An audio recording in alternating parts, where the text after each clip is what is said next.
Ua na o le Radio Samoa se furulima iwa toru a mo e tautuaina o e ilaungangana fitu aso le vai aso.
Whawhetaia le li ilo papa.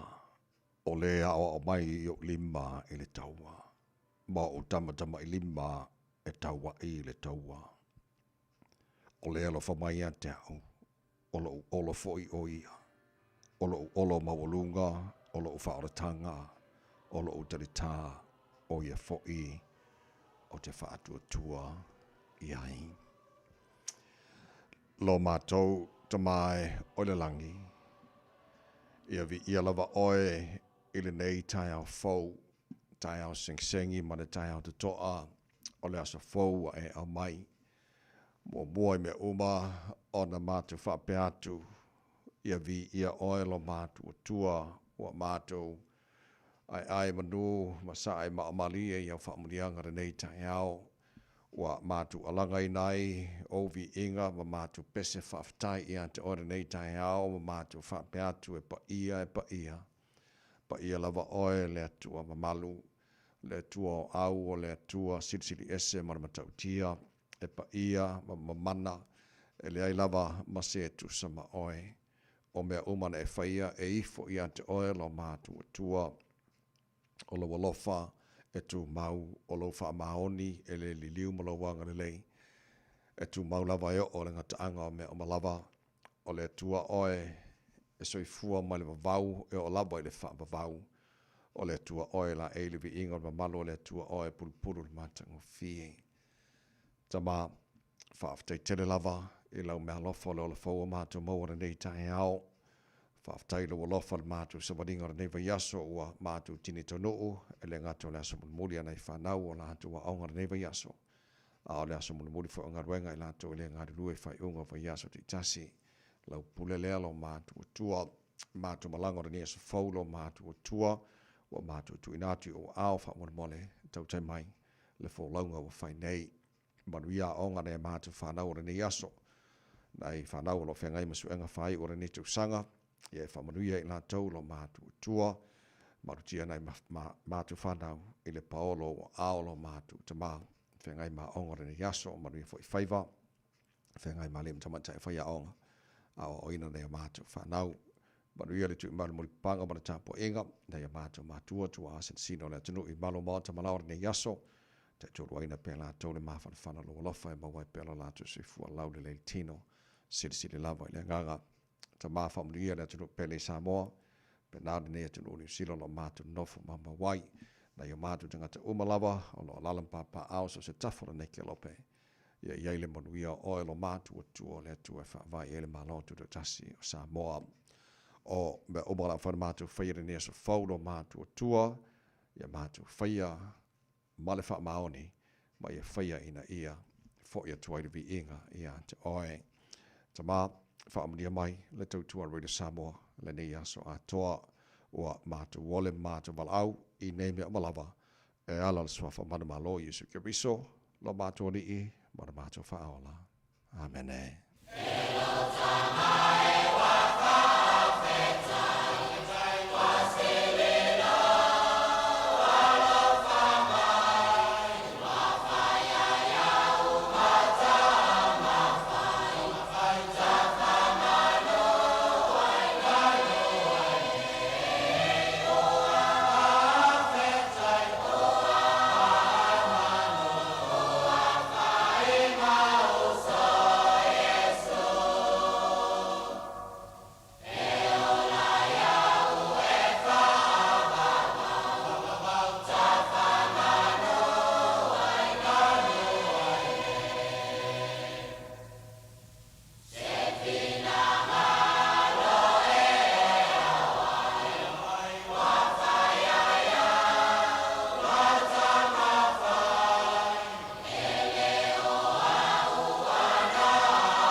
Lo tamai ua whaafetai o le vi ingo le tua langina la whai pesel ko risi whaafaya o ngai Samoa. Le tautua mo le Reina Samoa sfalima iwa tolu a mo wata tonu i ale tunai ono.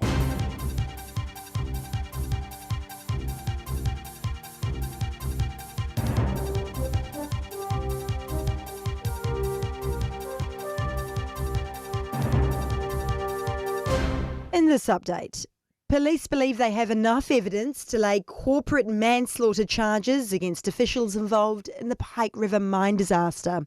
This week marks 15 years since 29 men died in the West Coast mine. Sonia Rockhouse, whose son died, says at the time police were going to charge, but WorkSafe took over and the charges were dropped. The reason that they did it was that Peter Whittle's insurance company paid the families $3.41 million in exchange for the charges being dropped. So checkbook justice, basically. Firefighters are walking off the job today following failed negotiations with Fire and Emergency New Zealand. Professional firefighters will strike for 1 hour from midday, continuing to protest over pay and staffing issues. The Human Rights Commission says the government's ban on puberty blockers for anyone not already taking them is a serious infringement on human rights and medical autonomy. Cabinet's decided that from December the 19th, no young person experiencing gender dysphoria can begin a new treatment of gonadotropin, releasing hormones. Danica McLean has more. Commissioner spokesperson for Rainbow Rights, Prudence Walker, says the decision undermines the rights of young people to make informed decisions about their own bodies and health. She says it denies access to essential healthcare for many trans youth, and the right to health is protected under multiple international treaties. 2 people have been killed in a crash between a car and a truck on State Highway 1 north of Timaru. Emergency services were called to the crash just after 5 last night near the intersection of Brosnan Road. A third person was airlifted to hospital with serious injuries. Support for ridding New Zealand of feral cats as they're added to the predator-free 2050 target list. Conservation Minister Tama Potaka says this decision is informed by comprehensive consultation. He says the Department of Conservation will now work to ensure humane, targeted control methods are used. That's news. To sport, and the All Blacks playing stocks have been refreshed for the final test of the year against Wales on Sunday morning. Only captain and lock Scott Barrett and blindside flanker Simon Parker are retained in their positions from the loss to England, with Will Jordan moving from fullback to right wing. Ruben Love makes his second test start from fullback. And Auckland have defeated Central Districts by an innings and 61 runs with a day to spare to open their Plunket Shield cricket account in Palmerston North. Otago are on the cusp of defeating hosts Wellington. The visitors resume on the final day at 35 without loss, needing to reach 96 for victory. And Canterbury are battling at 15 for 3 in Rangiora, chasing 370 to beat Northern Districts. At Sport, I'm Diana Vezic. Ua na ole Radio Samoa se furulima iwa toru a mo e tautuaina o e ilangu ngana fitua so le vai aso. Wa mole tai ao no o wha awhelo ai mo wha talofa o te wha atu lima fo'i le amatele lava ma le wha alo alo lo watinu pele Samoa i le pahia ma le mawalo o wha whonganga e le nei fo'i tai a fau mahalo lava le sui fua manuia wha malo fo le tenul fo lau e le swafa ma le malo o le tatu wha alo i si kirisa o tatu mawane nei tai ao o te wha awhelo i atu wha awhitai tele le wha te semai e le porkalame le nei fo'i tai a fau manatu o te wha atu lau fo le nei tai a fau pa i le popo ma malo sa wo o Samoa mai maunga tele se e pa ia mawaiti wha atu lau wha whonga lau whainga ruenga le atua o au auna tofi o le tatu matai le langi wha atu na pauria so se vaenga au kilani ma New Zealand ma so se tafora nei ke lope au a lava le tautuaino le atua malona finangalo so se kanesia o lo wha whale le manuai maruele haro atu mo sauninga o le wha umara nei fo'i yaso o le wha talofa le tara pakalame e le whaafong mai whale tōma tausi sa awao ma tōma tai malo se nuk mar whanau o lo whain tara whaatasi nei fo'i tai a fau ta lofa lava tātu ave ia le mua mar whaasangi le tātu matai le langi lona lofa o tātu o liele ni aso o le aso o whai le tua tātu te ori ma tātu fia iai parpatia le hanga le lei o le tātu tupsi le siri le langi o tātu taunuu i le aso mulimuli o aonga nei whanau nei fo'i vai aso o le aso mulimuli fo'i o ngarwenga lato le ngarwe whai unga vai aso le tasi ia mori mai lo tu si fua mori mahata wala nei tai a fau tātu fia whai manua na o mala vi iai le lofa o tātu matai o lofa mai le tātu atua tau tai tātu whalau mana ni aso ma tātu whalau le laulo na lofa o tātu iere nei whai asporeile wa lua se fulu mana tasi e aso November o tātu whalau wana lua afe lua se fulu mana lima o se mai lofa whonga le porkalame manu le tai au Already Samoa se whalema e matoru a mo le whionga ngana mana ta shava elua so sana me fo insinia yo tara Facebook mari YouTube ro Samoa Sarah tasi patia mo le whionga pesta el jelo sio mato ona nei tamai meni to foi no lopu pa ia mo to mamalu se ia pa ia le tula e iva e le ta nei malo le usu ia malo se fomaria ngana mana nei ta ia fa malo fol tawa ta ilangi mama la sunga le o tavai vi ia le li Happy Friday Samoa la tunu pele malo le se fomanuia sorry coffee feri da ro vai sorry e va ver vai sorry foi mar masinga la ko wo ko kiki anka kangi mai leo longo kisimas ko kiki a ko kiki lava le mo tele to lai ono si mai lo mai mo la fa fonga ole lo tau mo le aso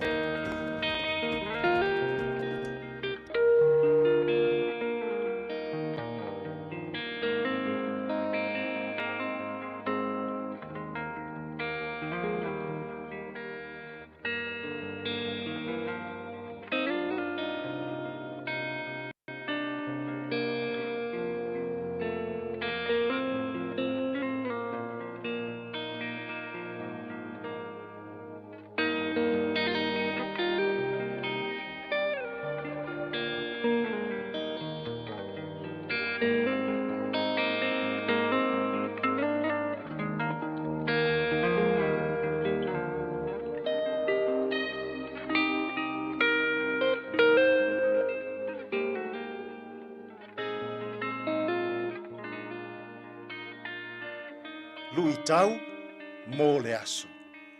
Loto matala, mai le atua. A discerning heart from God.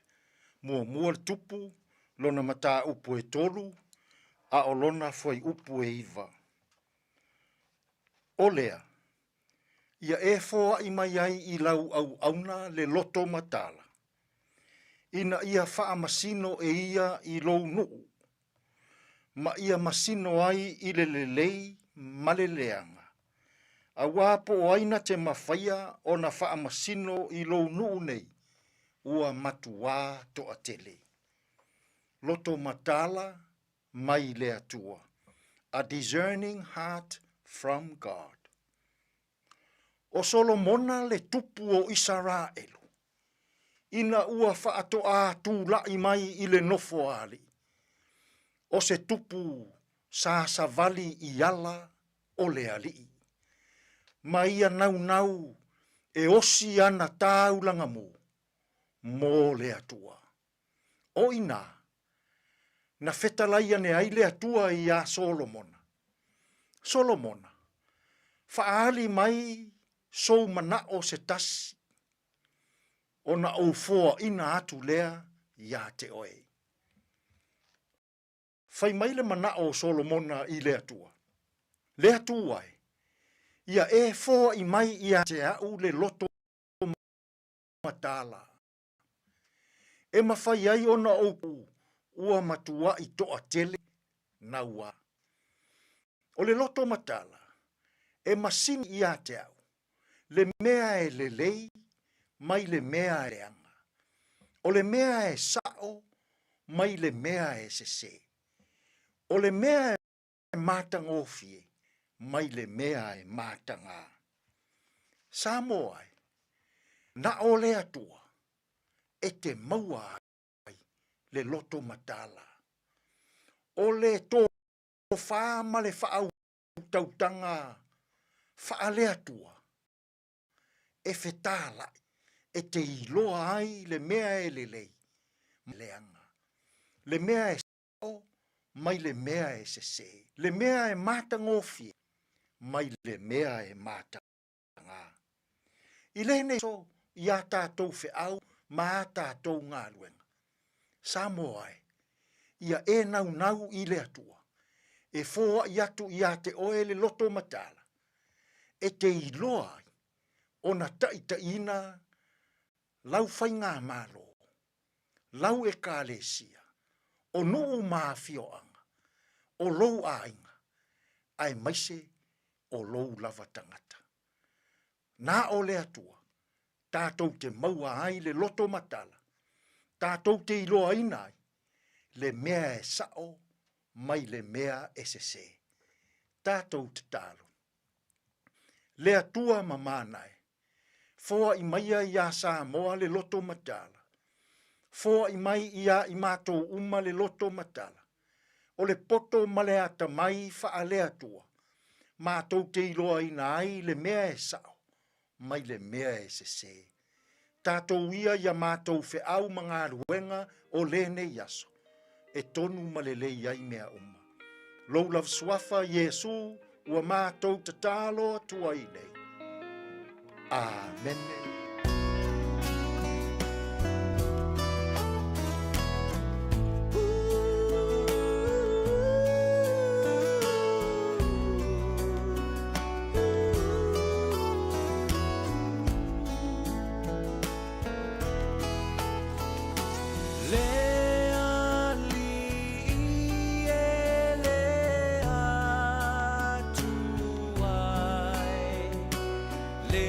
Find me.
tui eri tau le pini, ma le usui no se tasi o vi inga le ekalesia e whakasa le ali e.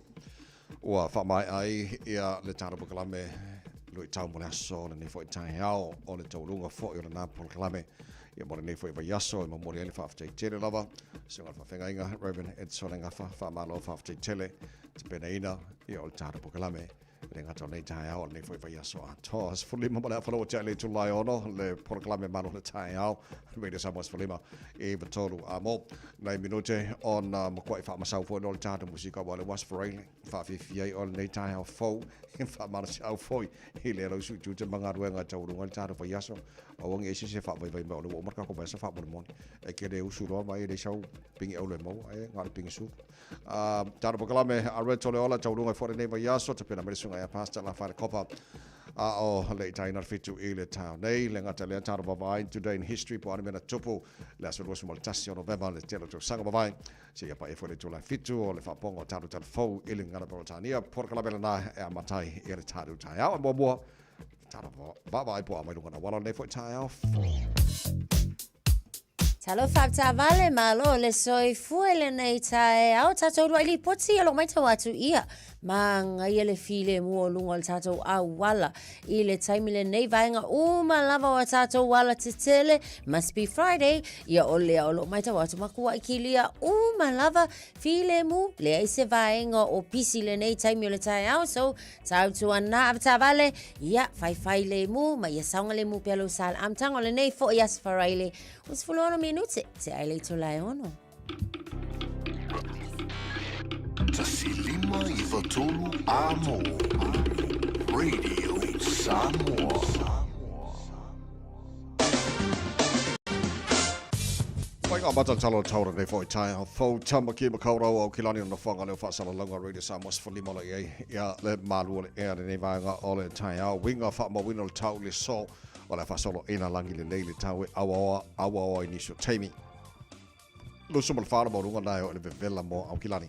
Le nei as whareile se fumat whaino na mawalalo au lia tai au. O le whaasolo fo ina awa langi le leile tau le telo vaenga au kilani tutusa le leia le vevela whaama wino neima tai au. Pe ona tuina mai le awa I tau le vaenga yon tuatu na sa o le alangi le leifo le tau langi le leile so fuara na vea solo mana yatu langi le leile so lua. O timo na so lulu mana stofi o vea so o luma na yatu.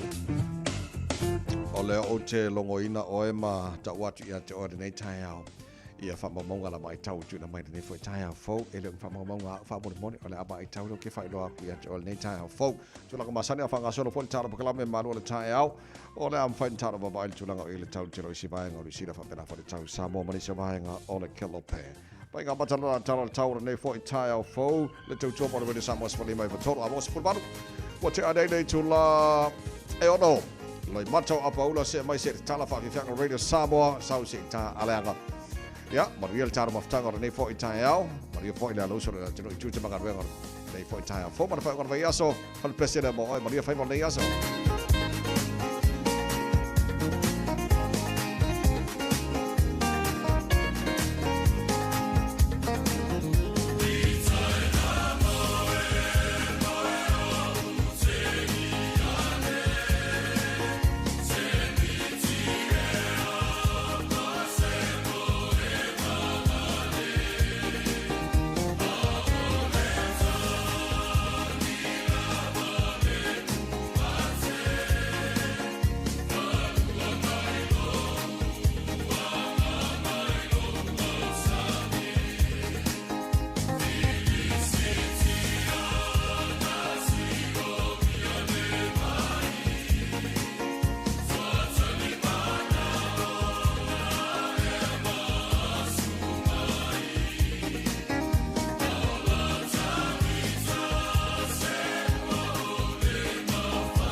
Coffee Fiang Chai already Samos Walima Eva Tolu Mo in Walua Sefulu Maletolu Minotella Wachina Tula Eono so the coffee fee Fafka Uka yes for Fi Tangata Uma. Happy Friday. Yes. Yay! E pe o le asa whareile ai, look forward to mai tātou. A mai sa tātou le usu I le mai aso ato. Yeah. Wow, te loa lai usu las whareile ma le tatunonga. O mono las whareile. Whai lo singa kōma mo le weekend. Se mere le tele. Ia o le wife ngare o langa lo whengai ma tātou. Usu mai aso ato a o le weekend kwai malo lo whanele. Malo lo whanele. Ia ta pena I fole mo na vasa fo pe aka ko o diranga. Yes. Taua le mautinoa. E maua sina malo lunga. A wa foi la le o kula so ko fola wa kan ko usu alo fa mai le o le la fa malo. Talu le malo lo ai masi. Le ala. Ja, le le fa bo la fa pena fo ona mo ia fai vole nes for really.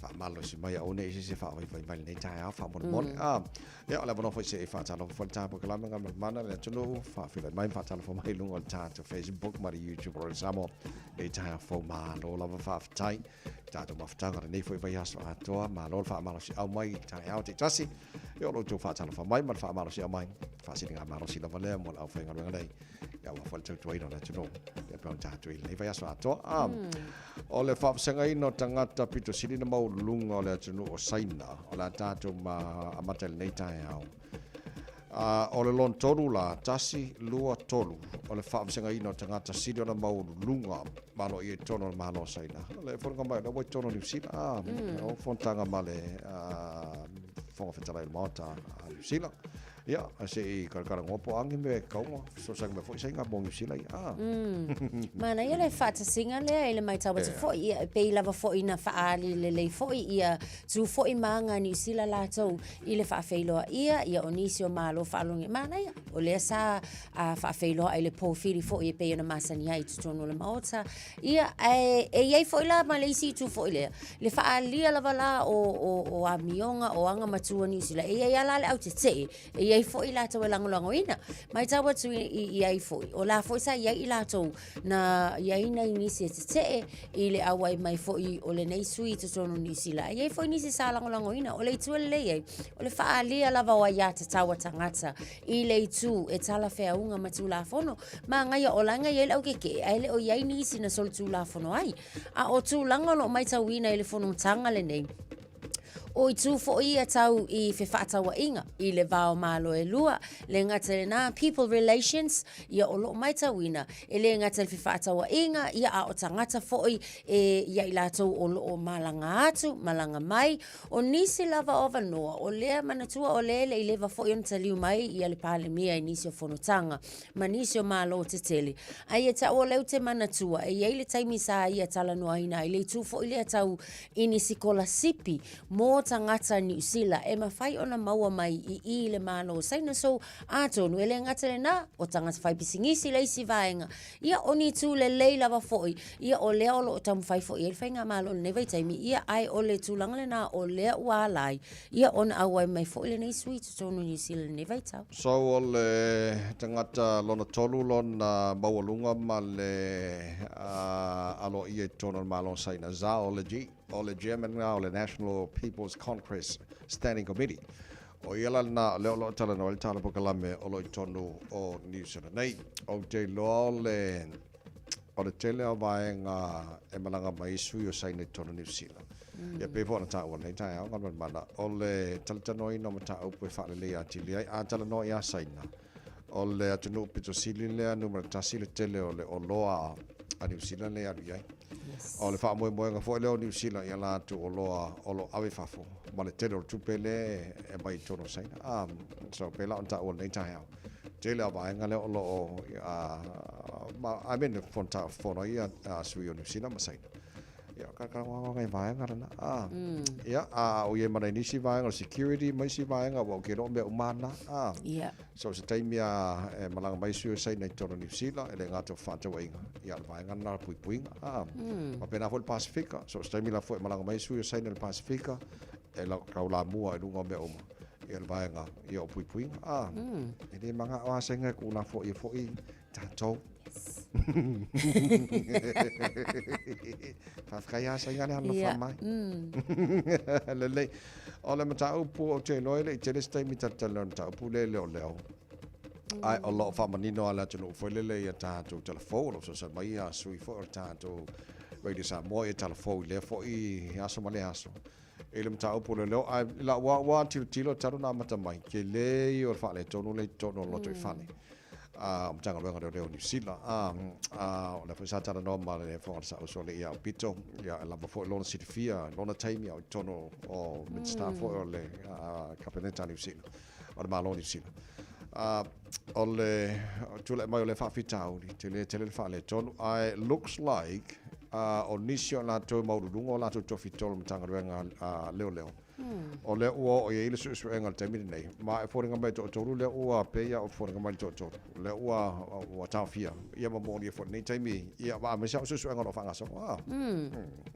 e fai asitunga fo yo le suenga ona ni se solinga tu la fo no lo afia so na mata mai lava la ina ua fa ma vai le ua pleaded guilty fo ia Javon scheming o ia sa avea ma former deputy police commissioner i se vai tau fo i vai atu le ona o tu wa inga ia mai se la o le awa ia talia ina fo i solinga tu la fo no e pe ona ia i le nei fo taimi so e faisi fe o lolo le numero le ua ai mai le lua se fulu lea na suspect o lea lana wha awau su enga leo mai lai taimile nei ia o leo ua iai po o tōluanga i to ono i la tau o leo ua mauti noa but i le tūlanga fo i lele ia te au le tilo la iai o mai o io ai ia nisi fo i o wha le tonu te tonu la fo i o mtanga luenga i le monitoring o la tau systems ia afuala iai o lo ai le tūlanga vai telefoi i le vaenga ai mai se lava la i le asia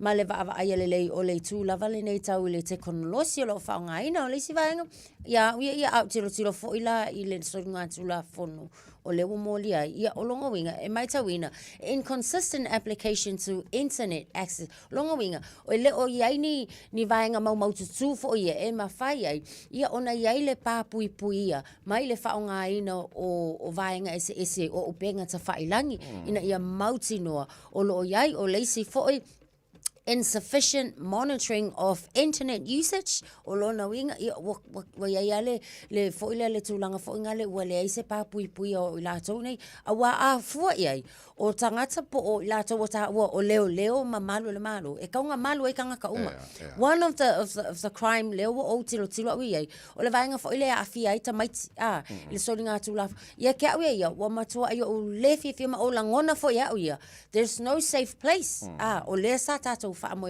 fo ia ai ele o ta fia o mai le mamalu o ali I malu le malo o le o yo le si me e unmanaged devices fo ile ele o ia se system mautu e ma fai o nga manage le o I nga kai o le device te fa o nga ina inadequate traffic and user activity o le tele o va ainga ia te wa ia fo ile o kilo ia ele o mautu e ka kaula a ko ole a ngale nei fo I fa fita o le tule mai o le a sui ia se fainga ma ia ingi systems mau tu I to tonu inga ia maukingo o lai au mai la to nga luenga for safety o le community ia ka ko maukingo e ka ko ke trustinga le system lea mo le saunga le motato ai mai se lava yalm fana ja so pe on e vanga yo lo o na mawal tan to pokalame pe on ta wo for acting deputy police commissioner Jill Rogers e nisa fatana long for the Radio New Zealand and nothing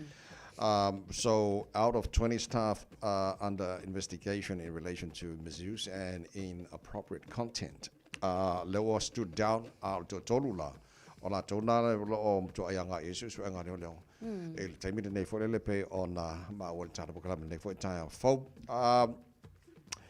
ai monia u la to fa longa tu bangale e sa no nei taia ngal man ole matanga wenga o leo e le se matanga wenga sili on maluai so se tunu on tanga wenga leo ai fa pela e fa fonga tu le tunu matato fa longo o mea ia le tupu tono loto I whala tanga wenga. e on te le lo le fa fisi foi le po o me ia lo anga e la tau maurunga o la tofi o le fa mo ile tulu ile malu o so se tulu lava e le pulenga ia man fa man malunga al tanga me ngore le so tau se pe monia tau se ia vele va ngo tula mai ia matua i toe a pulumu a ko mai ma fa ma a to uma ia va ngo tua ia le tanga me ngore le matula mai o sam tanga matanga venga se la pasene fa tu tuina e tangata o New Zealand ia wale ia vai o sanga le mo fo tato New Zealand ia ele mo tino wa to te le fo ia tamali o alo ma fa na Samoa o lo toro malo fo tanga venga le e lo te tunga le o afila tu ia malo fa te fo fa tala fa tuai malo nei tai au mo yo to favor nei aso ia au nei vangara na o tala no ia por klam fo ima tulanga ia pe ona ma wal tar por klam li poti i lungo ni sio media ni sio radio ni sio sa tala no ta por klam nei va ia sol tulanga o tele one fo ia le fa tau mai ia mesala ke ma ia ma le fa le tono fo ima le ono fa ina ia nei fa na fo iskele ke le il va ngale fa ko ma ke le ko pe ke ma le fa le ko mori mo ka bakiri io e a fu ia i fu ile pe ma le ono se fulu iva a fe le au fa inga atua ia o nge nei o le sa ma fai ona fa tawina mai le fale o loa o le ke mat o le ta ua lava o le toi au mai lunga o le taimile nei ona e moni o le ua ma ua le taimile nei le fa le tonu ai o lo o yai nisi ai mai sa fo i tonu a inga o le sa fa tawina le one so se onge langu lava lanu piniki o le lanu moana mea mata ia o lanu na o le lo ua mai tawina i te le fainai o le soifua maloloina le ngata sa mai te so se tasi lava fo so a fa apea lava la o le ua to e tau mai tau atu fo ile sa iaini taimina fa tawina ai mo nai fa na fo i e tonu a inga fai aina ia la to wa onga ia o le taimi lava le nei o le tatawai ona fa so tai ia fa so tai le Kmart fa so tai fo mtanga luenga wa onga ina ia mauti noa e saunga le mu lava tatou ai so se taimi fo tatou te fa tawina ini o loa ia mauti noa lava e tatawa ona iaini nei vaenga tatou te fasilingi ai le saunga le mu o lo o iai lava foi ia vaenga mamtanga luenga e mawhai ona o tatou tala noa iai ma whaafisotai ina ia mauti noa o lo o saunga le mu tatou ia maalua o ngarka ko se ren ai certainly so lo se full man family to lo tala le tula fitu to mo ro sa mas lema e ba to la mo wan tara po kala mer maro tai alfa o ne va so tatou iai fa o tara musical tai out Dennis Ayek the tai out malo fa tata to no fa smile po kala nei tai out yola morning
Radio Samoa. Taslima ivatolu amo. Last time I walked to the dairy, there was a big dog roaming around. I don't want to get bitten at my age. It's better just to have no milk in my tea. My daughter will do the shop for me next week, so I'll just wait till then. Roaming dogs make kuia like Panisi afraid to leave their homes. If you own a dog, make sure it doesn't roam. For you, your dog, and your neighbours. A message from Auckland Council. Tāmaki Tūriki, All Together Auckland. O e sila fia e iwa te si male tolu wha miliona tā la le se leni ale UTOS ua toi whaasafua atu i ona sui whai unite i le lua o lua wha. Whai sau teo ngā tupe e teo wha whainga luenga ai lau se leni ina ia wawe wha tau nuu se wha moe moe tā ua a lau ainga wha pe e ka le sia. Wha o ngā au nanga le ANZ po le talofa voucher, le M tā la, ma le My Cash e ala i le Click X. Wha afso tai mai le ono valulima lua ono iwa wha iwa, le www.utos.ws, po le e-maili o le info@utos.ws, po le Facebook, le UTOS, le whaaputu ngā tupe teo whaawhainga luenga o le mawaenga tausia Samoa, teo whaawhainga luenga e mātou lau seleni, ai sele e oe le manuia.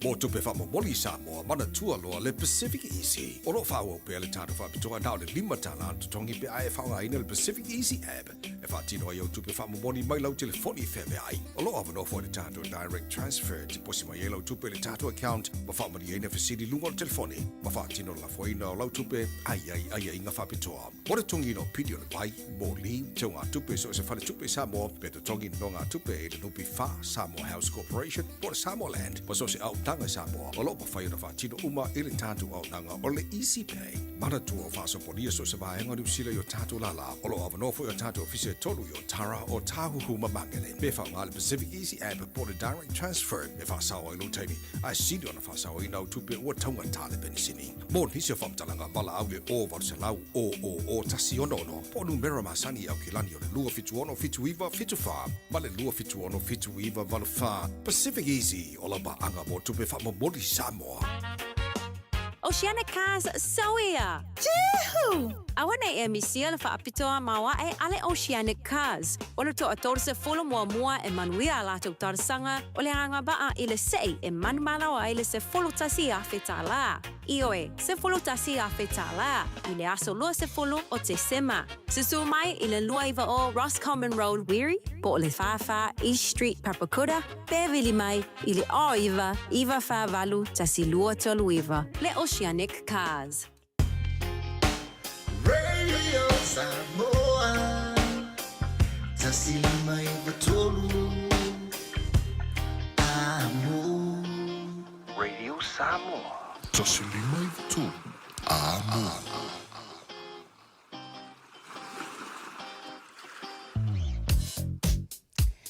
Lunga o tātou a wala tele apta avale o lea lava o loo tu mau tātou i le solonga le lei o le au wala tele le taimi le nei mai tau watu o le nā lava loo saunga le mu ia le o loo fi le mu le tele o nisi o lunga o vaenga o le tātou a wala i takanini on State Highway 1 o loo mai tau watu o leo loo yeile atol ta avale o lona winga foi o se tasi ia ua faale le lei foi lana sila i lunga o le au wala nei taimi o le tae au se kake ofo ia o se atos whaalawe tau ta avale i lunga o le ala tele. So, whaamole av ta avale ia tātou nā i lunga o le State Highway 1 i nā i le vai atule nā i takanini o leo o iai se whaalawe tau ta avale. Nisi o vaenga uma o lunga o tātou wala telo mai tau atu ia nā lava o loo solonga le lei se vaenga o pisi le nei taimi o le tae au tau tua nā av ta avale ia whai fia le tae au ma ia saunga le mū lau whainga malanga o tues fulona menu tau na tā leo le tulai fitu. Talofa, we're the Katinas, and you're listening to Radio Samoa on 1593 AM. Bread of life sent down from glory. Many things you were on earth, a holy king, a carpenter. But you are the living word there now. Come on.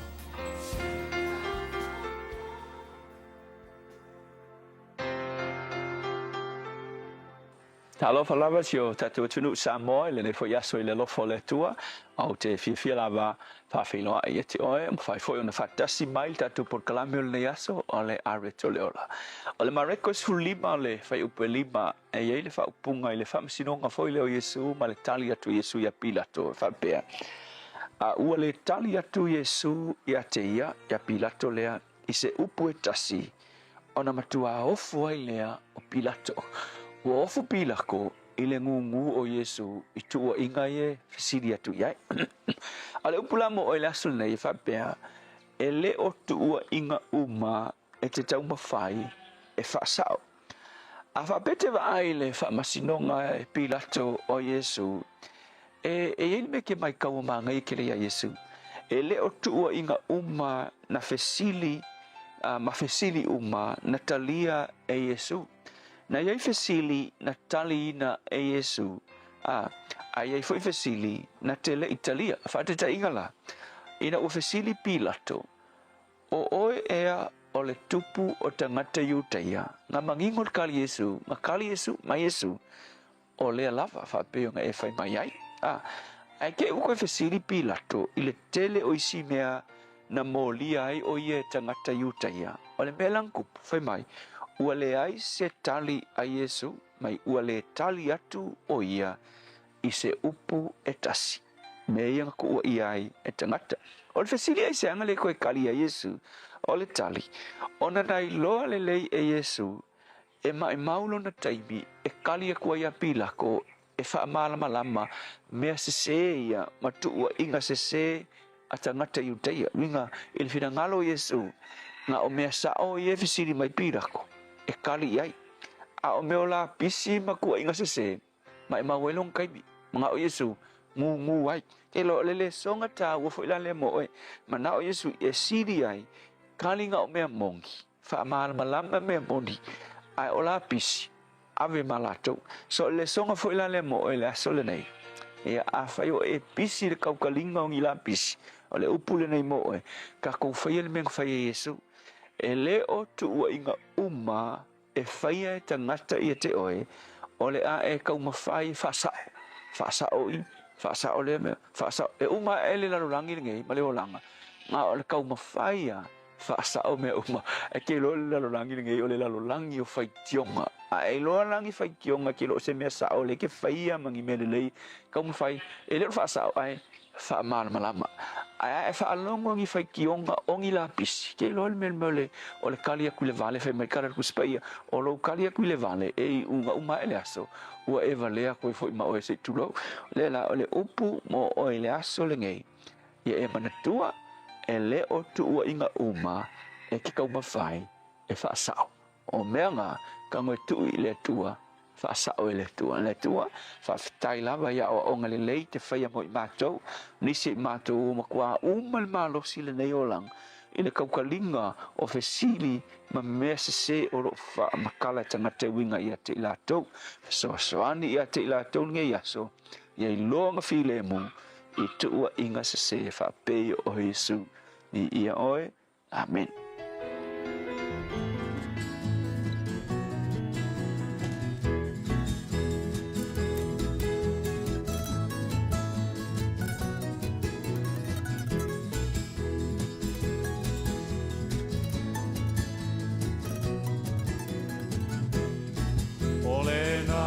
Sausieli, o le tangata tumu i le fiasili, tato fasi o tia pei ui pea na miti. O le tamai titi whaama walua, mai mai e fo atu tato uma, se Iosefa o le asolene e mawai le unga.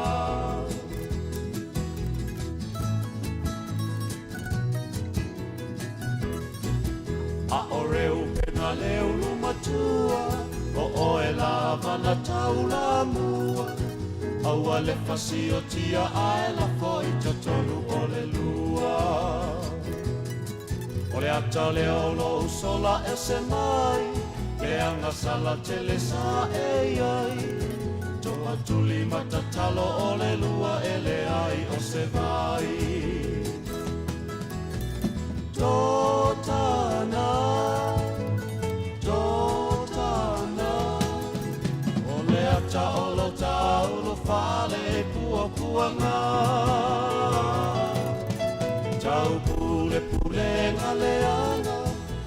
ia whasi o tia se tama ai na sui ai le atua ave mala o le whaao la tanga.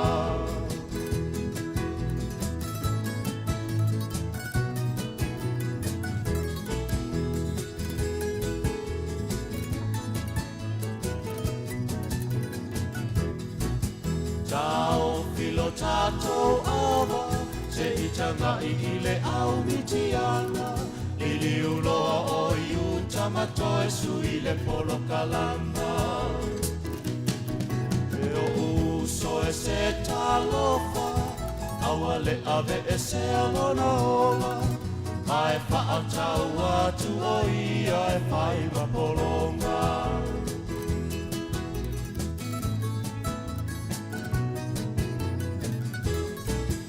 O uso i le whaaola tanga, olo o ali ali mai pea lava, nā tura whaauso se whao le taula malanga.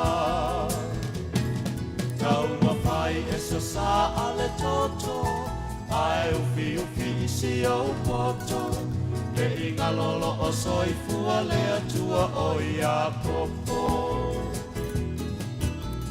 Totana, totana, ole a taulo taulo whale i kua kuanga. Tau pule pule ngale ana, ia whasi o tia se tama, ai na suia e le atua ave mala o le whaao la tanga.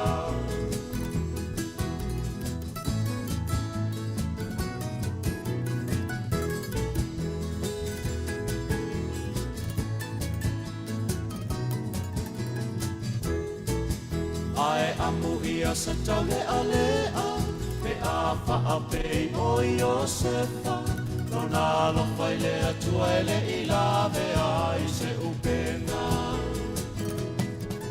O o ala vanita fotofona, e tau mai le ai no honga, whai mai le tusipa ia e uwhi uwhi mea umai le alofa. Totana, totana, ole a taulo taulo whale i pua puanga. Tau pule pule galeana, ia whasi o tia se tama, ai na suia e le atua ave mala o le whaao la tanga. Totana, totana, ole a taulo taulo whale i pua puanga. Tau pule pule galeana, ia whasi o tia se tama, ai na suia e le atua ave mala o le whaao la tanga. Ai na suia e le atua ave mala o le whaao la tanga. Ai na suia e le atua ave mala o le whaao la tanga. Sorveta kurene marpese to tana fa mai ai le porklame a reto o le ola le foi tai o fo o le taununga o le porklame le foi pa yaso. Boni il fafte te le lava sunga pasta la fa le copa fa malo fafte tele. Te pereina ia o le tāra porklame le ngata le tai o le foi pa yaso a toa. Tau tua maru sa mas fuli mai tolo amo. Ua toi ono mino tolo tora talo le tula e fitu o le aso rosa frutasio novemba. Ana mena tupura le aso tau sanga mawai. So sanga tisiva fiti wono. Ia na whaalau i loa ina ai le tasi o ata tifanga lea fo i sa fia i alto o tele Rocky.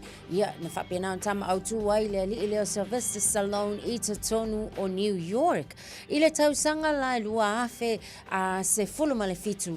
Ia o lea so na whapena i fo i na whaita wina i te tonu o le whainga malo po le palemene a Zimbabwe.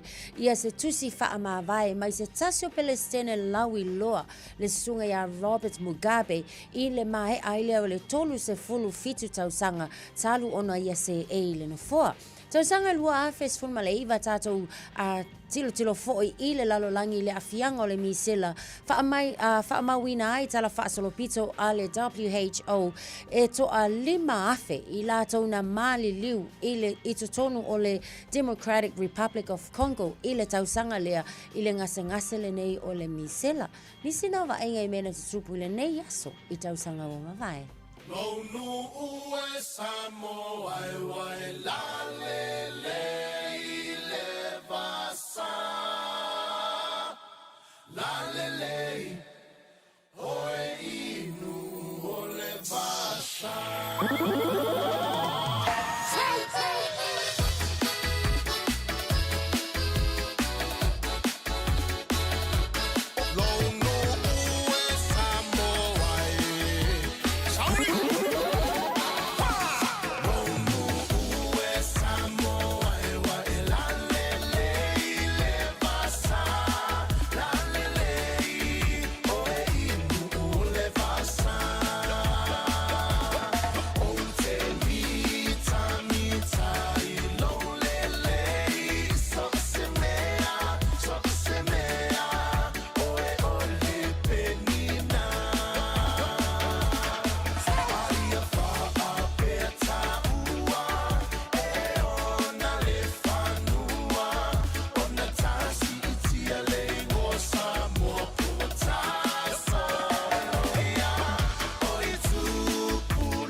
Silly, silly, low, loto. Baby, nobody! Hey, hey!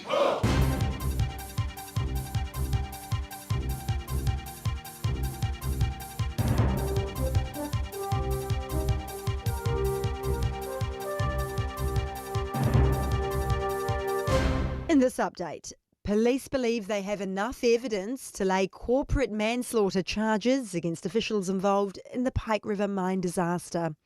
This week marks 15 years since 29 men died in the West Coast mine. Sonia Rockhouse, whose son died, says at the time police were going to charge, but WorkSafe took over and the charges were dropped. The reason that they did it was that Peter Whittle's insurance company paid the families $3.41 million in exchange for the charges being dropped. So checkbook justice, basically. The mother of the 3 young children who died in the Manawatu house fire last weekend has released a public statement. Chelsea Fields says she doesn't want the fact they died in the most horrible of circumstances to define the important, beautiful lives they lived. The children's father also died at the scene in Sanson, and police have started a homicide inquiry. A view that Otago is one of New Zealand's most recession-resistant regions and leading the country's economic recovery. And you ask how the region has the lowest rate of unemployment, business growth is up 40%, and export value has tripled since 2002. Business and Agricultural Regional Manager King to Tourism, it's a diversified region that's a strength and seeking high-value export opportunities. With the region having a number of strings to its bow in terms of different sectors making up the economy, I think the region's going to be continue performing well into the. And the oldest building in Christchurch is on the market. The mid-19th century timber building at 14 Oxford Terrace is the current home of the Pegasus Arms Bar and Restaurant. It's been advertised as being a truly unique landmark building with a riverbank outlook and distinctive character. It goes under the hammer on December the 4th. That's news. Sport, and a revamped All Blacks side has been tasked with maintaining an almost 72-year unbeaten legacy against Wales on Sunday morning in Cardiff. 3 players, captain and lock Scott Barrett, flanker Simon Parker and Will Jordan, who shifts to the right wing, remain in the run-on side from last week's loss to England. Coach Scott Robertson has opted to bring in those yet to feature on tour. The ones that have been given the opportunity for training extremely hard and been really focused, and it's great to play that whole squad, and everyone have.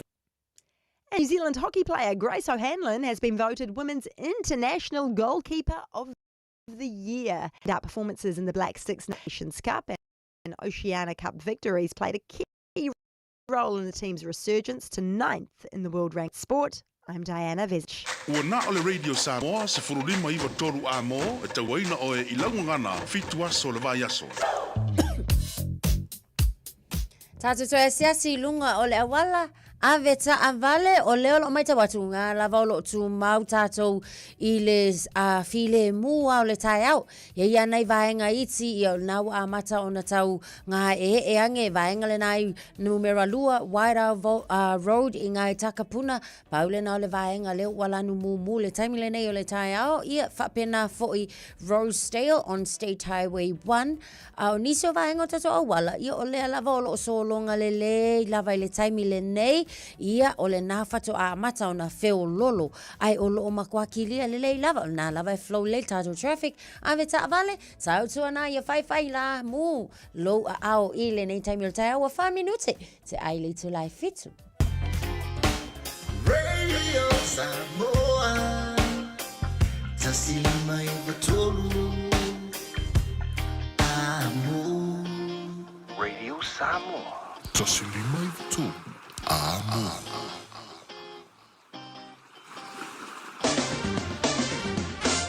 Alo whaptaina tanu le whātasa mai le tāna pakalama nei fo I vaenga o le tai au. Mana tō maria mai oe I le nei tai au fōra mai ngā lata mai le nei I le tala o le taula tātua mata mai Samoa. Le whaitaima o le tai au. Papai atu langi le lei e pa o fo I timu I Samoa. E le nei vaenga o le tai au o leo te papai atu lua se fulo I le mawhanawhana o le ea I Samoa o te are fitu. O winga whamawina o le tau le soe whaasoro na langi le lei niso taimi e awa oa e mo wila niso taimi pa ufo I timu I niso vaenga o Samoa. e le nei as foreile lua se fulu malaiva degrees Celsius morunga o le vela le e sa more nei aso lua se fulu martolu i lona maulalo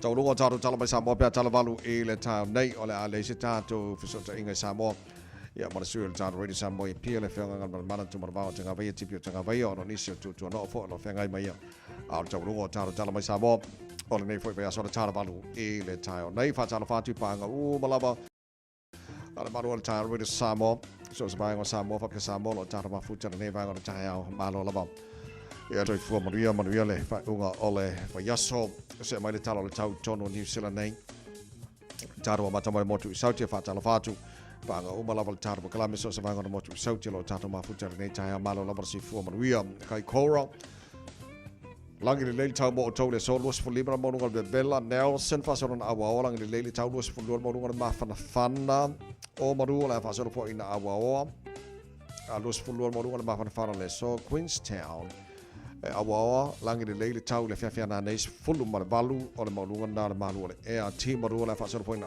a langi le leile tau awa ni so taimi los fu mo le ono le vela fa so na awa pa ti mu langi le leile fiafia na nei Wanaka los fu tasi maru ma fa Westport fu riva maulunga maru le e mo to fa so na awa langi le leile tau i le tele bainga le so e le tele bainga in the car ko le pa ti mu langi le leile fu tau le awa uri ma le fiafia na nei fu no maulunga malu lu de niden o la fasona na awa o le tau pa o timu ni so taimi lusu tasi manu kon ma fana makara estete malo la bosi fo manu good morning e tai a foulang i le leili tau mo o tau e le nei fast friday so le vela mo ia la male e ari mo o ko ri lusu fu i vari o ka e o ke fa ko kare ske ke e vela li sia so maru lu li sia so blenum lang i le leili tau ia Alexandra la fasona na awa lang i le leili fia na nei se mai le talo le tau le motu matu kai tai ar pi chola venunga New Zealand su farma nunga le vela a fa ma wina mo nei foi aspirale fa sona awa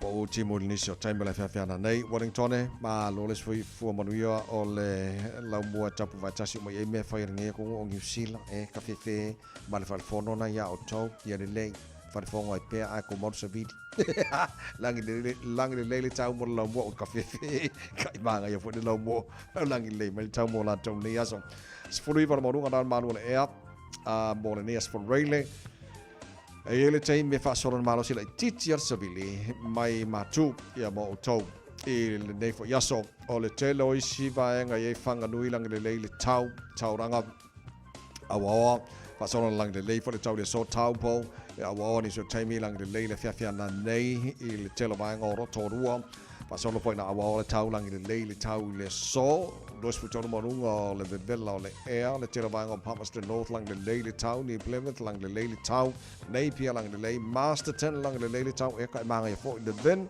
lang le leile fo le tau mo to le so telo vai ngom Hastings na lang le leile fo le tau ne yaso telo vai ngom Gisborne lang le leile tau kirkiri ro pu ora tau lang le leile tau le aso atoros fu lima monunga le vela ma wina mo nei foi as for rele tamaki makoto o kilani no fanga pasalanga radio Samoa se furono il malu le nei bang on the tie out ba ba ya tu fa fo o voi was sulu mai len la kai nice o we got all tau le so o na fasola na langi le leile tau le aso ato los fu fa mo lunga le vela fa mo wina mo kilani o le tau nei e kukusa le leia matai ao o makoa i fia au savavari le tai ao a mai so la usul malai ta polo le leile tau nga le leifo tai ao pena fo de vela lo su fa lo na mo lunga aso sa o umatato le lotu ma langi le leifo le tau langi le leile so fua ma la so lua la mtanga na ya so po timo na so lulu ma la stofi o le ya so o lo ma na ya ese le akaba mai la mai tawa ioi o la tu foi na tamai na tu ele tua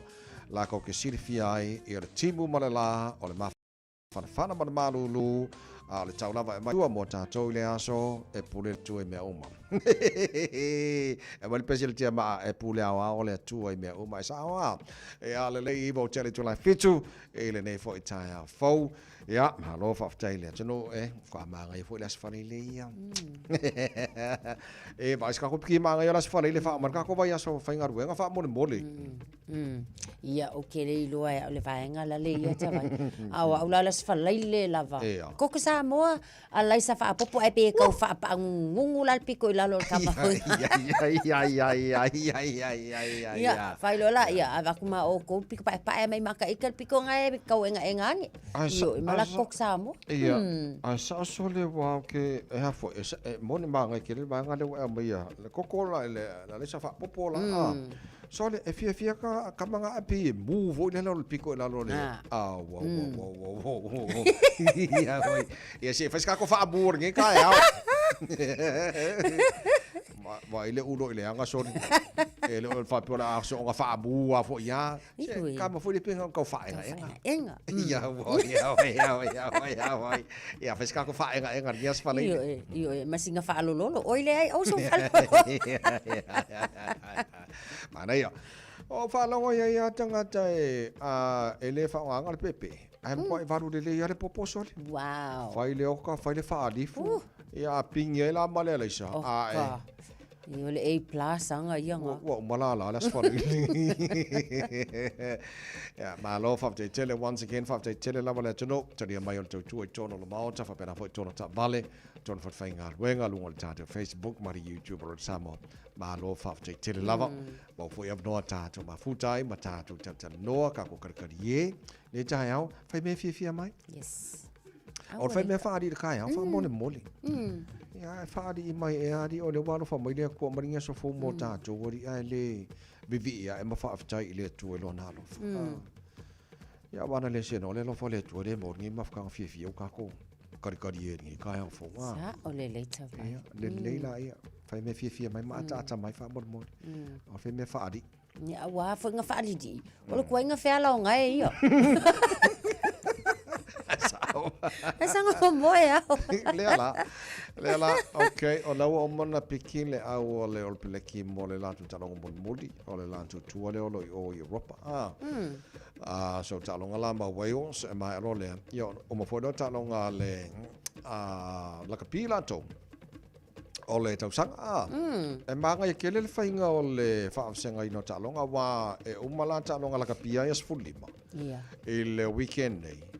Ia ai on le fiku wa so fo. Mo le pingi ngole me so pa ma ya kele. So talong mul la lor peleki. O lo te va ti lor kele o kai mi no ti lor feeding lor peleki talong e wo. Kele il fa psi lo ma fo fo pola me le fa ka lo e fa ya ngale ya le sia lo le sambo rico yoane. I mean ila wa ti lo tilo. O te le lo i talonga uma la ki kilo. O le experience o le alo leo Samoa, o te lei alo na sao, a mai siale lainga i kua alo le peleki a. Aua kura mai le whaia, o ngare nei se feside alo mafofo. Se palane me lea, linga le whao ngai ina le ngata le ia. Ia o anga swinga so o a le whai. Le whai so, a mino swinga le whai so o vore le. Ia, papa whaia inga. Papa whaia, a le lau kikira kun piki inga langa, au leo wa piki ngai. Ia le lau pe furinga mai, no whao ngā mai le whaia o ngai ia. Ia, nei alo yo Samoa, ia, tele swinga no, titi la tu ia. Ia, talo sia la, ia. Ia, ai sawa. A kongo le whaka akau sa o mai longa brain. Ia, mai, kam whai ka whasang kongu le mai. Kau wha alain le mai fo le ma fau fau.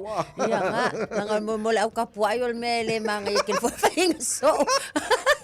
Lea. Okay, lei. So le, ori a ka ri o peleki a. Ia, o le wa iai. Ma ia la nga. Tatou numero tasi Tamaiti Williams, numero lua o Samisoni tauke I aho, numero tolu Pasilio Tosi, numero fa o Scott Barrett, o le kako kapkeng I le na, numero 5 Fabian Holland, ono Simon Parker, fitu o Duplessis Kirifi, numero valu Wallace Sititi, numero Eva Cortez Ratima, sefulu Damian McKenzie, numero sutasi o Caleb Clark, mana ia numero sulua Anton Leonard Brown, numero sefulu tolu Rico Ioane, numero sufa Will Jordan, numero sfulima o Ruben Love. O tatou whaleo lo o iai, suono le iai ia George Bell, sufitu Fletcher Newell, suvalu George Bauer, sefulu iva o Josh Lord, luas fulu Christian Leo Willie, luas utasi Finlay Christie, luas fulu lua, o le tama o le ista whainga anuku, Yes, lua se fulu tolu o Sevu Rees, ia o pei o le vaenga na, o le vaenga la ia e leo, fo i lea leo ava noa mo le tato o filfilinga lewa ia le taimile nei pira la kai, o la e faisi ona manu ala i titi whapena fo ia te vita mafi leo, ia ma Luke Jacobson, o Sami Penny Finau, ia o loo wha mai mai, ia po o loo wha le a tolo na malosi, Jodie Barrett, ia o la fo i o loo wha le tonu, ia sasi fo i o vaenga o lona a au. Ia o nisil na o tātou tamalaka pio leo la ata alo le nei fo i a whaingoa vai aso. Kalusia ata vai. Ei. Kalonga muli kalusia. Ia. E sawa. Ia, ole na. Mane o ke renga ia lo Samoa leo fit ka ko au. Ia, mo te foi mavno ma stasio lo Samoa Christian Leo Willie le sa le fit lo Blake. Ale sa fit lo Black 15, o Blacks 15. Ya la mo va no chele na ya lo Samoa lo fit mo ka long buli le ya ma weo sa. Ya le na o ka ko au nga lo fit mai ngai mo ka long buli. Tarsia e malo, wa fai silo te lo la tuto alunga i tausanga vai ele iman malo ai wei. So hopefully. Yeah, sawa. Okay. Lele. Yeah, ole na. A fai inga. Yeah. Yo wa kaulong ka penga ak pa ole inga. Yo, ka penga ak pa ko inga le. Masalo la wor fe ko ar ka minge nga ko fa de ko mai i ka longa de ya fa se fu. Okay, fa ya ko ka minga. Ole te no fa mo ma fa o te mina. Ai o sauni mai tanga tele e fa ya ngoro pileki.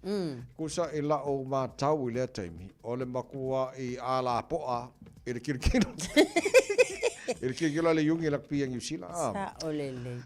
Ya na langona lo talo for fa ya nga sai le taimi wa sai fa pe o Ian Foster nga ye. E kusa le umalanga term. Ala wa makanga. Maka ka vole le mape o lu fo New Zealand ile kula marka mo racer wa ro ngoi nga le fa ngoi ya do kula me racer nga maka ki ai sia ku ngole mai fa nga maka ki ai mai sia ku fa ku ile ya Engelani fa penga fo ai Alani Argentina ya le keli ya fa le pa wal me o ke kalo ia malo ai me ia la nga le o lo Samoa o ke ba ko ke le ile ile o peleki e pa wal me o kalo ia malo ai a fa de ko ngumai ia fa se fu wala banga o fa ia ia le te lo look for le tato mano Samoa mo le po la langi lo afi lo fitu ya wa de wa am tango nei va yaso na la faiva fo ya lo Samoa ya la wa manga ya la wa mai kama la am ko lengi fa le o te talo o le winga la tala o te talo sia ya tele a lo Samoa ya sa fina wina se ava no mo le po la lang e ye to tono le lisi o le tatu o le la ta pena mo le po la lang I mean e ta wiolo la to sa ili malo Mala lato fina wino se ava no mo tato man Samoa ina nei te wai ya isi fina ule bongo ya ma wa piki aku isi fo i ka ilo ye il fa ya nga mala na filfilinga ai pe ola tai na tal talo mo lota mana onga ya to tele na ya lo Samoa le sa fina wina stato ava no pole pola lang filfil ka ko ai ke lo ka le ya ka ko mo Samoa le ka lo ngale lai lua fe lo fi Kuai fo ngo mai lua fiku ia. Wa kuai. En fenga skipi lua o fa mon. Ai sa wa kuai. Ya ka sel me lua fe lua no le World Cup o le liki. Right. Alongo wingo lo mo kuai yang ngia for kero fu aka ko mo tato to Samoa. Ya so ko le World Cup o le yungi le lua fe lo fiku. Ai. Lau sao i fo ima ko falo loa tu tala shop e fa ko la mal fo. Sawa. Ya la ngala. Le le onisina vai ngo ta longa te rope se va ta longa ngam mana te o pa o ya ta o le ta po kala me ta ya. O ka ko nga. Ai le o ka pese. O ka pese. O pese fa e fo ia lo mata ma fa na te lo si sina fu a Samoa e me ne fa nga tama aswa o la la tanga mo. Felice Mikaele Tama Samoa no was a full money, but we don't know what I let you la. Fitu. So we are.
Alofa lava, I'm Annie Pulitiwatua, and you're with Radio Samoa 1593 AM. Just think a minute.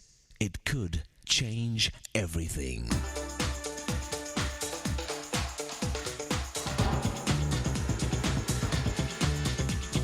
Think a minute. What's your problem? You know that not all problems are bad? In fact, having problems sometimes means you're making progress. A big hardware business moved into the same building with another small hardware store. The big hardware competitor posted signs all over the building that read, "Grand Opening." So not to be beat, the owner of the small hardware business posted a big sign over his little store that read, "Main Entrance." It's successful people who know that their biggest obstacles often become their biggest opportunities. As a smart man said, the same big stone that's an obstacle to a weak person is a stepping stone to success for a stronger person. The difference is in their attitude and response. Remember, you aren't the only one with problems. Even the lion has to fight off flies. So don't be afraid to face the music, even if you don't like the tune. Many years ago, American farmers carried their potatoes in wagons to the market. As their wagons bounced along on the rough, bumpy roads, the big potatoes were always the ones that ended up on top. And it's usually the same with people. It's the people with bigger hearts of faith and determination who end up on top, after getting over their life's bumps and problems.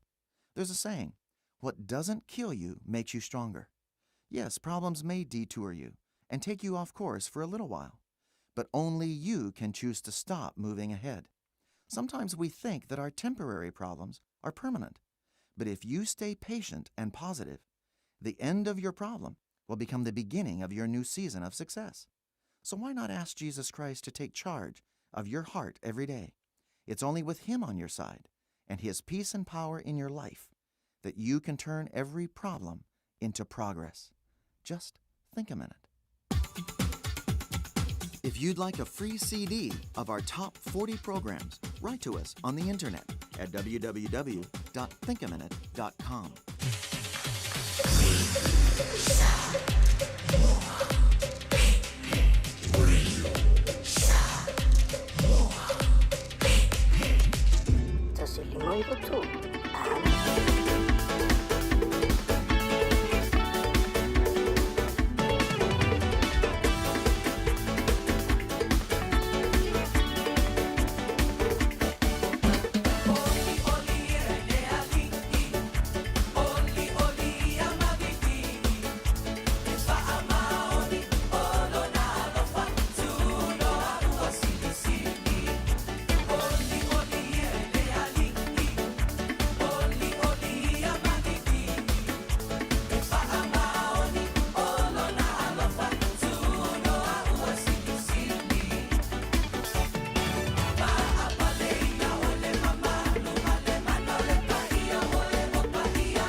Sole, eva mali pese. Malo fa fonga Samoa. Malo fo ile va ile musika. Radio Samoa #1 New Zealand akoa. Sipso. Yeah.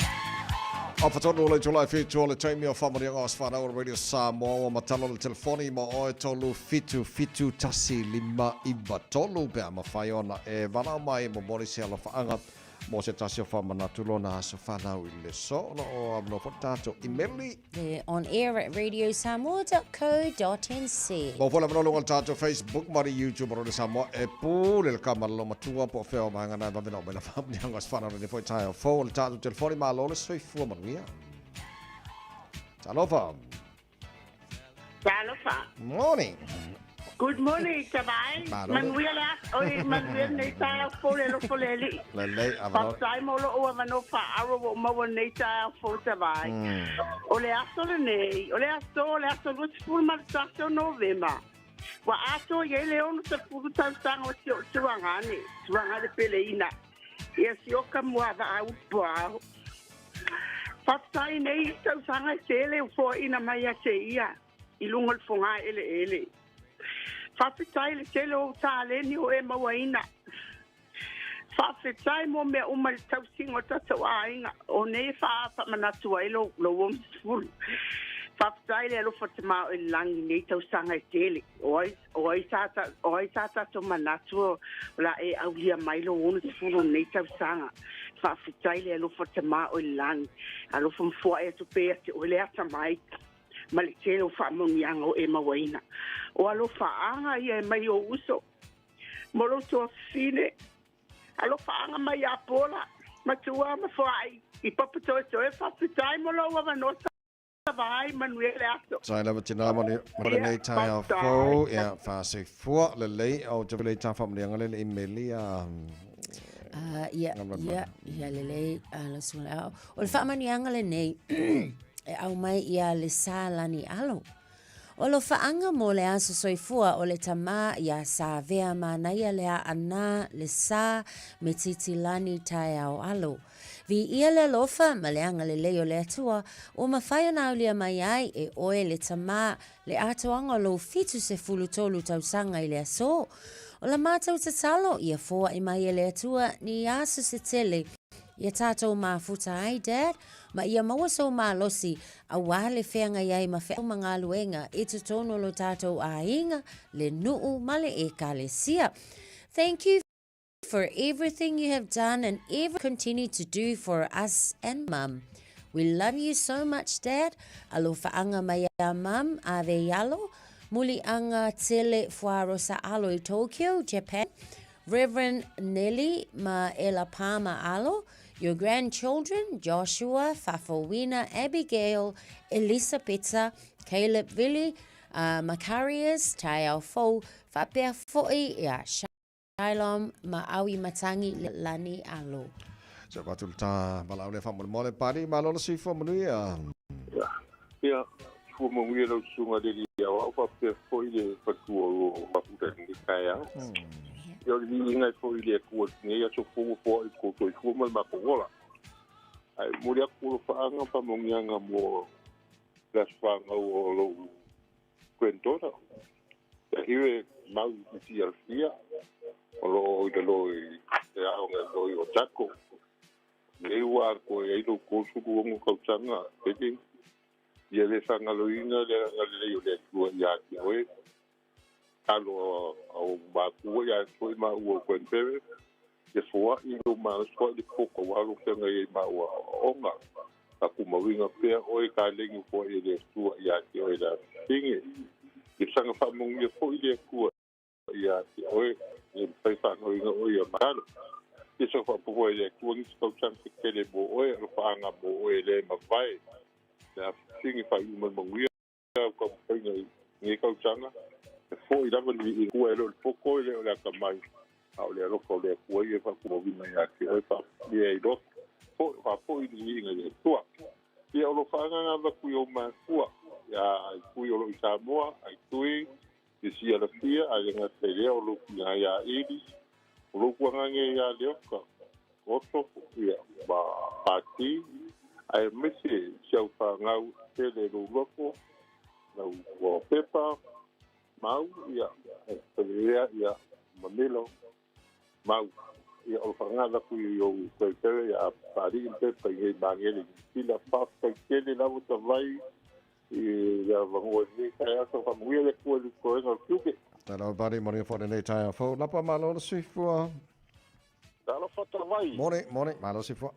Ya fa kai la sunga le o ya po o foi ko jur kai ole si fonga sa moi au kilang ngai ya pai o sa a makai ale ala le ngai fa kai mo o ngo ka vai le so wa ko ele luas fulo ka sanga le li leo Xavier asinio o tara ya fa ko kai foi ya mai ngai o kilangi ya vi ele li wa mo le ngai ka sanga kele kari o kama si o ko fingi ia alo fale li ima pui o ia wa onga lo a onga ni kai mi o kausanga fa kai le tua i kausanga o foa i mo oila kari ia alo fa pele li ima foa i le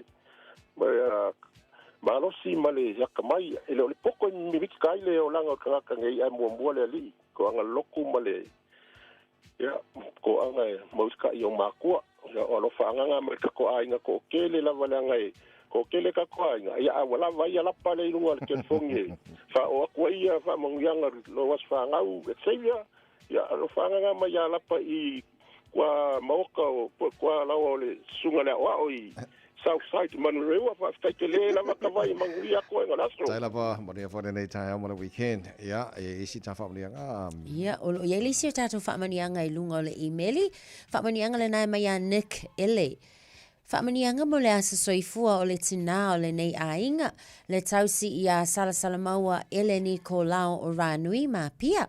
Whaaftaile lofa ma le anga le leo le tua e ala ilana tausinga ua e au lia mai ai le nei tausanga e whaau popo i lau soifua. Whamanuia le tua i nisi tausanga se tele mo oe a wau tiu te le tausinga o le tātou ainga. Ma tau te alo lo fatele mo oe, o lo faanga mai lau whanau, ma lau whanau, whaapea le toea ina, enjoy your day. O lunga tatou apio fōlinga o lea o lo o iai le whaamanianga mai a Neima Sanjay Joel, wishing our sister Fitu Ao Ulipa a happy 55th birthday, sis. Praying for many more years to come. Enjoy your birthday away. We love you always. From your beautiful sister, Fiasau, Naima, and brother John. Maya mea li'i alo pulo. Whaamani atu le asa soifua le ana tai ao alo. Alo whaanga maya mea li'i alo male whanau. E stana e tau i meri whangon monea. Ngamna mana po ua tau no watu. Tina Manuel, from down there. Okay. Okay, from the tour, there's a fan now. Let Tali Heckless is South Junior. Tia, I found at a vai and Tafatafa Fana Lily. Lord blesses you, dear son, with many more years. Or as a family young, a tonal Tatuanga. We love your son, mom, and dad. Tia, I love. And Tina brothers Kenneth and Mal of Manorewa. God bless. Happy birthday again. Maria Chelaba Lawasa Fanau Le So. Le isio ta whaamanianga ta vailunga le imelia mai a Tina Manuao. Vivi atuia i a Yehova o mea lelei uma fo'i o te toni i a te au. Vivi atuia i lona suafa pa ia. Wa te tau i le tua le vi inga ma whaafetai o le whaamanu ma le pese. Ma wa ia whaia mea silisili ma le taua i le ola ma le soifua o lana whanau. Whaafetai ai la lofa ma le pule whaasoa le silisili ese. O ma whai o na aulia mai ai e le ata i lona whātau sanga i le aso. Luas fultasi te se ma luafe lua lima. O Hagios e Sau Junior tia ai fau. O ia o se mea alofa po o se vavenga na fia le tua tutonu se mātou a inga. O ia o se lame pai se sulu. Whaamanatu mai pea fōlinga wa ai o le atua alofa. Au mai ele fia yo ma ua loto i aso uma. Hagios, Holy Spirit. E vivi ai le loto ma whaamanui whaile nganga lo tua o lau pule lea. Whaafetai te le lava I lo tausi ma a pele peleina o le o lau le atalii vi ia o enei maaso uma. Happy 4th birthday again, my dear Miracle and Blessings Hagios e Sau Junior Tia ai fau. Lord will shower you with many more blessings upon your life now and forever. Love you, son. Lots of alofa from Papa and Nana Samoa, uncles and aunties in Samoa, Pango and New Zealand, especially your families from Ngatai Vai and Tawhatafa. Mayala Asia Netina Roberts Tia. Happy 4th birthday, dear son. Hagios Esau Tia Manuau ye whamanuia le tua. Mana ia pisiri le so lu su tsa no vema o tar fom le ngom na or ne fo tai fo je lo fom le ngom na. Yes. Okay, le ya tama ya sa ve manaya le ana le sa metitilani tai alo mo le tele lo wa su fu ya o le a pesio wa lo le fom le trelo wa su fu mo le malo le no pa mana to la to wa se fa no le so yeah ya le ska ko paki. Yes. Happy birthday. To se fu iba let balu. Usolela susulu mai ma o mana tuai la usamoa le nu'u o te nofo ai pe fa'a pe fea na ngalo atu oi leva ai Samoa o le penina o te fia iai Solela susulu mai ma o mana tuai la usamoa le nu'u o te nofo ai pe fa'a pe fea na ngalo atu oi leva ai Samoa o le penina o te fia iai Matani, e momoli atuai, hoku alofa ila Samoa matalasi. Angi mai se matani, e momoli atuai, hoku alofa ila Samoa matalasi.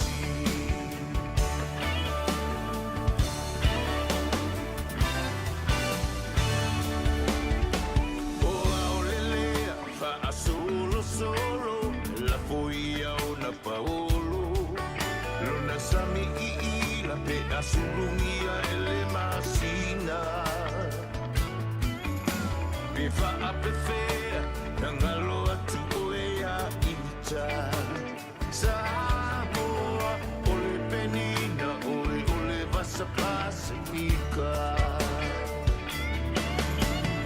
Ami mai se matani Memori atuai, oh, alo fai la Samoa matalasi.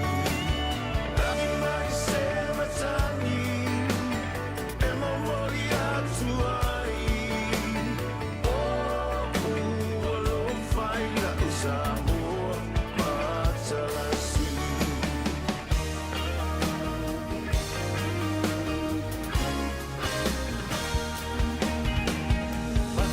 Fie, le afi, pe asa vali Lona la lele, ma folinga e whilanua I Pe fa'a pe fea, na ngalo atu olo wingoa Samoa, ole penina, ole vasa loloa Ani se matani, e momoli atuai Samoa, Matalasi. Angi mai se matangi, e mamori atuani. Lo lo faina Samoa, Matalasi. Angi mai se matangi, e mamori atuani. Lo lo faina Samoa, Matalasi.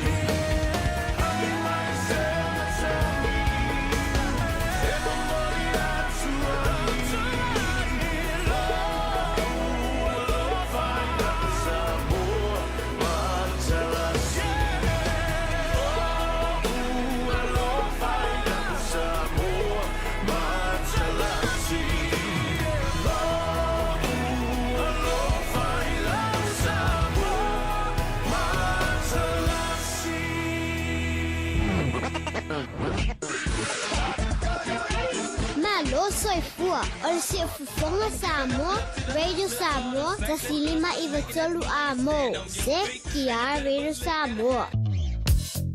Na nisi vaenga o lunga o tātou awala o mai tau atu whaisi pisi le taimile nei Esmond Road on the southbound State Highway 1 whapena fo'u mai tau atu Newmarket on the northbound State Highway 1 o le fo'u o lo ua pisi mai Ellerslie on the northbound State Highway 1 whaisi pisi fo'u le taimile nei Awanohi Road on the southbound State Highway 1 o nisi na vaenga o lo ua mai tau atu o whaisi pisi lunga o tātou State Highway Suma Leono Stanley Street on the westbound Western Springs on the eastbound o leo lo mai tawatu faisi kiu le taimile nei Albany Express Highway on the eastbound o lo mai tawatu foi ia o le foi o lo faisi pisi mai ile nei taimi o le tai on State Highway Lewis Fulu May Road on the northbound mai tawatu o leo lo pisi Onera Road on the eastbound faisi pisi ile taimile nei o le tai au nisi na va aingo le o ye tatou apta vale ia tautu ana lava foi ina ia tausisi pe le saunga le mu mai lava lo ono sa le taimi o le tai au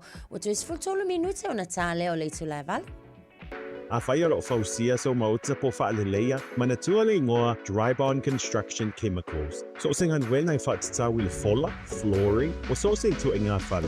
Manatua le ingoa Dry Bond Construction Chemicals. La tau te whaonga ina le tile adhesive malosi. E tu mau i le tau vela, ma le tau malulu. E mauti noa le mausali o fausanga. Wa limas full tau sanga o le tau tua le Dry Bond Construction Chemicals. Patua tua ina to tele, ai meise company faufali. Papso ta imai le tamaitai ia Alithia faumuina i le olua tasi o whālua tasi lima fituiva. Olua tasi o whālua tasi lima fituiva. Talofa Samoa. E mawhairu sosoni atu Dr. Chen i ngase o le maisoka, toto maulunga, ti ngā le tino, whapaui no pauna, maisela, mangyesa ma le kānesa. Maua le tia whaamamai lo puta ma le paste mo nifotinga ma le whaamalongi no lo fofonga. Whapea products po o loa e fisosoni e whaala ma le mole ma dark spots o fōlinga. Ua tele ungali i ua mawala tau pepe o nar sosoni a Dr. Chen. Ala au noa i le lua fituono tolu fitu fitu, lua fituono tolu fitu fitu, pea fiuane i le lua ono Great South Road i Otahuhu. Mo tupe whamomoli Samoa, mana tua loa le Pacific Easy. O lo whaua pe le tātou whapitoa nao le lima tala tongi pe ai whaunga ina le Pacific Easy app. E whaatino ai au tupe whamomoli mai lau telefoni whewe ai. O lo awano fo le tātou direct transfer te posi mai e lau tupe le tātou account ma whamoni eina fasili lunga o telefoni. Ma whaatino la foina o lau tupe ai inga whapitoa. Mo le tongi no pidio le vai, mo li, teo ngā tupe so se whale tupe Samoa, pe te tongi no ngā tupe e le nupi wha Samoa House Corporation, po le Samoa Land, ma so se au tanga Samoa, o lopa whai na whaatino uma i le tātou au nanga o le Easy Pay. Mana tua o whaasoponia so se vaenga ni usila i o tātou lala, o lo awanofo i o tātou ofise tolu i o Tara o Tāhuhu Mamangele. Me whaunga le Pacific Easy app po le direct transfer, me whaasawa i lo taimi, ai sidi ona whaasawa i nau tupe ua taunga tale benisini. Mo nisi o whamtalanga bala au le o varusa lau o tasi ono, po numera masani au kilani o le lua fitu ono fitu iwa fitu wha, ma le lua fitu ono fitu iwa valu wha. Pacific Easy o la baanga mo tupe whamomori Samoa. E te manae maua se luma nae manuia o la wata li I polo wa whawhine. Ua se fulu nei tau sanga o whaatino le Pacific Advanced Secondary School lea au o nanga. Na whaawaile nei a onga e Sir Michael Jones. E whaonga I nae ngana le Pasifika I le NCEA. mauafua o fua o ngā toile ai ni pilia o ngā. I le tausanga lua o loa whāna maua lunga i le whainumera o alonga whāna wale pass na au sia tongi e ulufale ai i le universite, polo university entrance i le tele o kolisi i au kilani. Ua uti awa noa mo le lua o lua ono, mo nisi whamtalanga wala au loa le pass i le overse lau valu o fitu lua fitu fitu. O Varselau valu o fitu lua fitu fitu. Tau tōmon wani Samoas whalima he iwa tolu a moen wa choice fulu mino tolo tara tana le tu la valu o tala mai sa mo tau runga fwoi na tala mai sa mo me tala valu le tau nei wa ngal mana fi feel nei tai alfa tis mai whionga na lo li il pule o chi mana ia o tātou li poti fo o nei tai awan whai orwe so tātou ia. Fatalo fatu le ngang whaalo alo nei tai au lo whionga la lo li ma lo soi fomanuia. Le ava foi mal faalo fa fela twaile hang fia ile ni foi tai au ma lo le soi fu man via ma lo foi polau la songa le auto vai ia me foi e tato tau sala nei tai au ma lo lava le ma lo fa ma lo wa lo foi tau sanga o tato le tu felo ai ia le lava ma lunga ma tina lo tu soi fu tau tu ia mai se pot soi fu la le tunu e patalo pa twaile ava mal faalo ia tato mau ma sani lava ala ilo tai au mino yo au ia la metro in paptai ia Yesu mo espo sa le moni le sa noanga vi ia le tu mo fo le ne no moni au le fo ita tu tele toi felo ai ia fa fo mo fo le tunu le aunanga ia fa tai le fo le tu lo mo pelo si fo la le fa pena foi ia le tu mo le tunu la batu le no ia a mai po a fo nei va nga town si filo tunu a se na ko fa ka va do la ka kisi mas ia Papsaia ai ama tali tatu fatata no anga pela vana atatu le am tanga tavai ia o mau va mali sila to le pamu fata mali ia au le pamu fina wa ana ele fai esi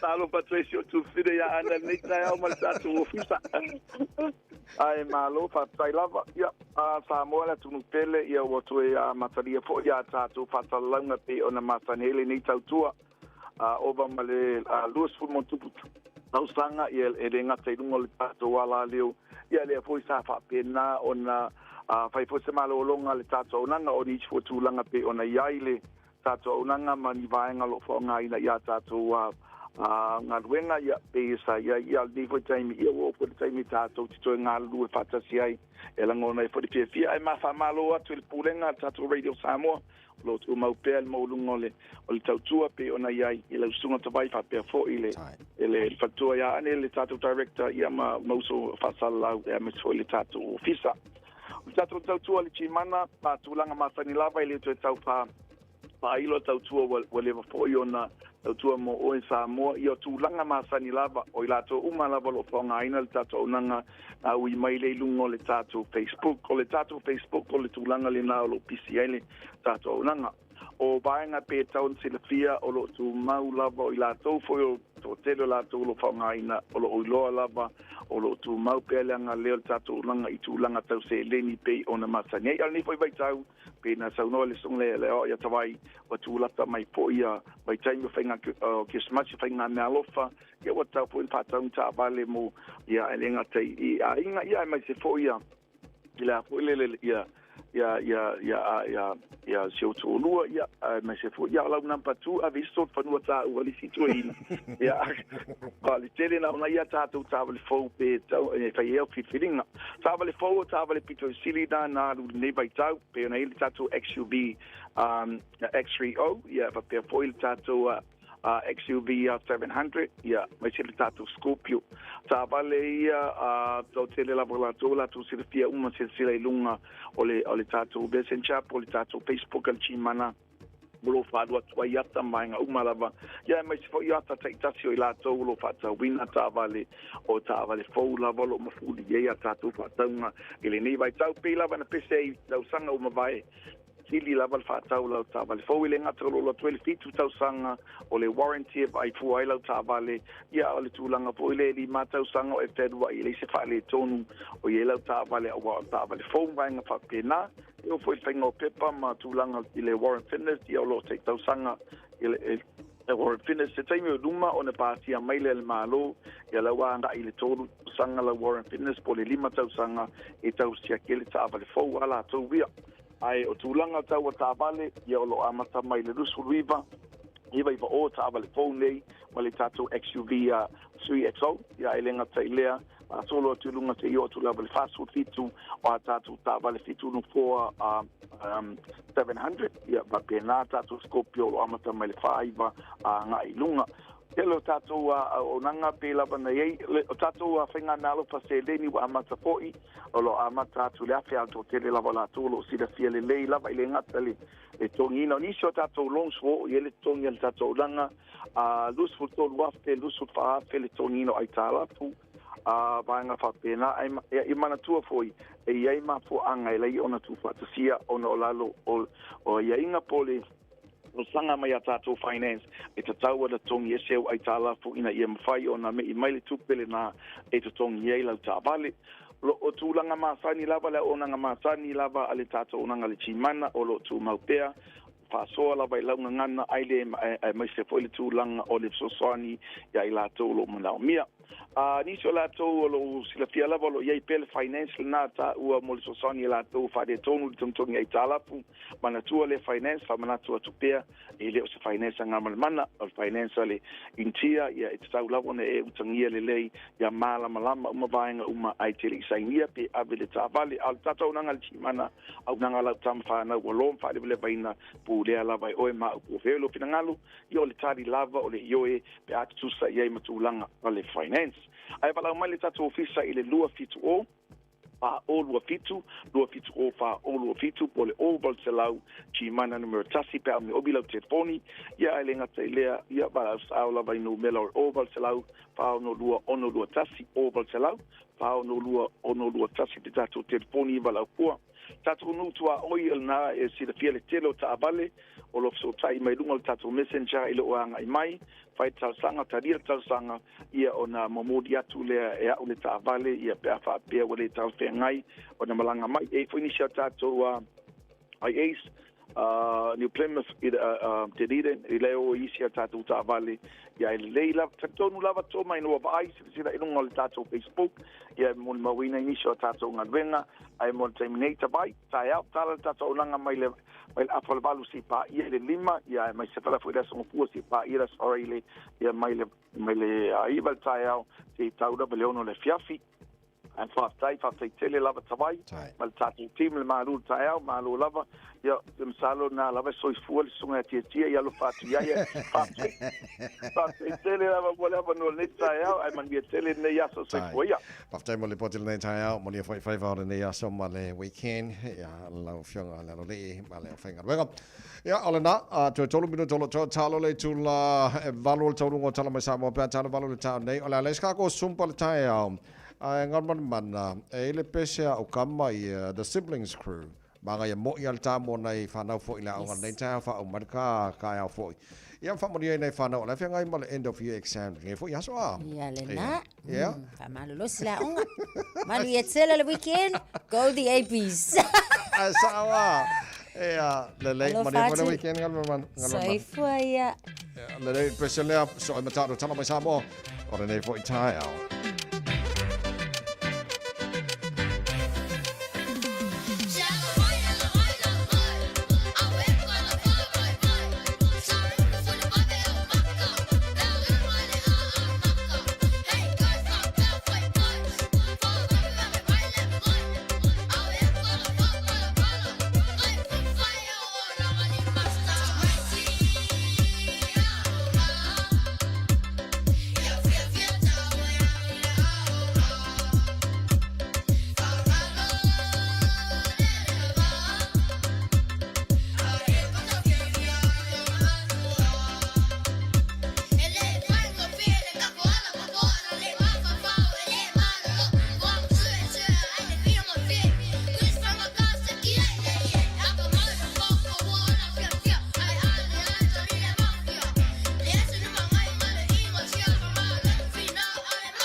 Samoa. Taslima Ivatolu.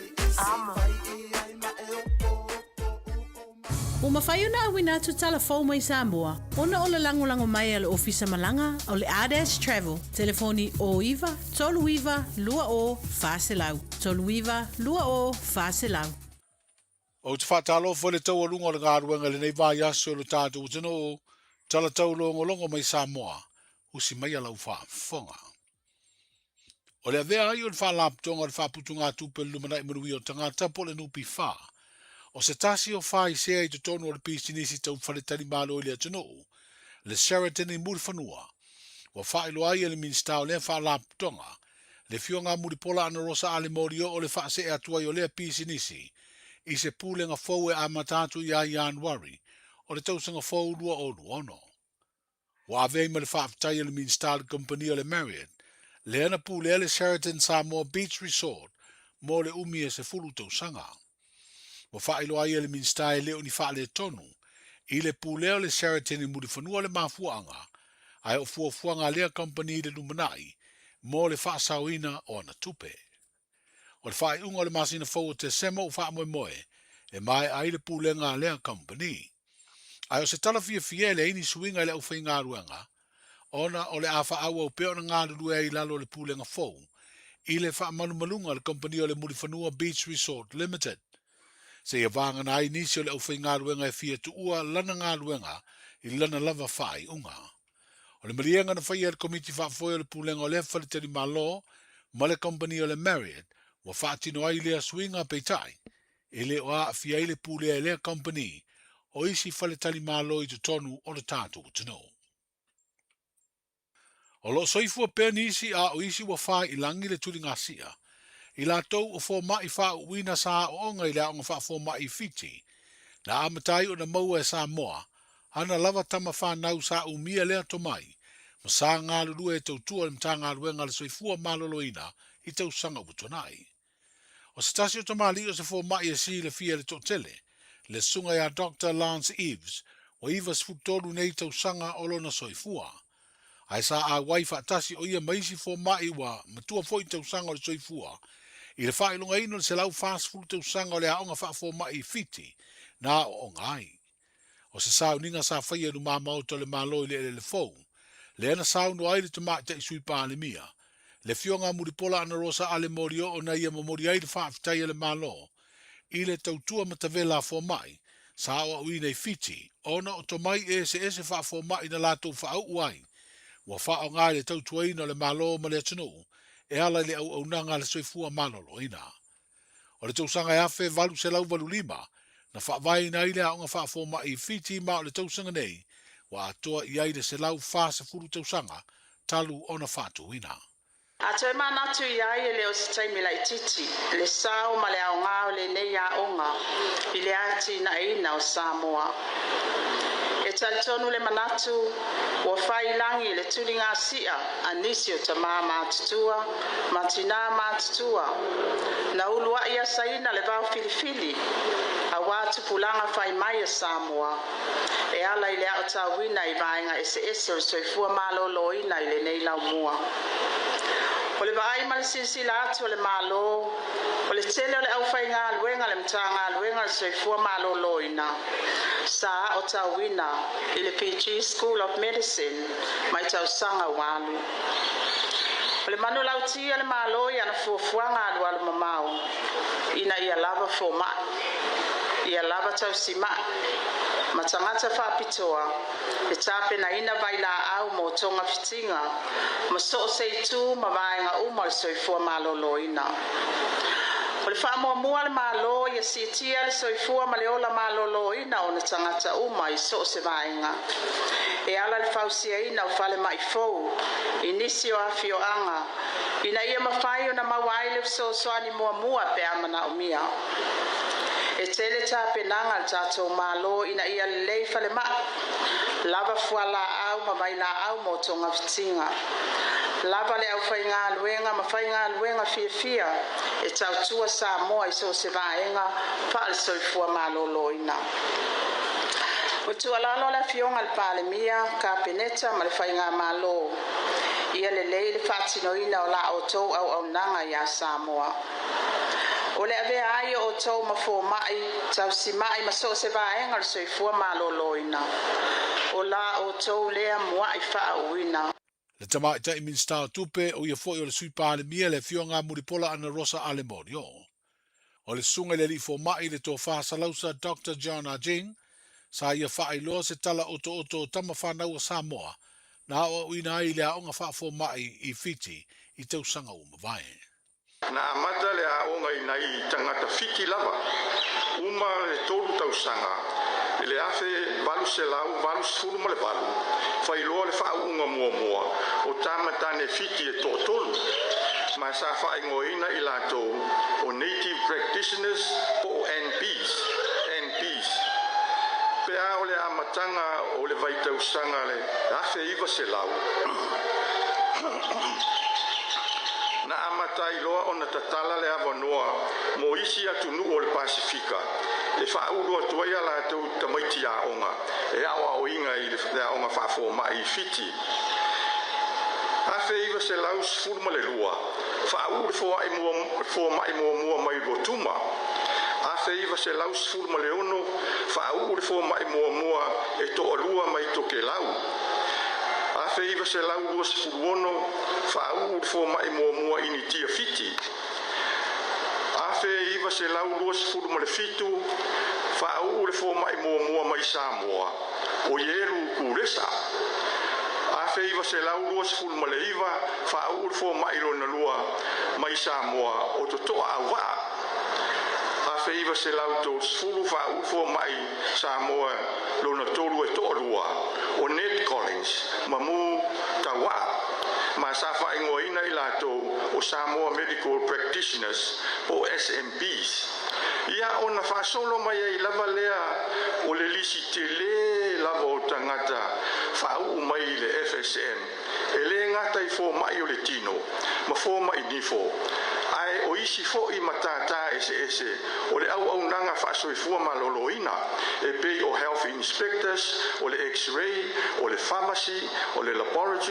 Le sunga le li fo mai le tō whaasalausa Dr. John Ajing.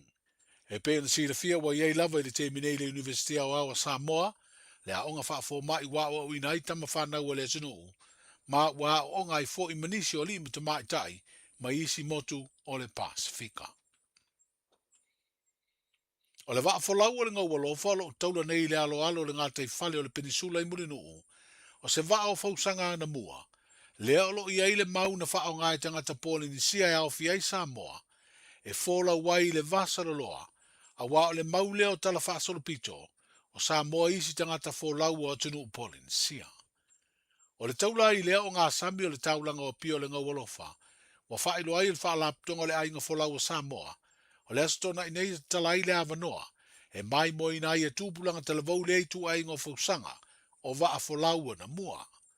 Se avanoa le leifo I e peo na wha ilo ai le ainga folau, o le ama wai le si le fia ma le ilo ai whanau talavau, o fausanga o ia fo I tu ainga o wa. O le masina umawai, sa tali malo ai I le ainga folau o Samoa, I le malanga mai o se wa a folau o tangata Maori o New Zealand, le ano lato wafe ai na ngata I fale, o le fioanga o poutasi I fale alili. O se awa onga I le sa ili o le tomai o kapiteni, I le whaonga ina o le si o mbanga wha le nā tūle pe o le la, o whetū ma le masina I le pō, e tāpa sa ai le wa a folau na malanga mai ai I Samoa. O le wha moi le asto na I o le nei vā yaso, o le ata tala fo I le lautere o le tātu o tunu e fia mai moina le ngau alofa. O le anga uma masini e mawaile e o le okesene, I le mautanga ngase mato tua. Ma ua au mai ei fangu okesene mo le mautanga ngase o tupuata masese mea ole, mai Amerika Samoa. O se ngā luenga lo whao ngā I nei le vā leo leo le nā whanua, o lo o alu masau le whila ua ina o fangu okesene. E leo I roa po a whea e toi fo I ai le wha le tonu, wa a whia I nei masini e mawaile okesene, I lo tātou mga ngase au tū. Te ripo ti atu, ua taun uma plan se lua. No o mai ni a te ultala le minsta so fu maloro ina mana na whenga luenga umsai I. Te le I runga luenga, wa no si sili fa whena fa pi, o ina fa pi, na fa ini trainings, always the monitoring, o kaka supervision. Ai sautala I lātou le no mai. Ele iai ni to leni le leisa fatino ale lua vai son solto malofa pim sini to er. Ploketi fa pea. At least 6 months. E no folta na te fa pi ploketi. Ma train umai lātou e tau ver ploketi. O fa fita uli na leita. E o vola tato city scanner saving.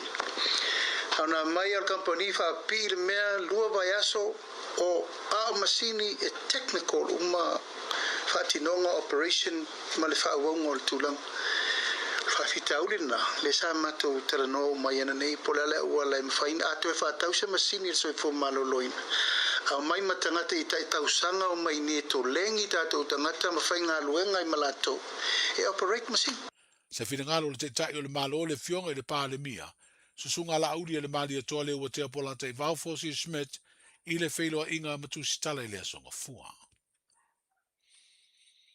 O toi fo ia lātou kalapula kapia lo tā alo aide to o tele o tamo le tātou au kapia le manu Samoa.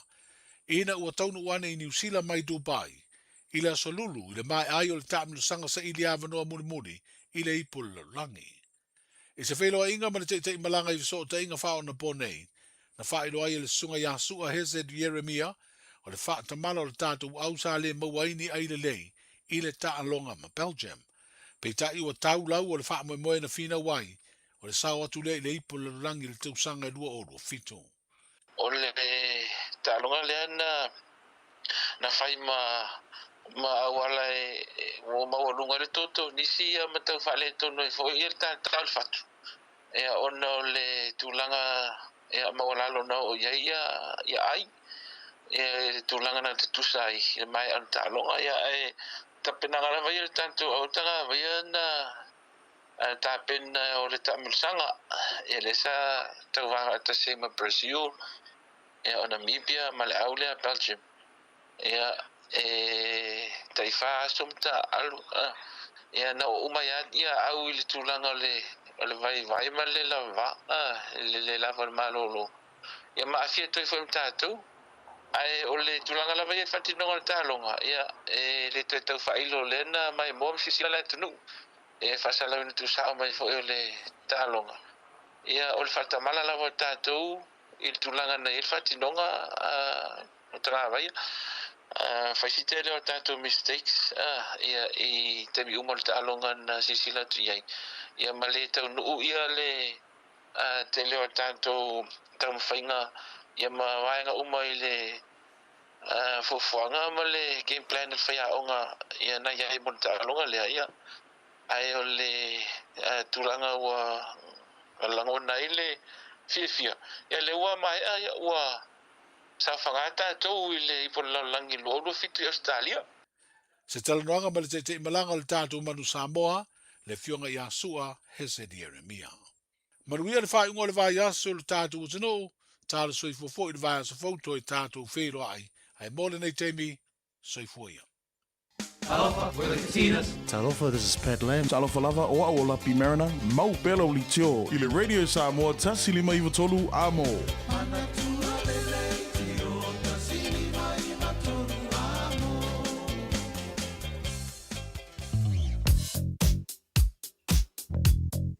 O li poti mai lunga o le alatele, ua awina atu on o le langolango mai ale ofisa malanga ale Adash Travel. Telefoni o iwa, tolu iwa, lua o, faselau. O iwa, tolu iwa, lua o, faselau. Kalolo mai le flow le traffic I so se vaenga le awala le nevanga le tai au fo masala valunga taro highway so lo te vavai atu le mana le flow mai o le malanga mai sifo. City bound on highways from Maleono, se laupa sene, manga flow le link mas fulbalo as fuluono. Pawar banga le mumu mai o le yo o le Pontchevelia on ramp mal Western Springs. Pawana banga le bloka mai il ne banga le tai hao. Tatono malanga mai il Luas Fulu. Monte Force Fulona malanga mai sifo fa sa hotel taulanga o Kilani. Ona fe mai leo le tunnel Pontchevelia lai manel flow mai o le tunnel ne vanga le tai out na poto vanga no te va tu le mumu mai ia o le va Mayora Road anga Dominion Road pa na vanga le polo kamane ne vanga le tai out flow le mai ala fu flow le malanga le ba lele Massey Road on ramp southbound ala flow la pisi ala flow lava around Puini Road on-ramp ma Lambie Drive bona vanga le mumu ma le vanga chai au e malanga mai South ma nail flow State Highway 1 ya tulanga ma Sarila fo e Poloka Istamaki Road on-ramp city bound lai Poloka lai Titia ya vanga lai o Tip Top corner Mount Wellington on-ramp face Poloka tele ne vanga le chai au fo North Shore lai mane full flow mai na around Wairau Valley Takapuna North Coast bona vanga le mumu mai e tango le tai au te roi se vanga wala yo a lot flow le sound le mumu le vanga le tai au ta vale lo le foi ma lo le sila ma lo on sai ya tanga yana nei fa na le fo ave mo boni da onga nei tai au so na fa so ina lo sa vai ngo ko se nei fa na onga talo la tamari na ilunga ole wala nei fo i tai au Whaio fuafua sa malanga mo Samoa ma le Pasifika. A fio ane loe le la lao le R-Travel i le tasi walu lima Great South Road i Manirua. Po o le fitu lua o Shaughnessy Street i Papakura. Mo wa pase se pa u. Wala au loa le R-Travel i le o lua lua whawalu o. Po o le o iwa, tolu iwa, lua o, wha o. Le R-Travel. Tasilima Ivatolu Amo Radio Samoa. Vai kala tamani talo tau ne va ngor tai au fo ma lo fa te tele lava le tino fo ila mai bomo lo fa fo ne va ngor tai au ba tu au sia los fa le bebela le esa bo ne va ngor tai au te le balu e tu mau ngor tau le so e le taimi awa malangi le tau e fo le taimi pa wai timu ni so va ngor tino e le nei as for railing e ma faina o le los free vanga le total 4 degrees Celsius mo ngor bebela le esa mo le so los furu mar fa e lona mawalalo ya le tunu o lo mai sa mo fa pena foi America sa mo ni temo tao ma lo se fo mo rio ma to mo rio tao le lo fo le tuo taro va vai le tau i Australia fa talo fa tu panga o malava al ma lo tao so se vai Australia ma lo se fo mo rio lo mo Canberra va vai atu se fo mo tasio le malu lu ne va ngora tao la ma tele na awa o le tau le so se fo valu mo ngora malu le fa mo wina mo Canberra le so il va vai atu me pone fa talo fa le tunu to tele fo taton fa talo fa mal nei tau ngora tato Facebook mai me pone alo la se fo mo rio fa maru lu ka ya ri van o le maru lu ne va ngora tao fo o winga fa mo wina mo me pone le so o la su ma tango fira la ma nei il mafan fano le es fruiva ilona maulunga sini Australia ma lo se fo mo rio nei tao se fo lo il maru le e i sini nei fo va ngora tao winga le tau sini Australia o le fa solo ina awa il teme po wa timo fo teme langi le tau los fo tasi mo ngor ma fa fa mo wina mo sini Australia le so Brisbane o mai tanto nei tau fo si belo le mo to nei va ngor tau los fo tasi o lo yai ia le belo o le e Brisbane le so fa solo awa lang le tau le so to se fo mo ngor belo le mo Brisbane le nei fo yaso o le tulanga na ia tele o va ngor Australia ya mana baanga bebe la Australia Darwin losu fitolo e oko kafefe ele nei baanga o tai fo o le a fa solo ina awa o tau e pa ultimo ini so taimi todos futolo balunga bebe la e fa mawina mo Darwin le so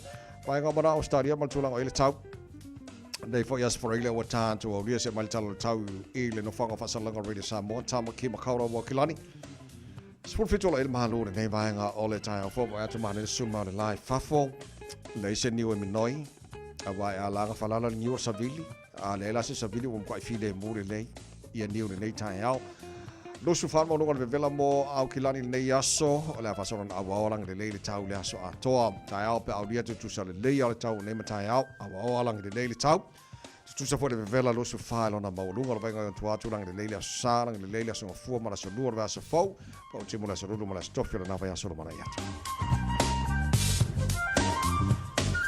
fa mo mo mo na tu na mai la mai tau nei vai ngora tai au le tau mo le Samoa falima e va tolu a mo le tunu ala lampa pa au ni so vai ngora ke lo pe fa mo mo ria mai tau mo tau le nei so fo wa tatu sa valia lo se fulu mo le afo te nei le tu live balu ya afa dem sia tatu tala mai Samoa ni fo tai au tau rungo tala mai Samoa ni vai aso e tu fa sa lo wina mo e pa tali tu live fulu mo le lo le so Male fitu le po ana nei mori le fa te le lava le sui ready sama pia le fionga ngal mana tu mara tanga via tipi tanga via ma lo fa tai te tu tano ma lo mo nanga nei foi tai ma nei verso ato alo fa no longo puli e sa mo le ngata ia terror nei so se tafara nei kelope e me lo tupu i sa bo ya ole tu nanga e taru tala mai sa mo nei foi tai hao luas futasi o te ai le tu la valu se lo fa fonga ole tau runga nei vai aso tato mau fa sa mo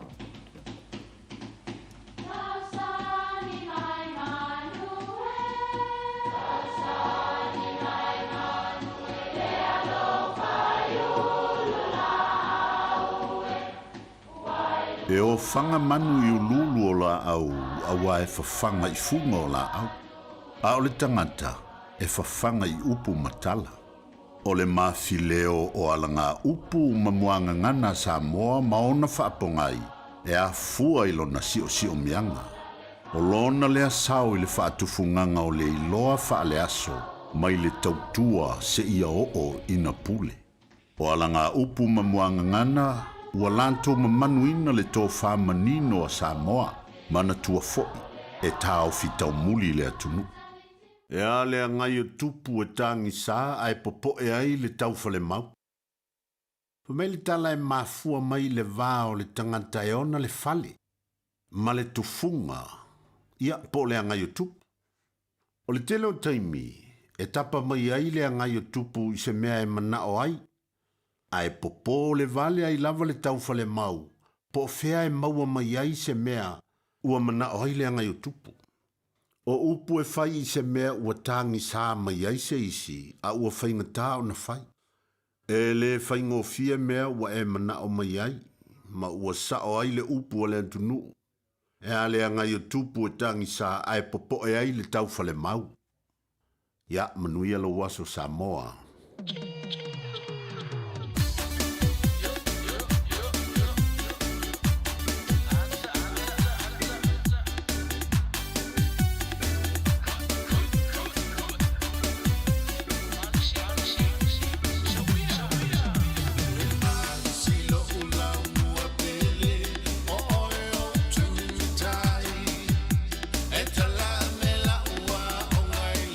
Samoa na e mua i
Major weather events have created significant challenges for Auckland, while game-changing transport projects have created massive opportunities. It's time the plan for the city caught up. We need to better protect people and property, enabling more homes where it makes sense, where Aucklanders can walk to the shops, catch the train, or live closer to work. To learn more, visit AK Have Your Say Auckland's Future Housing Plan. Submissions are now open. Brought to you by Auckland Council. Tāmaki Turiki. All together Auckland.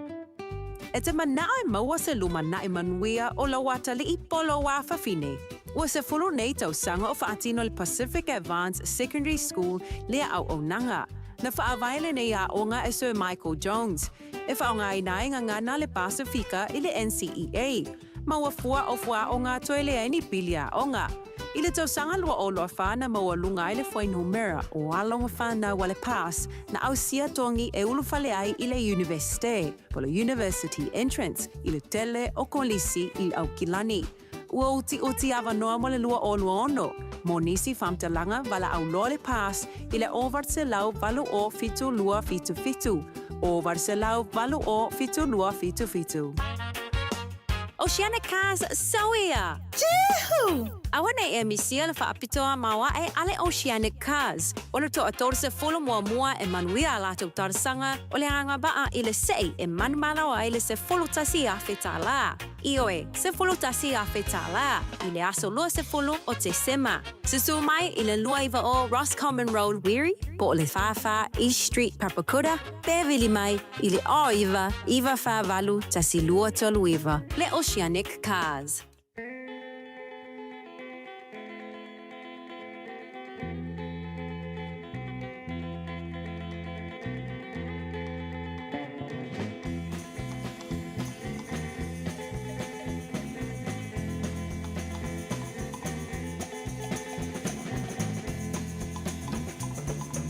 Pessalene u fatumoe ai u e vai o e via moe da fai la e la mai pea I say yo pa a pia a tuilea u o tari toni la pa ma homi wa me no e ma wo moni o te yo e o te ame te foi le oti a pai u e pia but the smile io Tamau left to Lima, all night to my Samoa, my New Zealand.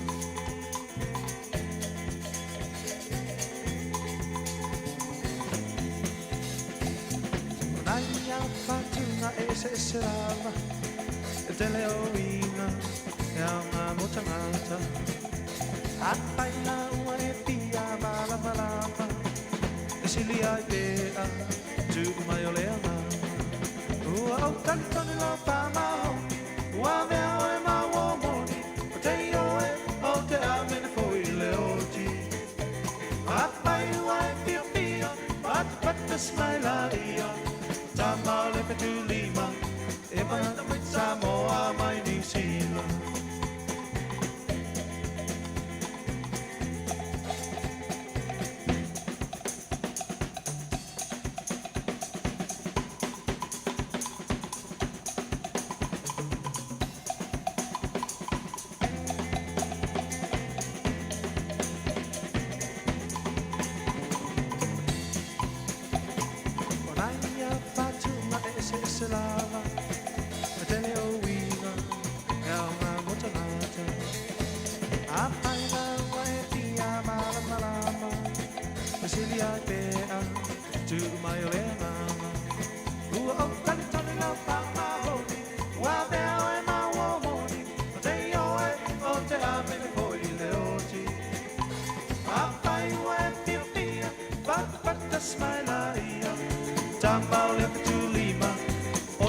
Samoa, my New Zealand.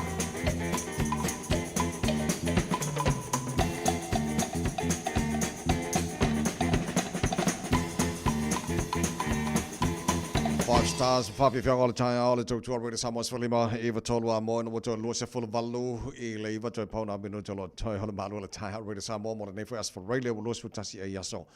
o le masina November, le tata whanau, o le rua whelua se whunu, ma le lima asa whareile, wā lesi mosa oi. So alo se tumua, ma le tata pakalama le fo i tai au fo, so alo, ma alo le si whamuni le tai au fo. Morning to vai. Morning, sir. Whawhelo ia tumale nganga whaaloalo. Ia me se fo i o le whitata pa el tatua tunu. Ma lo le usta vai ia whawhitai fo i mo a vea oe masui o le tatua tunu e moli le whawhitai le tua i le tae au ma le tae au ia. Kala fo ngale vai oi vai loa. Sa e alu ai moli poko le akua warkau langa le kamarong kinga.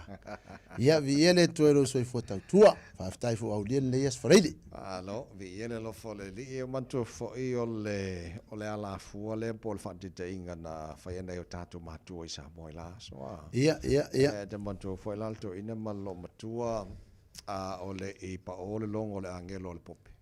Ia a o le vana pesel to ina malo matua i le lotu o le taia. Sa o le tawai. Ka o kopea la ala pesel to ina malo matua ale o le ali. E o le maa kawaka i ngamu e kilu whikaui. O lo kuan mana pe o la au ngale sa sai pu ava ko ngale ko. Wa fo ngale umma le pesel lo ko ko puro ia fuka akila. E ko e kala au ngala ngo fo ngole pesel ile ngo lo mo ko le o una o ta o to ya sa o le o ta vai. Ia. So o le whatita inga la e tol pulo na yo tātou mātua. Ia wa ina le na o ina mai ai. Ia le mafau fau mal tangata. Ia matua ai. Ia whaini mele na whai mātua le ave mua mua vi inga le tua le taia. E pia mana tu mai le. E me foi le kenese e soto le viti ko numero te tol nomi o sofa masinu. Ai mankua. A whai ke mai ke whai kaua uma ia kusinge kaua le whenga fau. O longo winga, e foi nasi ngausi na fia i maka upunga i kong. I wa waso ia ta vai le i e kale sia le a loka iki. E peia e le mawhai ono whai taua uma e tuspa ia. Pe a le whai taua male e soto. E lusi furu. E peia le mele uma whai tau whenga tuai, whenga fau, whai tau lor tamalea. Ia e li whai lau. Ia o tapasai no tātou, ia peia lo po pesengi si o whai lau ngā a whai le soro awa voringali. Ia o le sola fa Samoa. O kala me langi de malu le ko fa le vai mo ai lo sala masuru ivo sala mo lo se fur kolu. Ia sa le o le fa vai le. Le o lo mausali. Ia ma fa pe foi ona manu ia foi fa fi auso ka kelo le ka le lo ku. Fi fa se valo ia le ola. Asa. La kola sa ori ka. Ele le foi la na fai mafafangu ma manatu tātou Samoa. Pe tātou te nofo i New Zealand po o Australia po Amerika e le mawhai ana ave se ina whawhai le sa tuina nei o tātou mātua i Samoa e a matale aso fau. We are Samoan proud because of the whawhai o Samoa. Samoa. Whawhai le. Ia, ma lo whawhai pe wa whesela ngona tūlanga le ona ua mai fwoi lo ngang whawhai fwoi i lunga luenga lo whai nei. Ia, a makai fwoi le Radio Samoa na tau tai au e le mawhai anga se e po kalame Radio Samoa. E te tau ana mua na avel vi inga man whawhatai le tua. Matu watu le aso. I a ao le tua e tau tai. Upo le aku ngu. Mua i kōringi ur kua oi. Oi whanga le ua le akua. Mua mei mkaku sa. E vai le kere upo. Lango le akua. Ia. E kaung wha mua pe vau e muri fwoi pe ole. Le whamare o meka. I la fwoi la ala. Manua le o ta tala noa fo i Samoa. So ano. Na ofisili le whengor konsula le asolulu. Ona o le mautau ave le whai ia le whengor konsula kakawhisosanga fo iai. Le atunu se alo lo whai whatau o loa mai Samoa. O le tātou saona nā mo le economy po le tamau aingo Samoa. Na ofisili la le whengor konsula e mawhai a whamon mo le na whamanino mai po a umakaku o lo le mai Samoa. Ia si le fia fo le atunu. Ia wai sa ole lei. Ka o mai po a o loa lai au mai. A o fea fo i lai mau wai. Wai e se le whasara lau. Ai le roka ka o fea lai au wai. Pea le upule whai mai. O ngi usida lai ka whera sa mone meli. Yes. A le whavelave. E le lupo o fea lai ka whei. Wifonga. O lai ai ma o ngai sainga ma inkia. Arenga i lava i oi kako. E ka u whai roa mai ia e o loa lai au mai. Ia male mea o mau wai. So le lana ia wa tala no le talo ia la silfia le le tunu le mea nga ia supermarkets ia se mangana wa market ja ia tatu Samoa ia o le te lo o e le lisi banga masana so no ile fianga konsula ia la e veni la il ta no la fo tele fo business ia tatu Samoa ia la fa tawi o lo Samoa ia markele o la fo la te mau Ale fai le vai sasalapa ma le vai vai ala pe pele ke nang kakarangoi. Vai fa mai manga va le pe. Ka vai. Ia. Mo sa mo le pusa ke le la vai sasalapa la pe. Ia. Sol. Ia. Ia esa. Ia nga. Ola nga foi des kon fenga la pe pe ia. Lai wa lai pe se so uma. Ale ngo sa ka kai o office o le titisia. Lenga. E fa ka mo le vai sasalapa vai yes. Pe vola o loe ka o ngi ka mo kon sula. Ia. O lo su ka sa ka no fa me le. Ake vai o le lako soska mako feu. O le fala maka mai le uru. Ia o le aforingi. O le avocado oil. O le kele o loa ia. Ai ka vale fe ko rusu ka sanga ele o ma ki ngole ka po fe ko ngula ia. It's still not in a mainstream. Fa fa ka le o ka mainstream, le vai sa la para o pepe. Ia ai ke le ka nga ka mga ambia ma nga ia. Fu ka un fai ele ke le o le timan. Ia pe ole watapa ia le mai ngale so ala fo le mo se fira tunu. Langa elenga ta ina ia sila fia le tunu. Ia o tatu o loia le mai sa mo. Ia ai ia anga fo ia fata. Ia wa ale le ia fata wi no lo nei. Ia ko fo ia ku pe sa mo. Le ile mau le au pepe. O ka nga kai o mai fa ka. O ngo la ko lo le au nga le fa. Ia pe le fa mai o sika ka mo kensa. O kala au pepe. O le mau kakai, aranga mai fia va. Ele ki wale kensa. Ai ma fainga mau le mo le le po mar ki ngar kensa. Okay. Po le ala mara, e ke kensa lo. Mo ki ngoa ia e no retain kamaranga. Ai o le vaile, le fai mai ia nga fa e mapu ia mai ki nga, e mai so le ke mo le po. Ia le lo ape wa fa mapu fo ale. Ia ma malo lo ko ngisi ka mi wa akidia mai a il ki nga wo ka fo nga ba venga a ve nga kensa la to. Ai ro i po la pe pelo na po la kensa la wo le nga va. O kensa nga le. Leo mo ka po ka la ka go ya. Po la fo sankara la. Ya le ole wa manatu fo manolo ta pa ia nei va nga ia fa manatu na no.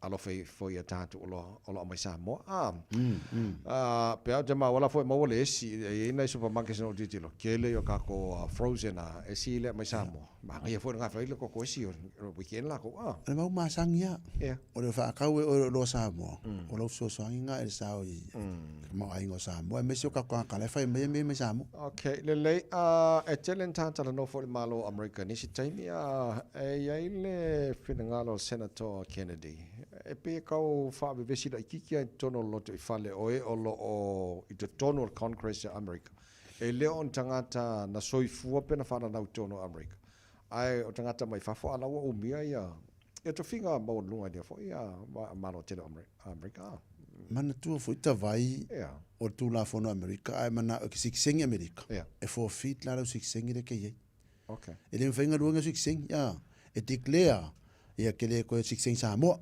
ngal passport America la fora mo a le o mo e congress women mo congress man America o la we ko I office mo lunga a la lu a sing no vinga sa to ti finga la ko sing America le la o mo ia o le mena ma fo le figa ngalo le o senator le o Kennedy onga ua kele ngale kala ngor va ngale o la ko America au kala ngor o la ko Nigerian o la ko immigrants pe o me fo le a New York o le ida se nga fa kai we are Americans and we are immigrants ai le pese pe ngala makanga nga fi America le la fa mai lor kala le a kengeki a ko le fa kai America o ese ia ko inga nganga o ka me ye ka ngaka sa lo mar pili le e le ka o ngalus ka ngaka ko finga bo lunga al preskenge ka fa ke fa ngau America wow makola sa preskenge Obama o mo ko le fiku pili o ngale nga mo e fonga ave Obama ya Iran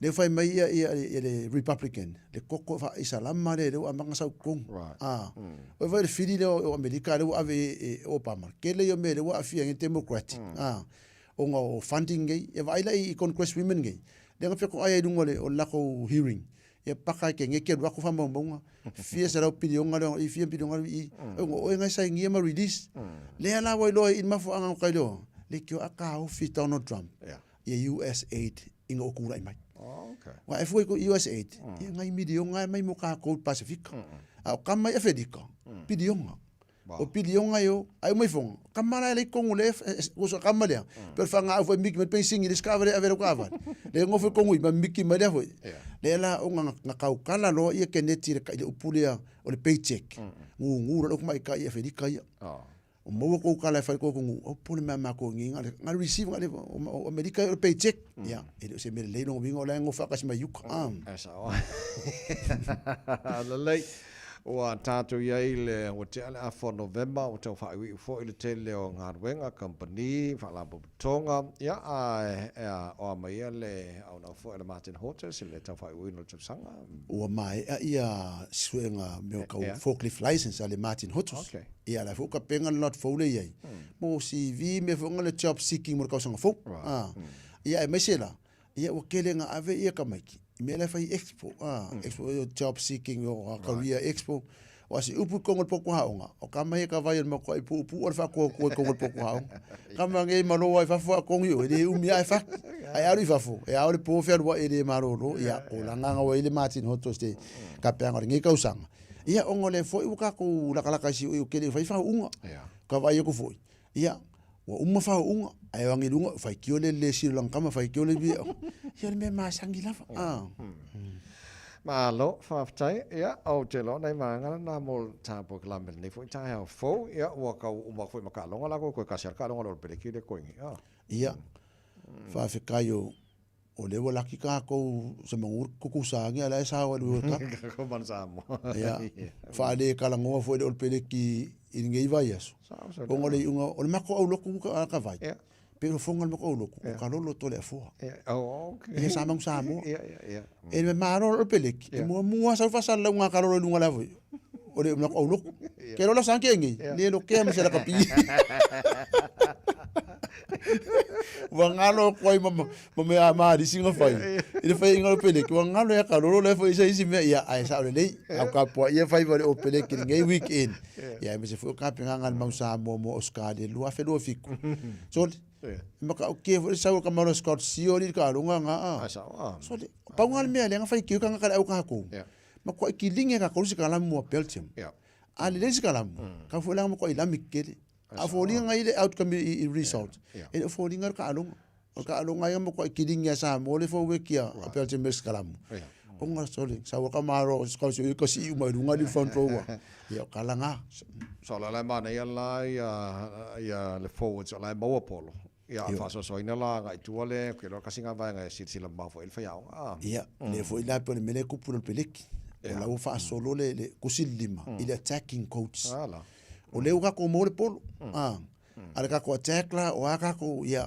e lo si palang ele po inga sido na kusa ai ko vinga kusa ia ka long ai a fu ma dominate ka ko si kalam e ka ulang apa hen ka ko na lo so lo fa te mo le ta o so ma ko mai ko ale paka ma le champing ma le sengita sa nga fa ila ukala la uri ele fe se ma ma o va ko o kingo ho ka mauli me ke pakasi le mai af me ave o le mako kam fo le di mako ye maro le fe fi nga lo pui o ye la nga fa mai ya vo si nga ne fi le to mi o se fo sai mo sa mo se ya fa kai fa fe nga le maur ko vai le va ke nga ka le maro le au le te tas ya sa o le oi ya le fo ko so ele fo ke pakasi me le maro o me ke pakasi ka mauli mai fa no ai maka ko fa kai ta vai ala va tai mo pa kala me ta ya mo ni weekend uso ya lo fa telet ya so nga sala se tu mo mal jalo pa kala me wa lesimo so ele nes for Riley e no just for family no jalo talo le tula eva fa ke kanga puni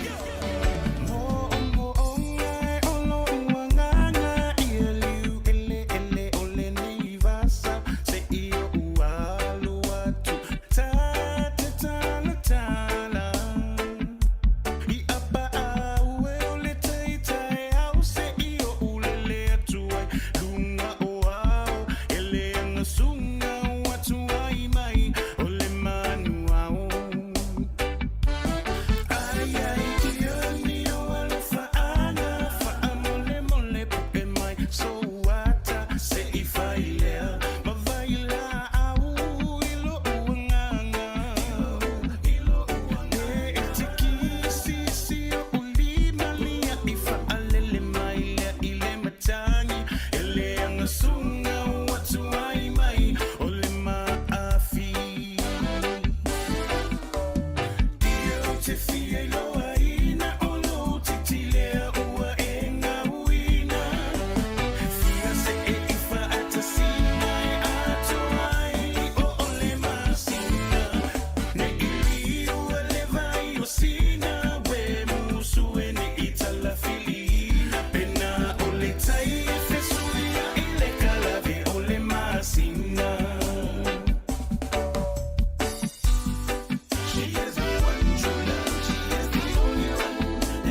Talofa lava o au o Lapi Mariner, mau pela o li tio. I le Radio Samoa tasi lima iwa tolu a mo.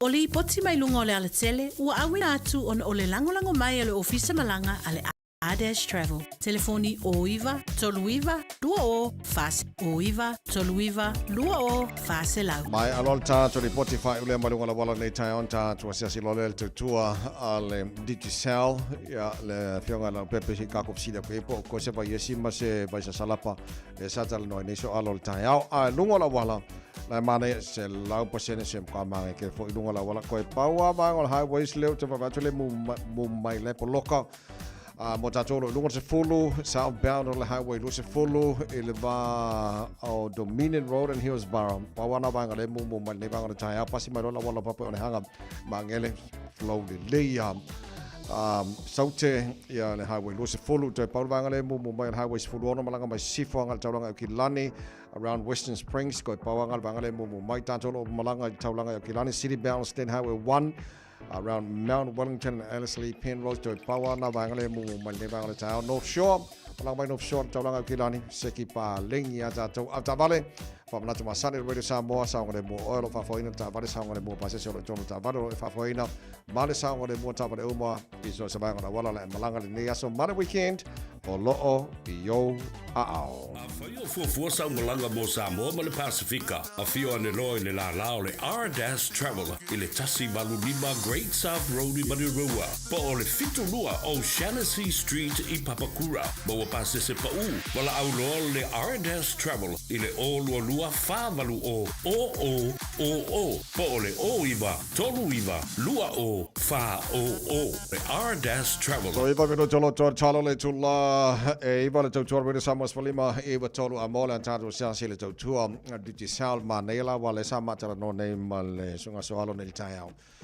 mai o le kele o sapalaile sa mai sa mo le vai sa sala pomba le vai esi le fionga la pepe ala kwa manuia la waka ko ya le o fa ka se mai le fionga la pepe se fa sa nei sa no ia le fa mo tu ina fo ima mo ti no le tu nei pal telo na ngal digi sa la pepe pa fa mo taimi fa telo se mai malon se fo fa felo ia tu la sunga la o ta vai nei taimi la taiao fa talo fa to foi angal tato pokalami ia le tua e selemana yo susule le lai le nei aso ya to no folding ava ia fo ia tu langa la ia tato sama ya ele ngata la le fia la au polo pe o tavai ya a le fia fo la fang ngota wa pe semia ne fia ko yang ha sam ma lo so fo man wia alo fa tai tele morning le sa no nei tai au ya o ngai fa maro skiing off for the weekend le ala nga o malai ya ka sia la fa ngo ko e Mosca ya ya on mele wa fa no ngo tu la fa ngo ya pa mai la wa fa mai ya le avanga foi le fisheries ya le le tato ngata I fali ya ala wa tala le to ise pata pula au tu ya seki ona wa a matantau a fata mai ya tu ni si fo yo va ngo si ma right ya o le ala ua tatala leva noa o lona winga o tu ia lau fango taman tua mai ma unu taman a fai o le nau o matua I whaatanga male au maingar tui mai le tapa mai le ngata I whani man tua mai le au tapua o lo matu talo ia o tau fai vai nei ia manuia ia ai o le weta o tu langa for fa malostino ia a tono na vai malo se so alo na wa ia ole vai esi ya male vai sa sala pale na wa o tato no foi so alo ya o telefo swing ol fa no ya me se la vai na tinam tama matua ana ya ato no de nga tato vai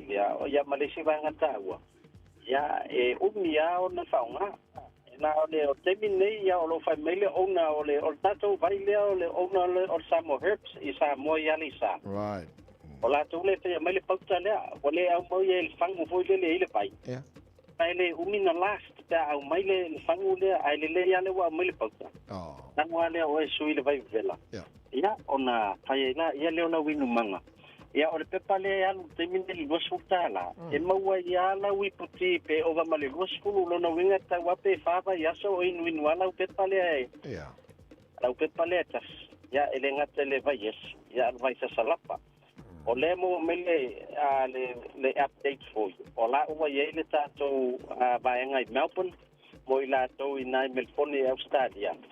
Lea ua ye le tātou vaenga na ua ye le tātou vae siman vai sa salapa. Ia ele le alo va whafsota I mai, nanga o le ua whai hoi talan vaenga le au ki langi ta vai le au ngao le vai. Ia la voi lau tau whitai me Australia, ia la whaila na o tau, na whawhia mātou le voi mose fia manolo si mātou.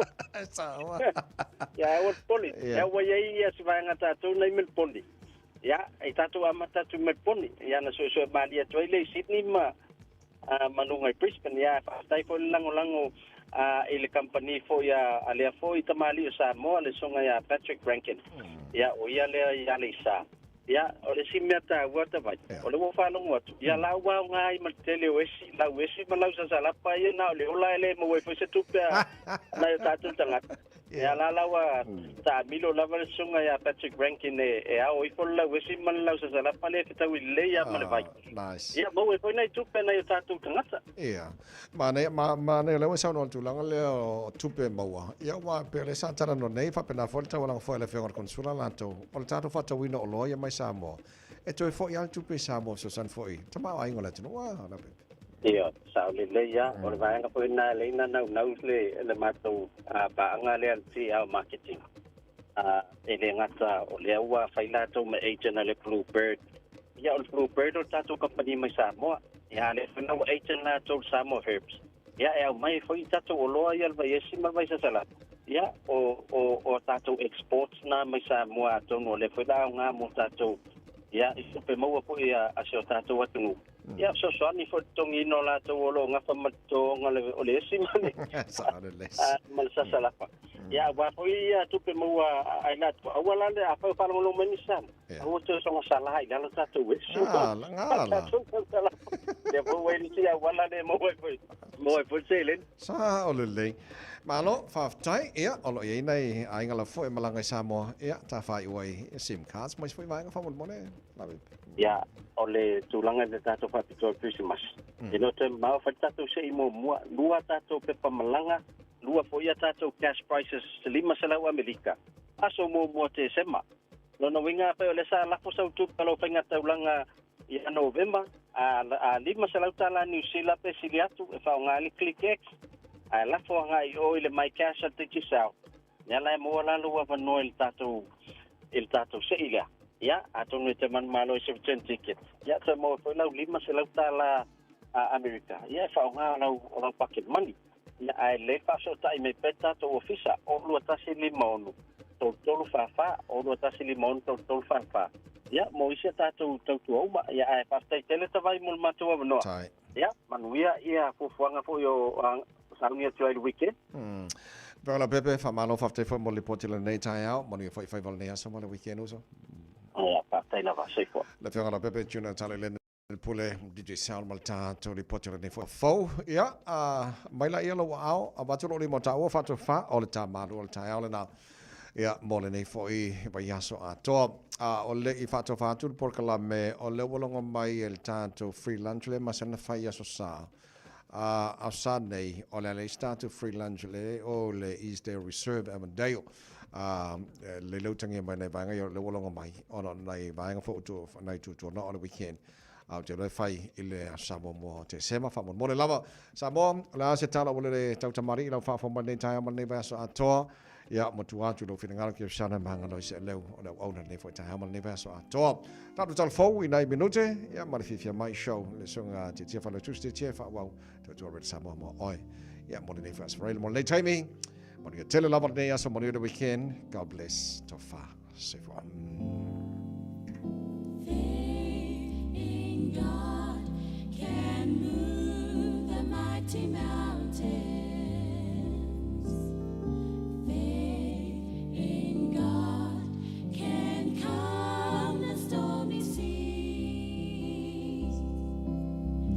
Faith can make the desert like a fountain. Faith shall bring the victory. Fa'atutueletua, mafayana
flava mai Aotearoa Sila o tala nei mo lau no futapoi mai.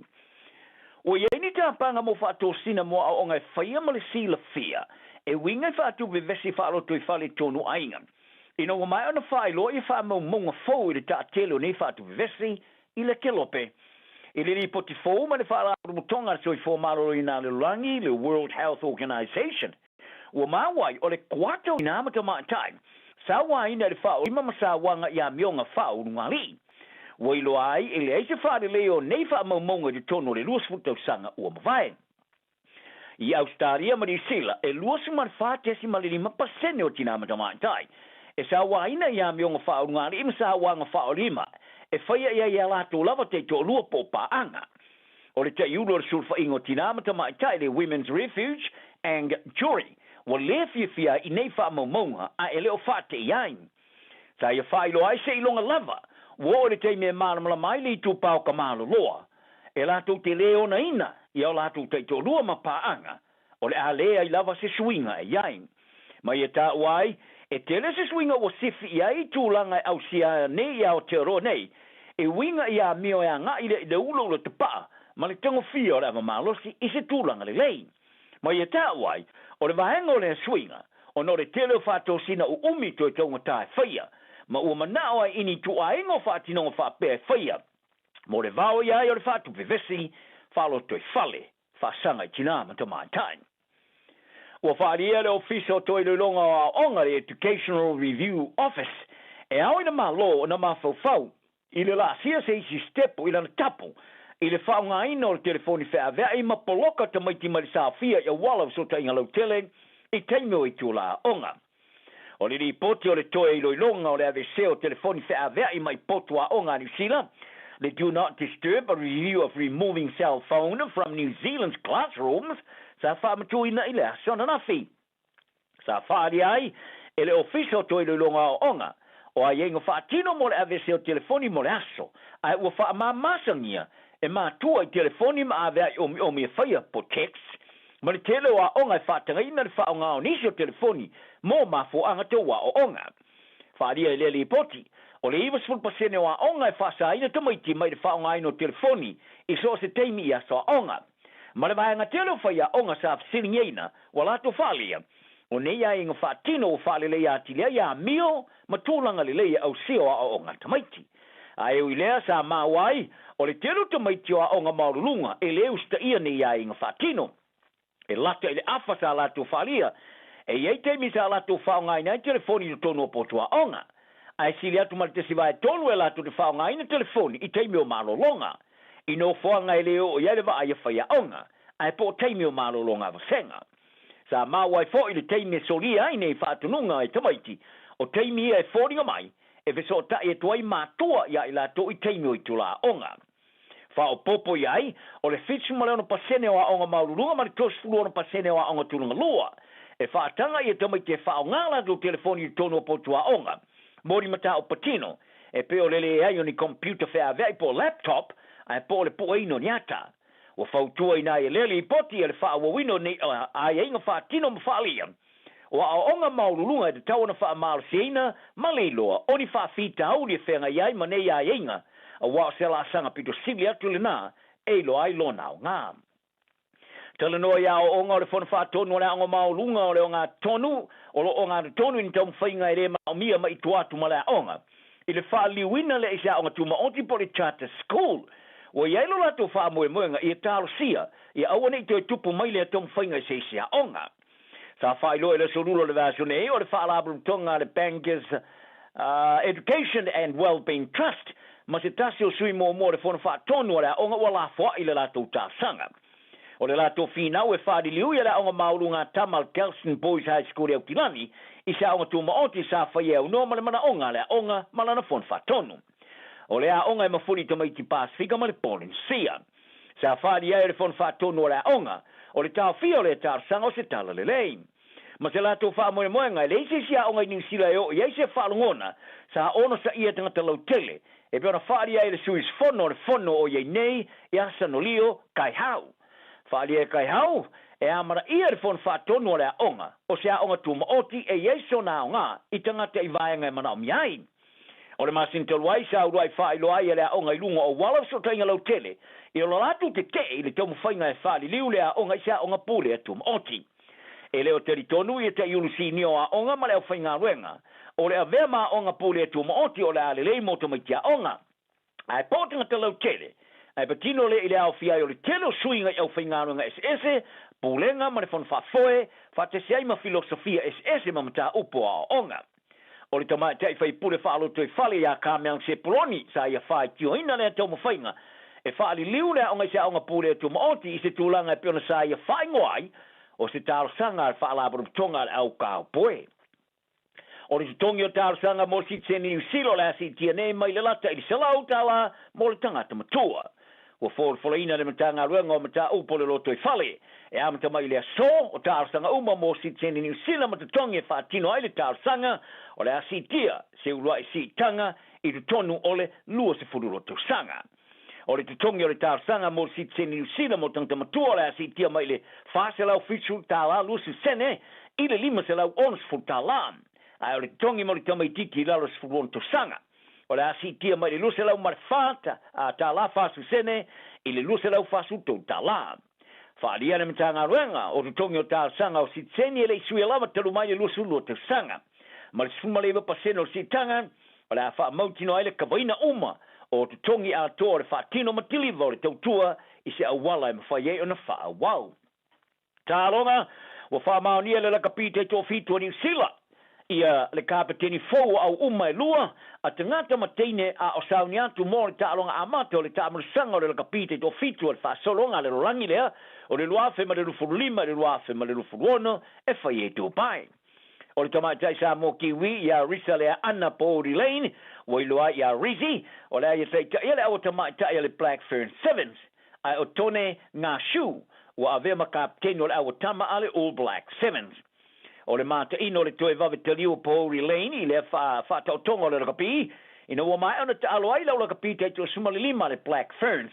Le sa mo mota alo ai le tūlanga awhai le ta alonga sa whai ina ia kanata, I le ta alonga e loai le au sil so ngā champini le I pole rangi toluene, ngelani. E whai tau sanga o vea masui kapteni, wha moe moina le rakapi te to fitua ni sila, ai ua si tia nelo ni tūlanga le kapteni a to toa. O le asui tūlanga nei le tamatai kapteni umia Sarah Hirini, le sa fola le amatanga le masina nei, I le sa uniuni ola lana pepe fou, I le luafe ma le furuono. O le tamatai ta alo mata ina sa manu malo le tau I le teni ta alo le tamarsanga o le lakapite to fito le tau sanga ia Georgia Miller, o le asui tūlanga, po le asui kapteni ia Pōri Lane.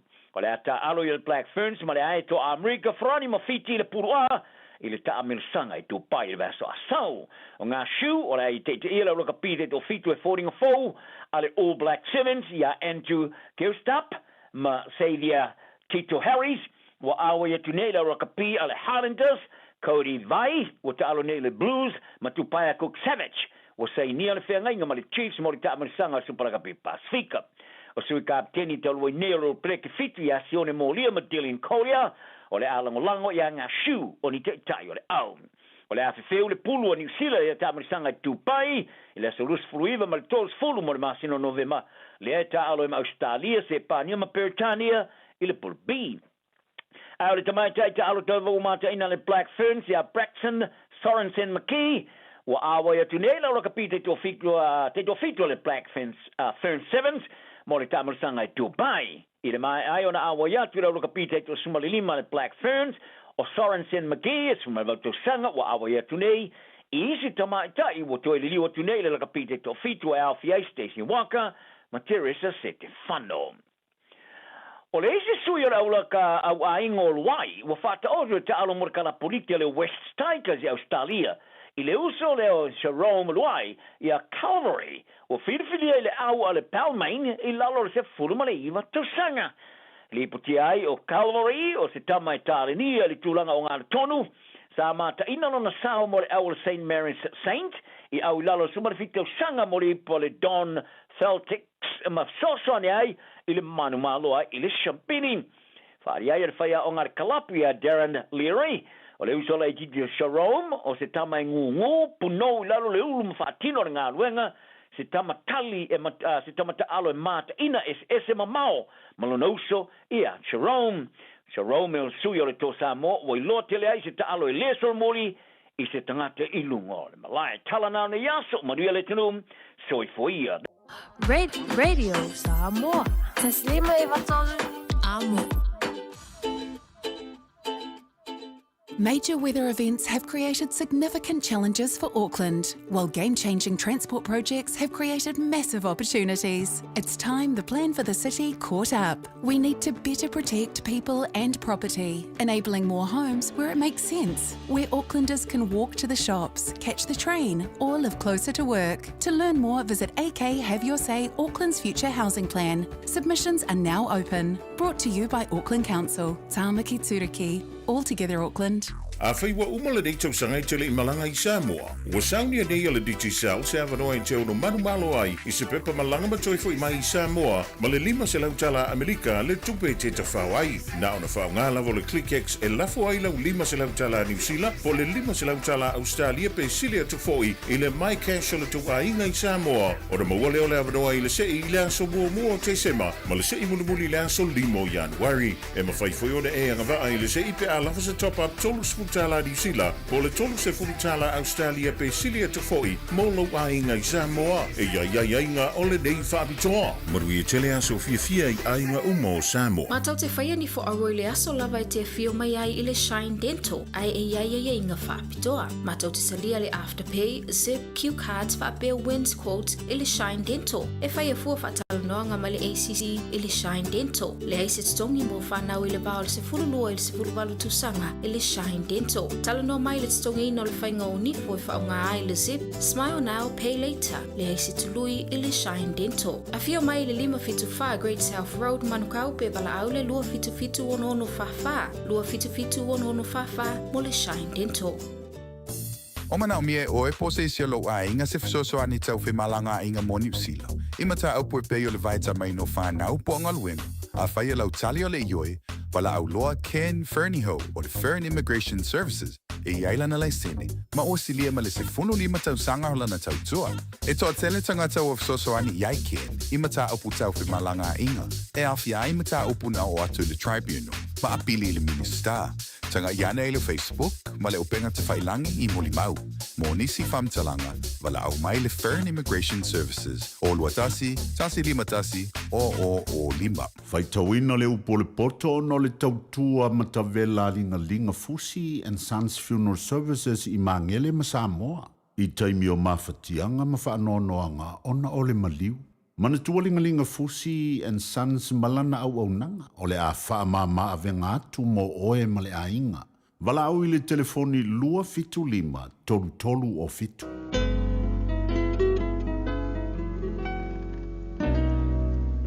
O le finangalo le tupu o maitaia I le ao le li. Na te liliwina I mea uma wa ia finangalo I ai.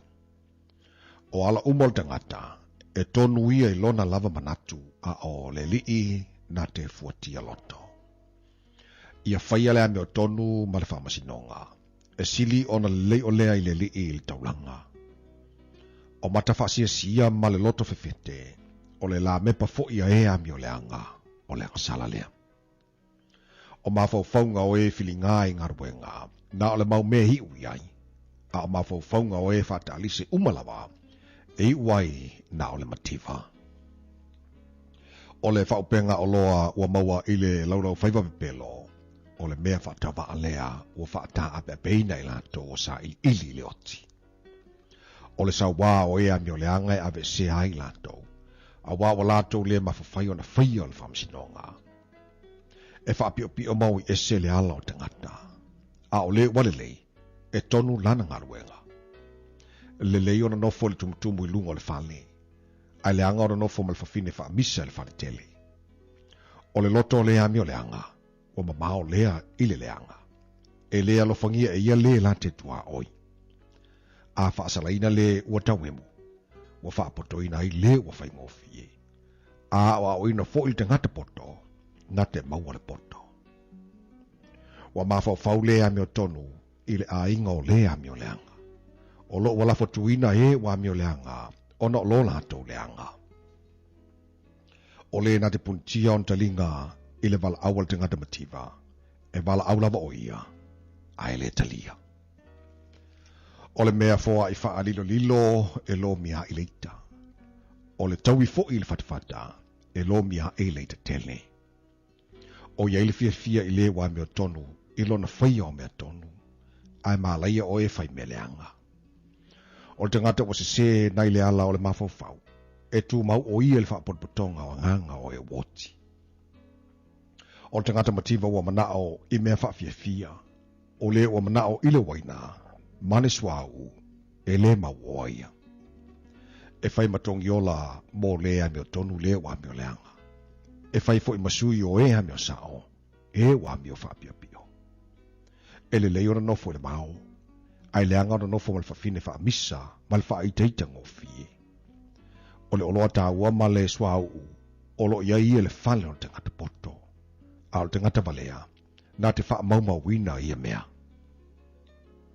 O le watau sisi le ameo tonu, ma le alofa, e maua ia le ola, ma le ameo tonu, ma le vi inga. E a ea le tangata poto le a ai, ai tutoa. Na te lafo tuina fo le malosi lato te wha tua i ai. O leo ilona ngutu malona lau whaiva, e tausi oia ia te ia ai popua ngā. O le wha ta wemu, wha mawalunga, ma le wha wheteina, o le ingoa lea o le wawhailo na ita, ma le wha mawalunga. O le mana o le paie o tiai o ia, a wae le mawhawhaio na lima o na ngā lulue. Watu ina nau lava o ia yaso oma, a o le wae meo tonu, e foa ila wa ia, na te le tau fie fo i se mea. O le taulanga e a meo leanga, e ino sia lea, a ea tili e pea au maia, ma le manatu leanga. O le mori maupipelo, e whano lava ia, a o le tangata sa wha longolongo i le mea, e tau tala wha maoni ia. O le tangata mio leanga, ua mata wha le maa o ia, a o lea mio sao, o ia lava na te mawhau whau i lona ala. E le ai lava se poto, e le ai se mawhau whau, e le ai se pule, e te e atu i le ali. Wa sau dia le solfanua mo le aso o le taua, a o le whao le tanga, o loo i le ali i le a. Ua awina atu le upu o le poto i le nei aso o no le langolango mai a linga Fusi and Sons Funeral Services. Ua mawhai o na tu whātasia o au nanga tāla whea ngai i ni tau ngō fia tele. E fiso soni atu ai, a o whea ngai oe ma le popole ma le wheme mea. E mori whātasia atu ai ma wha mai senga, ma wha mawhana whananga mai a linga Fusi and Sons mo a inga uma o sa moa ua whea le maloti. Malau mai loa ia lingalinga Philip Fusi lingalinga. To ia whaapō lingalinga, to ngia si ulavea, pesu mai i le luas fulwalu Canning Crescent i Mangele.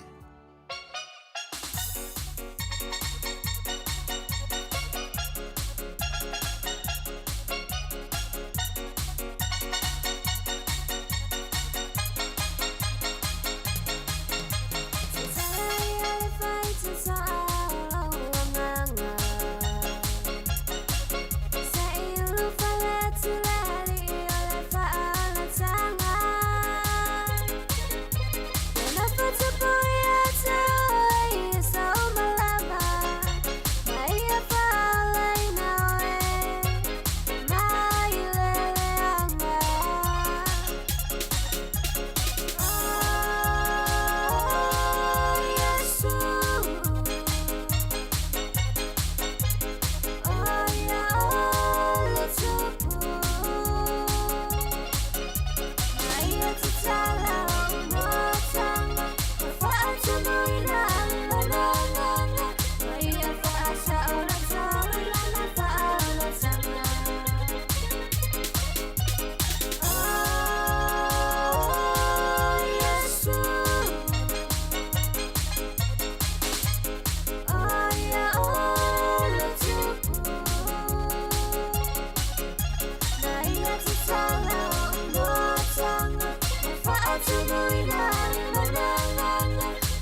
Tai bale wati le walua se fulmal tolu minuto te nei le tu lai vai lunga po kala mel de Samoa.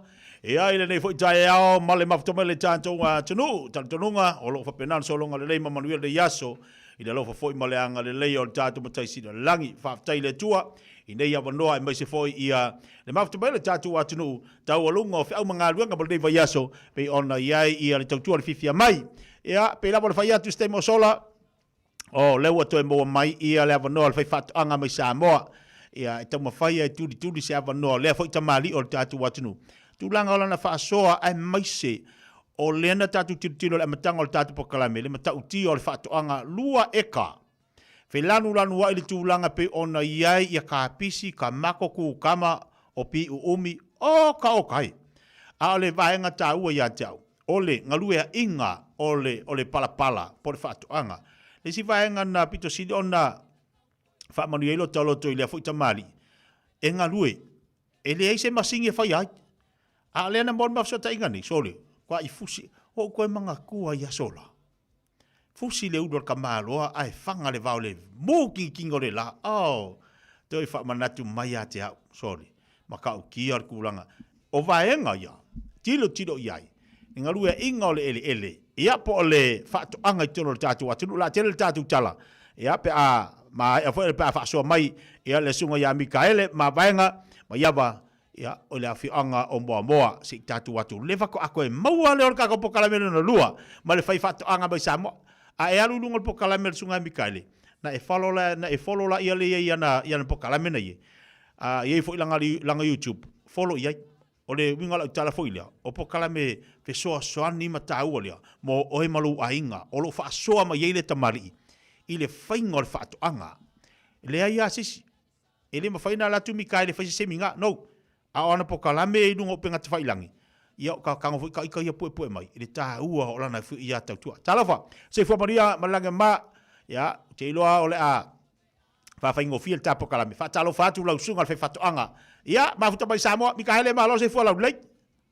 So fua manuia, talo whalawa. So fua manuia le lofa malanga lei al tātou atua.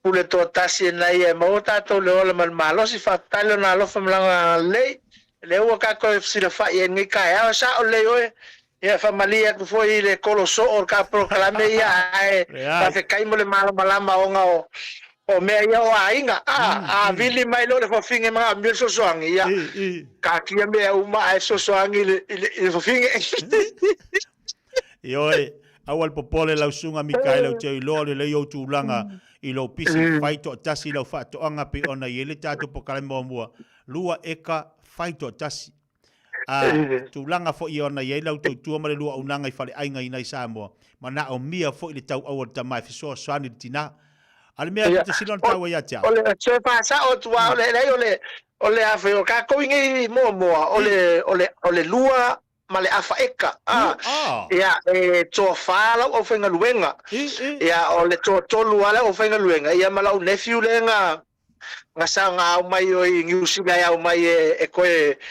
koe focus kai au fo ia la la fa o ma se ma fo wa le si au nganga le fainga le lima ola ia le foi o ia foi le sosoangi ia offenders foi nga le yo le court e o mai e kilo maka ma fa so ele poko merko mai e o mau foi o la kongi e foi po fa me alo foi le ko ya mako ia e fa so e foi mau engi mangaku mangi mafofonga le mange kele sole kwa mare tele na avanoa olo o fala u tele tu wai fa ftai vi ia le fa ftai le tu le tale ni mal me alofa wa vatu le tu ia o e mai sole a inga fe so soni le ngati fa to anga au le fo wa e anga le fe so soni atu inisio ila tu olo fia mo so soni ia mai sole tu te puina male to e fe so soni I anganga ia I fa na pe ona ia o ama le tūlanga o I whatoanga au te tiro atu sa makau kia menga o iai sori e o I tamaki ia male tua foi ole whatoanga ele wha pe e to tō nei fuatai au ia ole whatoanga ia o aso uma ole o langa ia e whaopoposia mea whaopopolea mea ai kausi le lei a le angalau kausinga o la au ia ele tali mai foi la au ia viele lo ko male anga le tua mau pele ola mal malo sia o male o fenga luenga ia le ka mo fai kwange me wal manuia o aingo nu e kale sia ia mai se fole tato atu no lausunga utaua o lausunga le fo mai me tau fai fatoanga wa e fa le leina so o se tu ainga la au ka mako ku kama ka pisi ia ua matua e fai a fatoanga ese i tono tatu watunu ia te tauala o le fo mai o me tau fai fatoanga fo lau aina le ai o au atamu o au ia o au le pizza le tua ole o tato o foi mai le to mai le poto e ala mai le fato nunga le tua ia atamu mai eva ia tato te vai ia ma tausi ana ngaluenga ia o tato ngaluenga nga ia e ka kier fo mai lau popo ia ma ko ia o le au ia la Agal kena lo akamu na lo apu ale akamu ka ua e oso saor ku kama male ta tala no ta fa so la usunga Mikael le nei taiau ide fa de lengo le amatanga o se la au per ka ingor ku kama kamako o pi e ai tangata ya lo wa ya kwapi bo iri nga fa vai e fa na sa no mai fa so mai wo te do to telefone na tangata o lo turi lo pokalame ele fa le leina male amatamataina o se fatoanga ma lo fa taimor fa visili o tato ele aise si o to tele tato ele a onga nei mea a ole peola o la oflau tala na fai atu ole fama nuianga male mea lo fa ta ua na o mai le atua so a tato tali tonu la ile mana le atua la mea lo fa na fo i mai ate tato ia fa pena foi ona kairo ka ko lima le nga pai ma failinga luenga ele fa pe foi ai kango ko kele ia le iskanga ka emeli mai ya kai mai wa pele tomato wa pele ku kama wa pele ama le e ma ko o kako ele ke ale le se me pe fa pe ele fai pe o auna matalo fai fatonga le lua fesfulutasi ele mama wat lua fesfulutasi ia ke le foi menga pepe ia o le sia so o pe limas fulu e ka makonga pe o mai o se le fai ngai o le mouth ia o le famalo sia o ngai tangata e alua you learn by doing au ina o e pe fa pe tano e fatino ma awa te pefe amo moi le atua o le atua mai o le sosoani e o la ia o menga awa o le moia a fa pe te to toma o fatu atua o la ia le atua i me uma e isi time e ke ngalo foi ngale ya o fa susula au so le ke ala mai la mo le ke moi o la kimu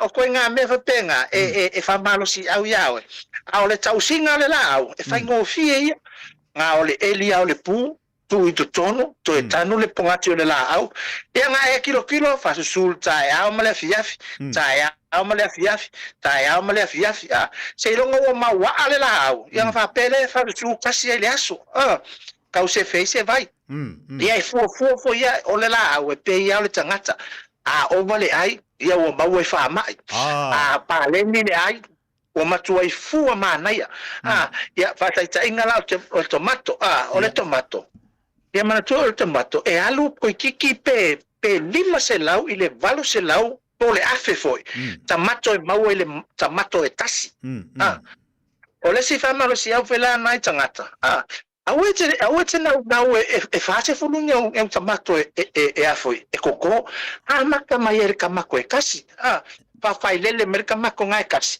ia e fa ngai lo ko ongo ko fiku ka kai lo aing ia nga mu bona ko lo tasi tomato dua tomato tol fa ri mo e mo ifonga so le wa ka ba fa ngoi ka mako ia au ma fo nga malesi ma fo nga e ka kaunga ma fo nga o le la au e le ma pai e mesela ia la au ia o vegetables o folau aina o folau aina e le mafaina no fala toto ai ala toto fe no ala to e mana o mia le fai paanga mal tangata fai la fai fatoanga e te tau no tusa e te tau la ona e toanga e fasusu ma fafanga awa afa pe mungala e le fa pe ngala kuale la fa pe wakafi ai so ole ki mai sa vai ia ona wingala e te tau na toanga le tangata le fi amata pe fi fesanga fatoanga e toanga e tausi le ia ula au e pe ia le tausinga o lo waso i fua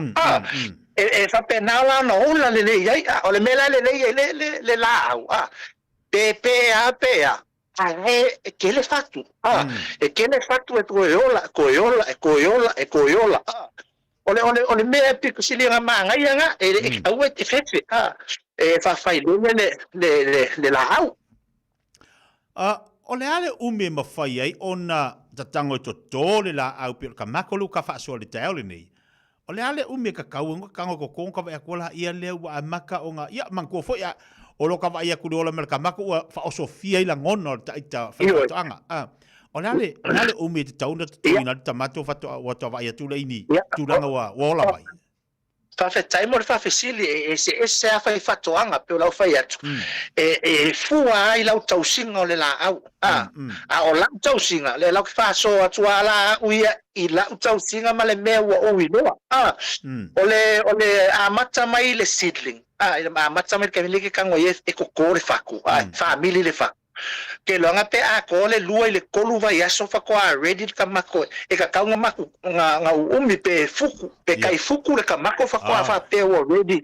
e ave wow isi kangaka ya ngale lunga por su 5 cm e kasi ilo ale mele le fa kali se ma lo si le ma wa ale le a foi le kamako e ke si aku foi la e va venga ko ke i mer kamako ilonga ile me fo le wo lai so ole lua le kolu vai aso le familinga uma lo mili ile kolu vai aso nga e alu lo si ia mai le kaiminga e si ia le kaimi e kau ai pa fu mer kamako po se masinga ua kau le kamako masinga male afa ole o vai aso ua kau mai ia o lo wala nga experience ai ese pelo foi ese afa fa koanga au ai fu i lau kausinga e fu ai lo malo sir kausinga e po ai vai e ku le la o kamako pe wa sama mai e fafanga i le manga miele nitrate ya vai e ku le fu le kamako ia manga miele potassium ya alu e vili le fai le me au mai le fafanga ai so le mena le vinga la ngala ukala e fu ai le fai fakoanga te vanve nga fu male le fu o lona winga o nei mea umai lau tau whalongo atu a lau sunga mikai. O le lei o le mawhau o le whiwhatoanga. I taimi o le aso i te tauai o na whaainu mawhawhanga le la au. Ina i mawhai o na ola mai se tūlanga le lei. E tu tusa umale whatino ino ngā luenga pi o ngā ira ka pisi, ka mako, ku kama, wala o tiro le lua ma le awha ekang. Ka o kai sore. Maka o kia, ke le tele.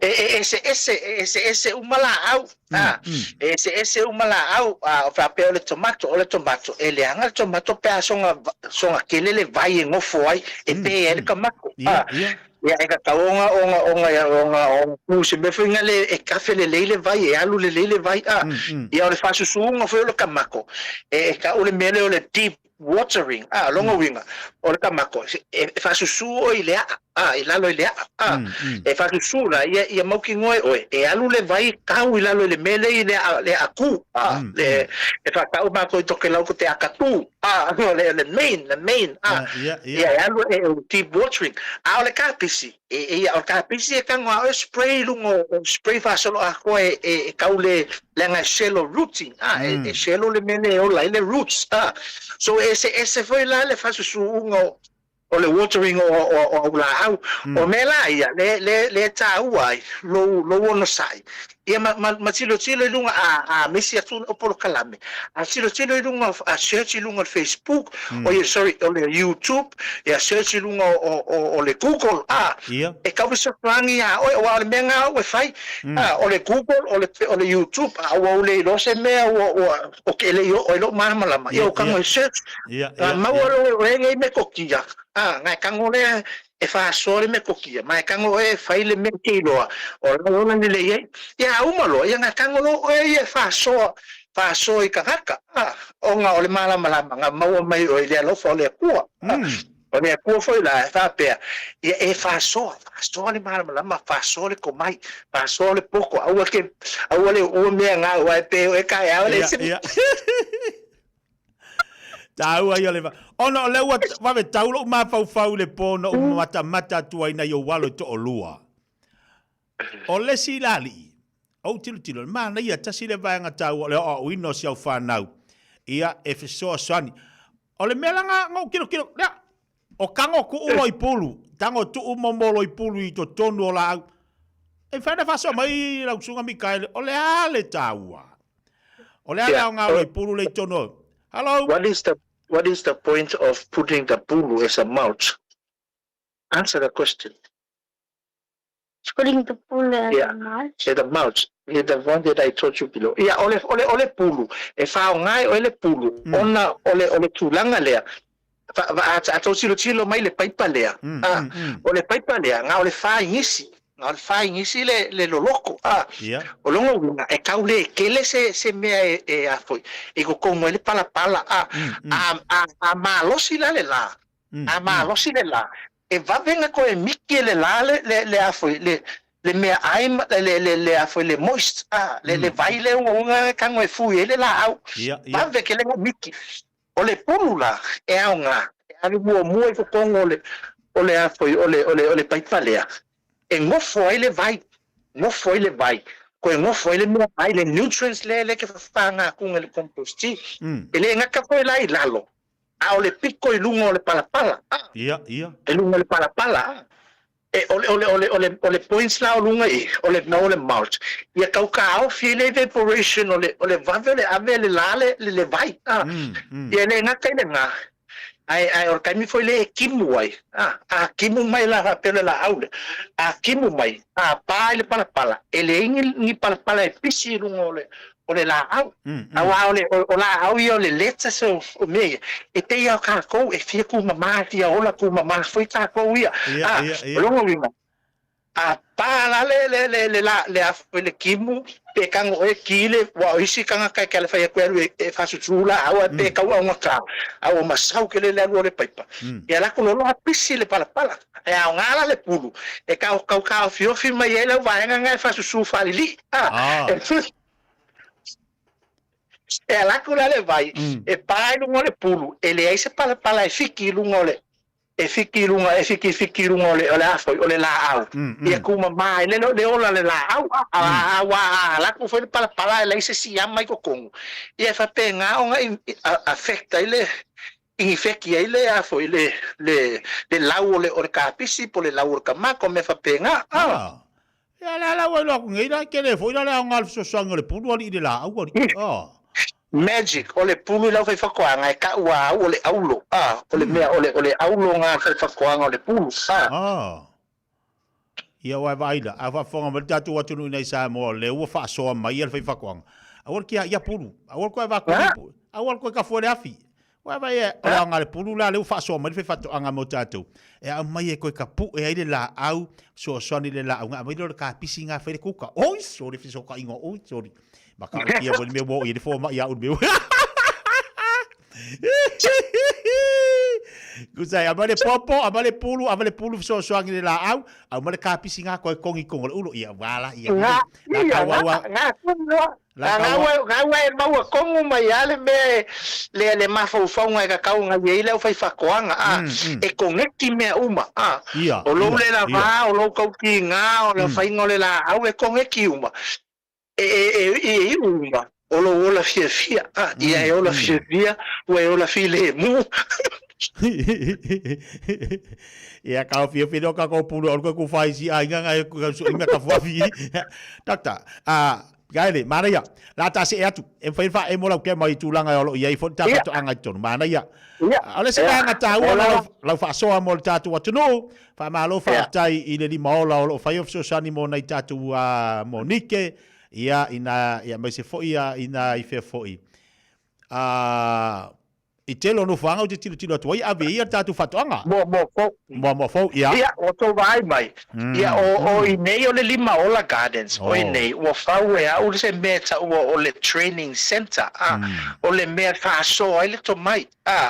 E o to vai mai o fainga uma la ia. Ia o le alu e fatasilo na mensi male ma herbs. Ia o herbs ia. Ia o thyme ia o le aspoi. O le parsley, ia o le spring onion, ia o le cilantro, ia o mea ia o le la foi le simea, o le oregano, ia le toto i talane o le umukuka, vai o le umukuka le.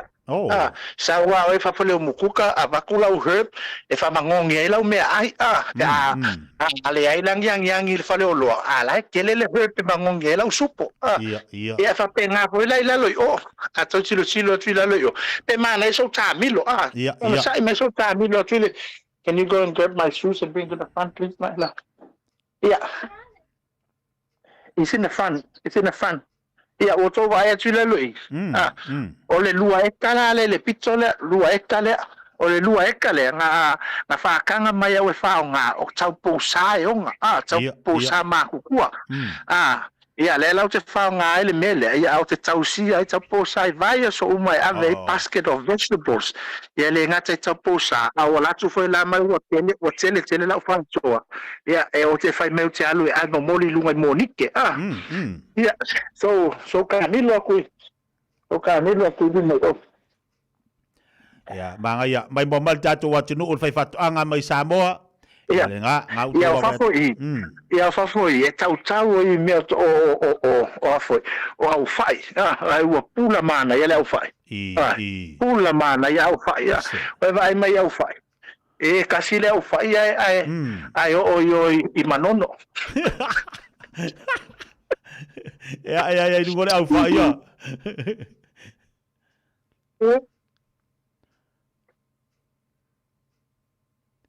Ya, mana ya, mai mama tatu watunu nei tai au dungal tatu poklame fasoa.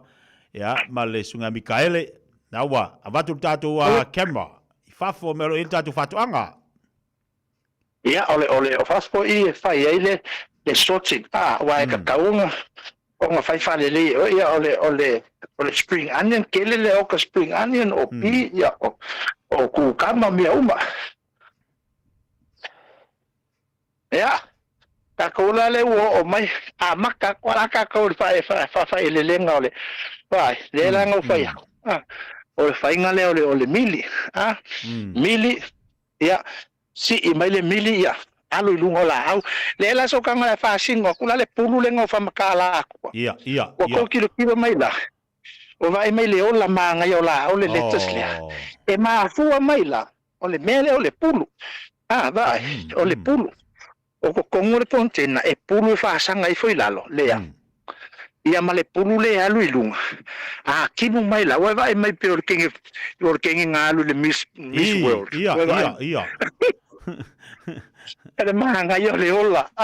E ola tu mama. E ola manga ya. Ya, ole nganga ole pulu. Ya. Atu foi la le pitole. Hey rodeo Max. Ya, ola rauia. Pe foi la fasoa. Ya le la rauia.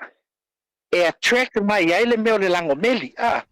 E mana o mia o ele lango meli to tonu le fatoanga o le lango meli la pe o le peas le fa peltania o le honey bee o le lango meli e saula le lango meli e attract mai le melo le flower onga o le manga o le mangongi o le flower ma le simia e sumali ma saulo le pi e attract o le lango meli e attract mai le fakoanga le la ka milo le fangua alu papea Camilo ku le picolea usa Camilo le fangua ia attract mai le pi le lango meli e so angi le pollinating le fa feusu ainga o la au ia pela vai mai le lango meli vai le ngaluenga le lango meli le fai e ka ku ke mo moela pe ka ke o fai ka ko fe ala e pisi lango meli e fai longa kiuke e pollinates le afo ia fua la au ia mafai onga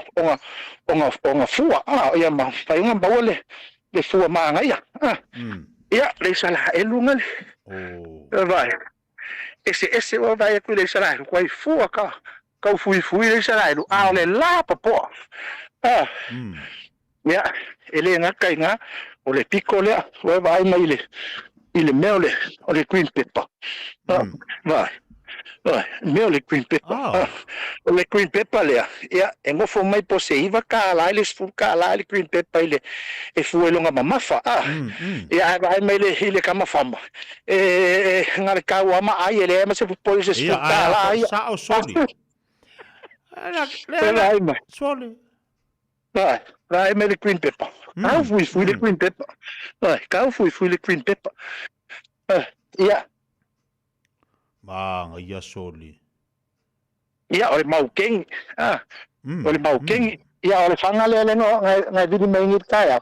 O le vaile ko kongo i. Ia. O le vaile, o le polo feu, o le baking soda, ma le white vinegar.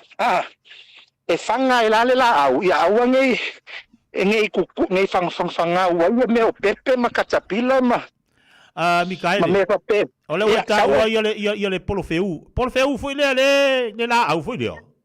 Io e polo feu. Ele polo feu. Vai polo feu le. O lo na winga lai ko le polo feu to ia lo na o ngai le fuinga o le la au Io o foi pero kala le fai mai e con eki me uma o le polo feu la e fa ngala o ia be ele o fa kau o ele o ave fa kau e fa ngala o e kango e grind ia e fa ngala la au ia o ko ai ia o le o ia pe ka fa so mo ka le o la fa per fa ko ia le o Ola fa koanga. Ia. O le kamale o le telegraph le. Pe ka unga foi le Lebanon type. O le kukama. Ia. Ka ko aku le mele o kamako. Ma ngai ala le fa so ka ko kamako. Ia. O kamako fou le. Kamako fou le. Kamako fou le. Ua ko ngai le lue le wa fa ka pasi le luva ia so kalunga sifi. Nga sifi mai nga transplants vai le vave ia o kamako o kawafu ia o ke fia vela e fama kamaka ni paingole awa e lua ia ko nga faku o le faku e ka le open pollinate ma le faku e ka le hybrid ko ke le ala fa le lole ia nga le hybrid sida le fa ka mai ele mafainga ko e mau le same results. So because these are hybrids o le mela fai a fa peke manga o e ko so o ale mo fai so a fa peke manga e so o ale kamako nga la po e kamako la po e ke kangola e ko le mele ka o le feke le mele nai o feke ele o su talang ele le mele feke e ke kangola e ko le feke le o ma feke e mara o kali ko nga po ai ko ala le feke e ko e so ala le feke ile fu ole olong kingamlong kama ile fu mai le fu ai a fa pe ai ke kango e ko le fakule le fu mai le hybrid ele ko e bawenga ile le ola le leimale male results ole afo yo le afa pe fa ke ingala ai alu ko le fakule mele mai le hybrid ele ola le ele ko ola le o le melanga e ka tauanga fa malo si au la fama e ko le feke ko le feke manga yo soli ko kikia Allah soli vai mai ku kamai ia that's just a feat vai umi kama umi la kama ia manga yo soli o kako aku le sipiko le kusa ole mele ai e multi le ko nga o vegetables e fai ngo fiela nga rotate Yeah. Ako hilay. Michael, come here, hurry up. So we sit ilungan there.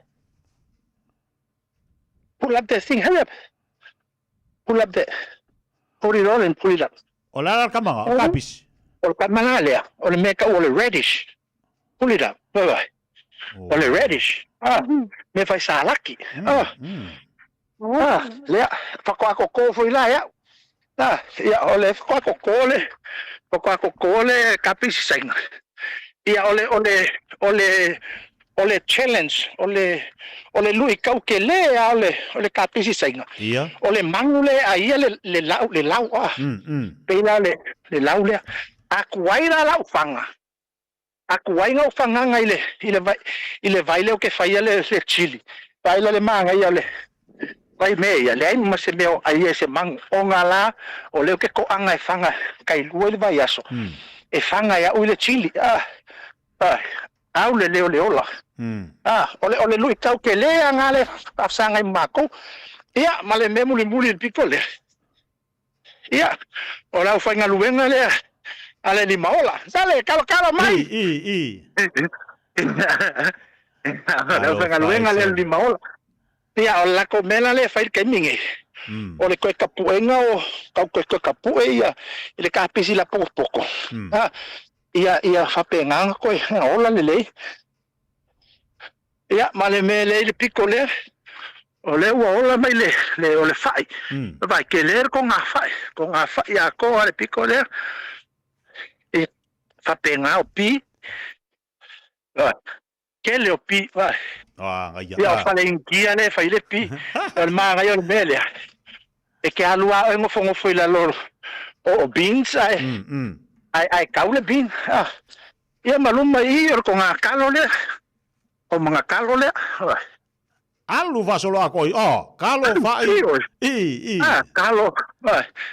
Kalo fa ia mau kengi ia ma esi vai ka fui o esi mana ia fatoanga matua matango fiel fatoanga ma fasol nei taiao Mikaele ona le tataimi a o lewa sila mai mo le tatu wa tunu tulanga lo ia ilo totua ia fatasi matatu wa fala kai ke lo le alo kema a le ke kan fa vasenga ma kongeki pe ala le polo feu le ke fa ia ko le o le soka ma fau ide a mea fo ima fai onga ko e ku ko le vai ma to e fanga ile la au ia le aka ke ma fau ia polo feu ia se va ngamia ai ia male miki la ko fa feu le miki fa mari kala ko inga amangi polo fa feu le miki e ia nga ku lo le makaya vai ole a fo ila wa boka va ia ku so le ai la ia ha fo ia le polo feu le ona tata mi ia o ani vai nga te olunga tapo kala a le ngangol fie nei tao o te ofo u se tangata o lo no foi tono tatu atu ai mai se foi nei o lo te lese ele o mafai o nalo nga lue ina le tu langa lo fa sol nita matua o se lu tau le mo tatu tangata fa tai lo sunga fe fatanga la fa tu nei tau ia fa tai tele lo mo lava no ia pe o le mele te fia te sa o le fa so ta o lunga o lo letio a wa e ta u tele mo tatu tangata ia o te whātalo whātu fwoi isi whai whātoanga a waile nā wau. Tō tēle i lau whai whātoanga I nei tātou atunu, ia pole la langi atoa. O whai o lātou tiu te peo le whainga iau. Ia pauale me whaftai ma vi I le atua. O lai ei se platform pe la le platform leo le Radio Samoa. Ia o le YouTube, o le Facebook, o le TikTok. E mawhai e kaika nga whao ngā. E whaaso ai le to mai. Awa pe o le mea ngā e mawhai ona mau e tātou le ola file e mūma le ola whialo whani. O le tātou whaaso manino, whaaso mama, whaaso manuia. Ia tātou lima ola.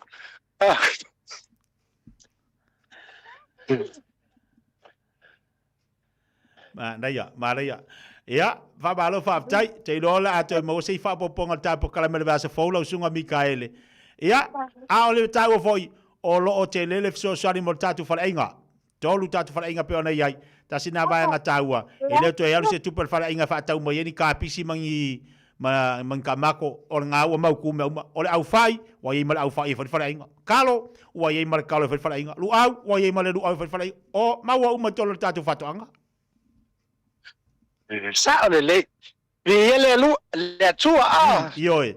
ma lo fa fitai fo ile ina me alo fa malna talen ia ma te lo lau fa soa ma lau tufa ua sanga fa manuia ile tu ia o malu ainga mai se siau fa nau fa fitai fo siau fa nau le vava ia tu i po kalame lungo penga te fai langi e fesoa swani lava ila ua ia oi ia e so ala mo sope ioi e pe ona taua e matu tu ai fo ila ua e le tai mo faina ngalo ia ma me na te faia e fesoa swani ai ole si me e le vai koi e o kama fa kaula kapisi ila ua kere Io, e taua o mea tatou, o mea lelei tatou te whaia. E te tatou tō angai ao ina, e tatou whanau. E a wha pēo ai e tū wha maunga. O ai e le atotoa.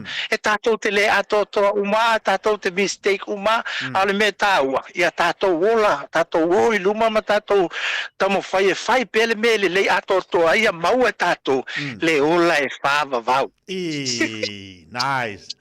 Vai tele lava la sunga Mikaele mo le ava no fa aulum fa yon fa no mai mo neiva yaso ma tantonunga to e mau sisi la la tapo kala mi fa so mai pelo to mai a lofa tele atu tapo kala mi la sunga ma le aunanga ia e mai sen le ana yo walo isa ina isa mo a lofa tele atu mai mo mai tatu atu no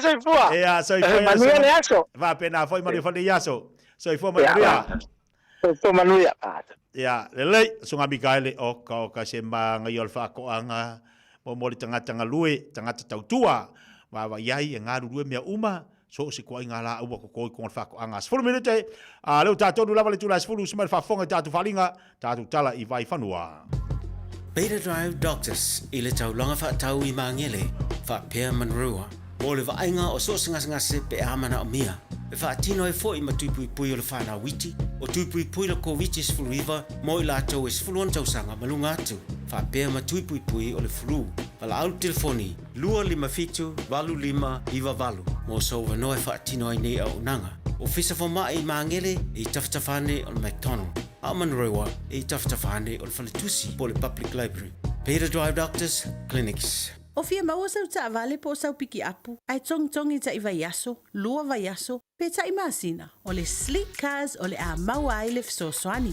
Ua ta pena le au whainga ruenga a le sleek cars mo oe malo a inga. Aua e te popole i se mea e tasi. Te tala fitu aso, mai le sfulu i le tai au, angai le afo le ono le afiafi. Tele la lai au kilani i saute, vili mai loa i le o lua tasi faa, fitu lua selau. Po le o lua o, fa lima tasi lima tasi. A whaia ro fausia so mauta po whaaleleia, mana tua le ingoa Dry Bond Construction Chemicals. So sing han wen ai whaatata wile fola, flooring, o so sing tu inga whale. Mana tua le ingoa Dry Bond Construction Chemicals. La tau te whaonga ina le tile adhesive malosi. E tu mau i le tau vela, ma le tau malulu. E mauti noa le mausali o fausanga. Wa lima sful tau sanga o le tau tua le Dry Bond Construction Chemicals. Patu tua ina en toa tele, ai meise company faufali. Papso ta i mai le tamaita ia alifia faumina i le olua tasi o whalua tasi lima fituiva. Olua tasi o whalua tasi lima fituiva. Tole, kau ngā la ukang whaile asa. Ma whaile snapper. Hai, i le maua e la uka. Ma whaile angai. Ke rua maua la whai e whi. Oka, upu. Hai, ko pe tau no mai rau sa shimnei sa mani. Ia, se kau mai, o whenga whakau e koui. O le kiwi fish. Le kiwi fish, o se whalei a felesi au kilani. E te maua umai tau mawha o le sami. Susu mai i le 5 Car Road, Mount Roscoe. Te tala i le ono aso, mai le aso lua i le aso sa, mai le se fulu i le tae au. A fio mai loa i le kiwi fish, i le 5 Car Road i Mount Roscoe.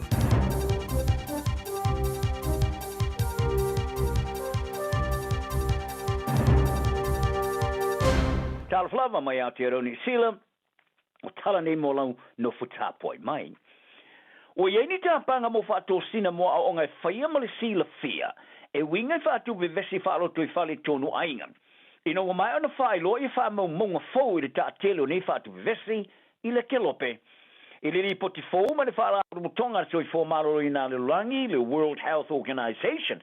O mawai o le kuato dinamika mai time. Sawa ina le whao lima masawanga ia mionga whao nungali. Wailo ai, ele eise whaare leo nei wha maumonga di tono le luas futau sanga ua mawai. I Australia ma New Zealand e lua suman fa tesi ma 5% o tina matamatai. E sa waina ia me nga fa ngari im sa wanga fa lima. E faia ia la to lava te to lua po paanga. O le te iulo le sulfa ingo tina matamatai le Women's Refuge and Jury. Wa le fia I nei fa mo ele o fa te iain. Longa lava. Wo le te mai li tu pau kamalo loa. E la tu te leo na ina. Ia la tu te to lua ma paanga. O le a lea I lava se swinga e iain. Ma I ta wai, e tele se swinga o sifi ia I tūlanga au sia nei ia o te ro nei. E winga ia mio e anga I le ulo le te paa. Ma le tengo fia o le amamalosi I se tūlanga le lei.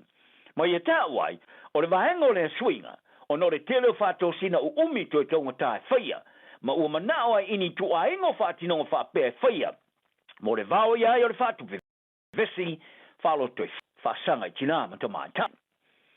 Ua whāria le ofiso toi le longa o onga le Educational Review Office. E au ina ma lo na ma whau. I le la si step o ila na tapu. I le whau ngā ina o le telefoni whea vea I ma poloka ta maiti marisa fia I wala so ta inga lau tele I teimeo I tu la onga. O le ripoti o le toe I loilonga o le AVC o telefoni whea vea I mai potua onga New Zealand. Le do not disturb a review of removing cell phone from New Zealand's classrooms. Sa whamatu ina I le asona na fi. Sa whaari ai, e le official toe I loilonga o onga.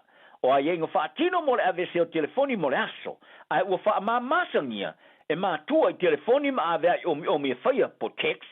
Ma le tele o a onga whaatanga ina le whaonga o nisi o telefoni mo mafo anga te wa o onga. Whaaria e lele oti.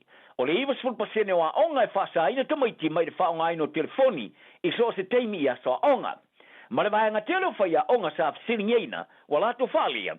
O nei a inga whaatino o whale lea ati lea ia mio ma tūlanga le lea au seo a onga tamaiti. A eu I lea sa mawai o le tele tamaiti o a onga maurulunga e leu sta ia nei a inga whaatino. E lata ele afa sa lato whalia. E iei teimi sa lato whaonga ina I telefoni no tono o potua onga. Ai sili atu mali te siwa e tonu e lato te whaonga ina telefoni I teimi o malolonga. I no whaonga e leo o ialewa a iawhaya onga. Ai po teimi o malolonga vasenga. Sa mawai fo I le teimi e solia I nei whaatununga e tamaiti. O teimi e whoringa mai. E veso ta e tuai mātua ia I lato I teimi o I tula onga. Whao popo iai, o le fitsu maleno pasene o a onga maururunga mani tosfulua pasene o a onga turunga lua. E whaatanga I e tamaiti e whao ngala do telefoni I tono potua onga. Mori mata o patino. E peo lele e ai o ni computer whea vei po laptop, ai po le po eino niata. O whautua ina e lele I poti e le wha wawino ni ai inga whaatino mawhalia. O a onga maururunga e te tau na wha maal seina, maliloa, o ni wha fita au ni whenga iai ma nei ai inga. A wa se la sanga pito sili atu le na, e lo ai lo nao ngā. Tala noa ia o onga o le whona whaatonu o le onga maurunga o le onga tonu, o le onga tonu ni tau mwhainga e re mao mia ma I tuatu ma le onga. I le wha liwina le isa onga tuma onti po le charter school. O iai lo lato wha moe moenga I talo sia, I awane I te tupu mai le tau mwhainga I se sia onga. Sa whai lo e le sorulo le vasune o le wha labrum tonga le Bankers Education and Wellbeing Trust. Ma se tasi o sui mo le whona whaatonu o le onga wala fwa I le lato tāsanga. O le lato finau e whaari liu I le onga maurunga Tamal Kelson Boys High School e Autilani, I sa onga tuma oti sa whaia au no ma le mana onga le onga malana whona whaatonu. O le a onga e mawhuni tamaiti Pasifika ma le Polinsia. Sa whaari e le whona whaatonu o le onga, o le tau fia o le tāsanga o se tala le lei. Ma se lato wha moe moenga, le ise sia onga I New Zealand o, I eise whaalongona, sa ono sa ia tangata lau tele, e peona whaari e le suis fono o iei nei, e asa no lio, kai hau. Whaari e kai hau, e amara ia le whona whaatonu o le onga, o se a onga tuma oti e ieiso na o ngā, I tangata I vaenga e mana o miai. O le masin te luai sa uruai whaai loai e le onga I lunga o wala so tainga lau tele, I o latu te te I le tomu whainga e whaali liu le onga I sa onga pule e tuma oti. E leo teritonu I te iulusi ni o a onga ma leo whainga ruenga. O le avea ma onga pule e tuma oti o le alelei moto mai tia onga. Ai pōtinga te lau tele. Ai patino le I le au fiai o le tele o suinga I au whainga ruenga SS, pulenga ma le whon whafoe, whatesiai ma filosofia SS ma mata upo a onga. O le tamai tei whai pule whaalo tui whale ia kāmeang se poloni sa ia whai tio ina le tau mawhainga. e whaali liu lea o ngai se aonga pūre tu maoti i se tūlanga e piona sa ia whaingoai o se tārsanga al whaalabara tonga au kāu poe. O le tongi o tārsanga mo si tseni usilo lea si tia nei mai le lata i se lau tāla mo le tangata matua. Ua wholaina le matanga ruenga o mata upo le loto i whale. E amata mai lea so o tārsanga uma mo si tseni ni usila mata tongi e whaatino ai le tārsanga o lea si tia se urua i si tanga i tu tonu o le lua se furu loto sanga.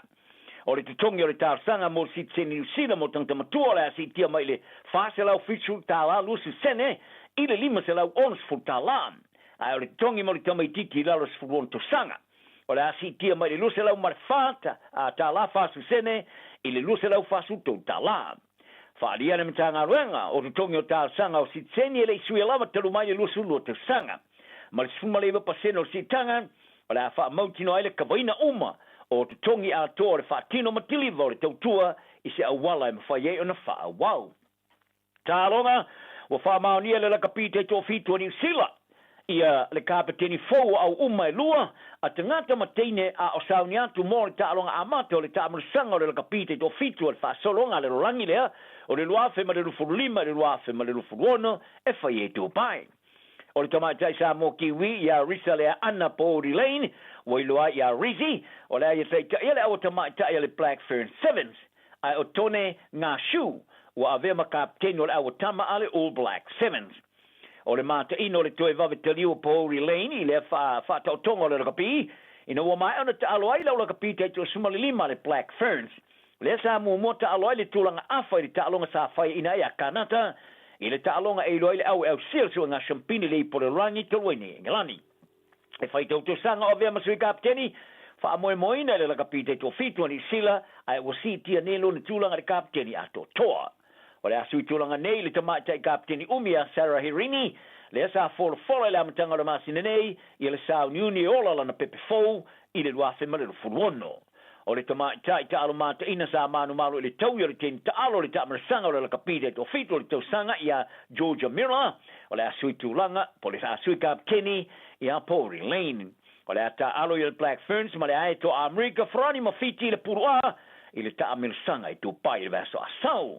O ngā shu, o le ai te ila roka pite tō fitu e whoringa fōu, a le All Black Sevens, i a Andrew Gilstap, ma Xavier Tito Harris, wa awa i atu nei la roka pi a le Highlanders, Cody Vai, wa ta'alo nei le Blues, ma tu pai a Cook Savage, wa sei nia le whenga ma le Chiefs mo le ta'amilasanga suparaga pi Pasifika.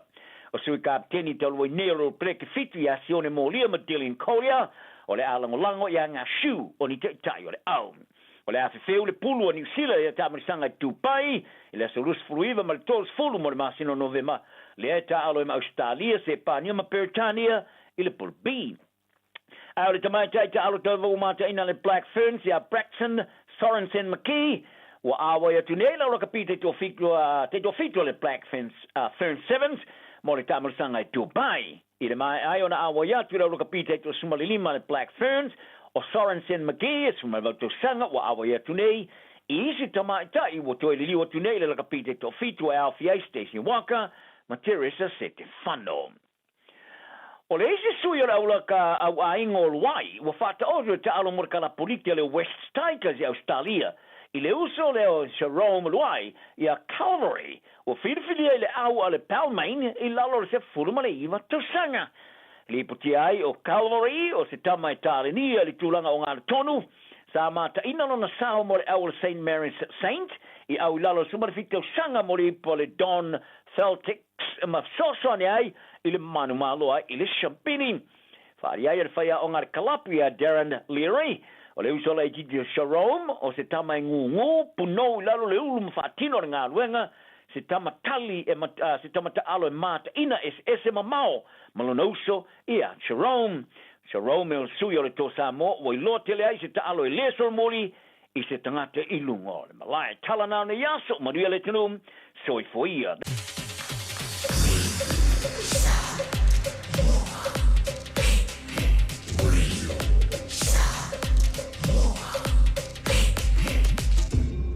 Moi tu amo. Ersa wada yani kida kau, ersa wada yani kida kau, koira keda na ngon, koira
ki da kau e sa ba de ani ki da kau ko ira ke da na ngon ko ira ke da na ngon e sa ba de sa ba de sa ba de ani ki da kau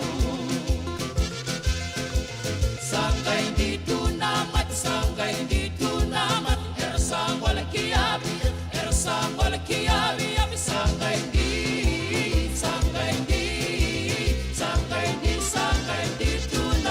Ya, lelei di so tatu pokal fanga solo nei tai au le utali mo te mele watis fu le fa minuto te nei le tu las folu. Ka fonga tatu wa tunu nei tai au le fa so mai e tu langa o fai fatu ang.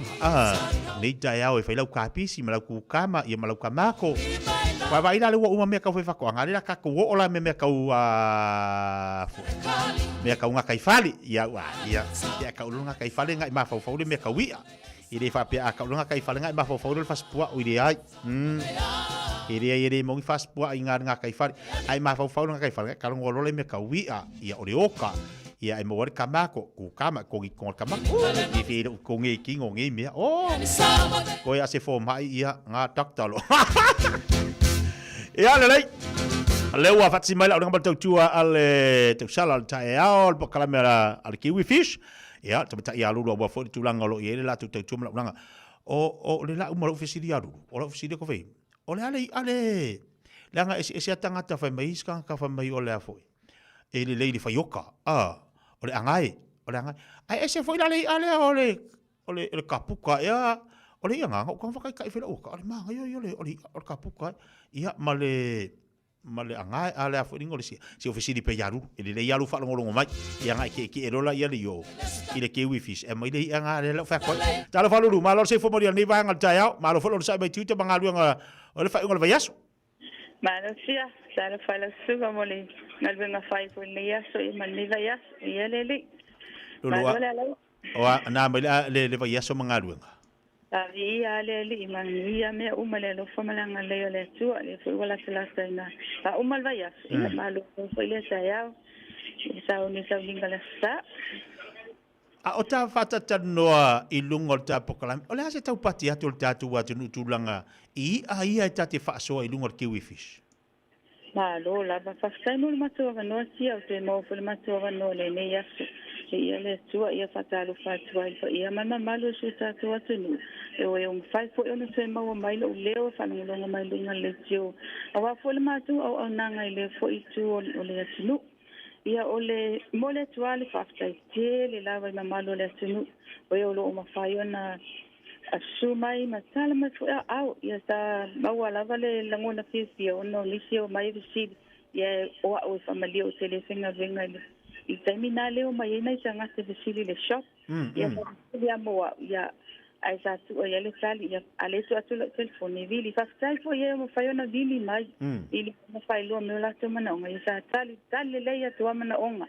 te lo na silfia te lo malora tunu e vili mai mo tali le ia tu ilo la tu mana onga fo ia le tu le ta tu tunu ia ta ma fa sami ia ia le ma ia me uma fa sai la van malo le tunu ia le le no fa ta tu nei lu o le to te lo tanga te ese tanga te mana tu ia fi ia ola ila te o ela vai o lo enga lu to no tatu falia wa e mama mo le vala to tua wa e sila fia le so se ko inga ia ola le amana ia fa yo loka afta ya tia mole malo wa kanoa e pe ona fa ilo ya fu ia so ile te itasia o le ale pesta ile fangole oka o le chevali ia pe o tatou ia sa mo masani ale male sa ale angai ia pe ona talu mai no fingal venga nei o se le lo foi fai se o kale ale le hapuka o le charki ia ai mo tamasani ama talu o to fo na le fateta oko ai se la paseni o mai ai le fai o kale tia ole ala le taveli ole nga ko ngai ole nga ko ngai ia taveli le malauli o yo le malauli fi ya kai ka si ngalu fo ingopa langi oi kamala le o kipuka o yo kapuka Oleh apa ni boleh oleh kapuka boleh. Ya, kele la hapuka isaba. Ya ranga mengala ngai lo ngofong ful fala le kele alfa nguka. Ngai kele lo ai le hapuka. Oleh hapuka. Ya lele. Ya hapuka. A sango foi fateta. Na ya telefone le okale hapuka. Pe o ta to tia mamalo so ta to tinu. Tu wala ngai fa pela so pes.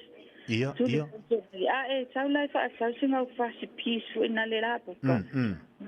Masi singa kilo trevali a taraki. Na elu le fa ta ye loka.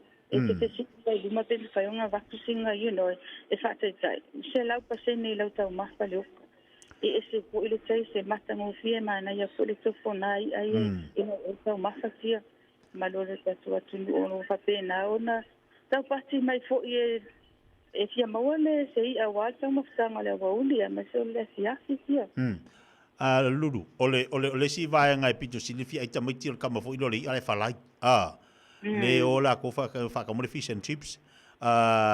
O le ala kama la me manga ia wai e de ka ko fa ka mai ia kama ngai I fa la usainga male. O le mana ia o le tu te nga lu faria. E fa ka mo na ko ngai ngai a mai ona ringo le e ka manga ia le lei. E pest de lei mo nei fa na wi fa lai a wa ia la tu me ai fifi. Basta ya si mo le no te lo le simia na fa ilo. Fa su mai fa tau le snapper. O le snapper. Mana ia le fa le fish and chips. O le gurnet. O le taraki.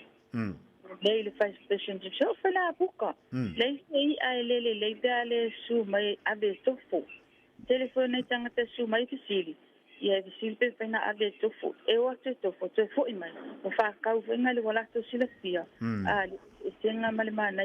Ia waya e ala ona le mana ia sia ona le kukanga. Ai fa experience le kuka. Ai le no kuka. Ai makua manga ia sia ma malo la tinu tsa sami ile ale le gurnet o le taraki o le snapper. Fale fish and chips, ele nata ele raw fish, e falai foi pe fasua. Ai fale ele fish and chips. Tele na walo ima fasi pi snapper foi te to, ia fale ma fish and chips ya. Manga ia, lele. Ia, fa ba tatu atunu I ia to mafai FCC dia tu le to mata ia lulu ina I mafai o fasua mai, wa ia lu fale ia. Ke la ko FCC le hapuka. Ia ngai ke da ia la ko mai o le hapuka ngai ke fu ko aku fisiri kau make ia fa pe lai o ki puka le ai nga ko fa pe e o le dia ke fa ki puka e se au fu ki puka ngai lasu le hapuka o le hapuka ia o ali si tatu ia lo fa no mo tono tatu fa ia lulu nei vai ngal daiao se asi o te nei o lo te le asina pa na sa ma so va ana po ia fale lava le chevali fale lava foi le male te po te le ala snapper termine o lo mo selesi ma au le snapper ia ma markene hap le mo la sa po ka termine pe sa mo mai tai au le apuka ia ona fa so foi le lo finanga le sine finanga le malo la tenu e ma fai ana tal no I au fingal venga ile le mana onga te finanga loa ia ona fa tino te le la tuma ale ai fo ia vivi mai ia o tata loa mai ia ona o fa ia tulele o le fainga ia fo fanga fo I taona ta so ta ia ma wailo fia e fai loa tuai ma e to foi le le ma le au le o ia o le kiu ia ana ia le malo la tino o lo su mai sala mai au ia familia ina fo lo la to loto yo la to finanga le sumai fo intala au mai ya fai fo ile familia na yo pa wa le ne wo I au nanga ale ne I fa le finga venga tia pa ele se le o sumai intala mai ale o familia lo la to finanga lo au nanga ale kiwi fish malo fa tai tele la valulu la to tua mo le mawina fo to tele ni sol malo tatu atu o le lo anga yatu ia ma sili fo tulanga o la unanga mo to tua o tatu fa ia fa malo fo le tali lei ia mo so swani ne o tatu tangata me se ne tatu matu o lo anga iatu ia sa idia la to wia me pisina mtaua se kaua fa ki ai le kako kango filima kako kango lima me o fasi ma moe o fasi povi ngale uma ia ingu fo la al manga yo ia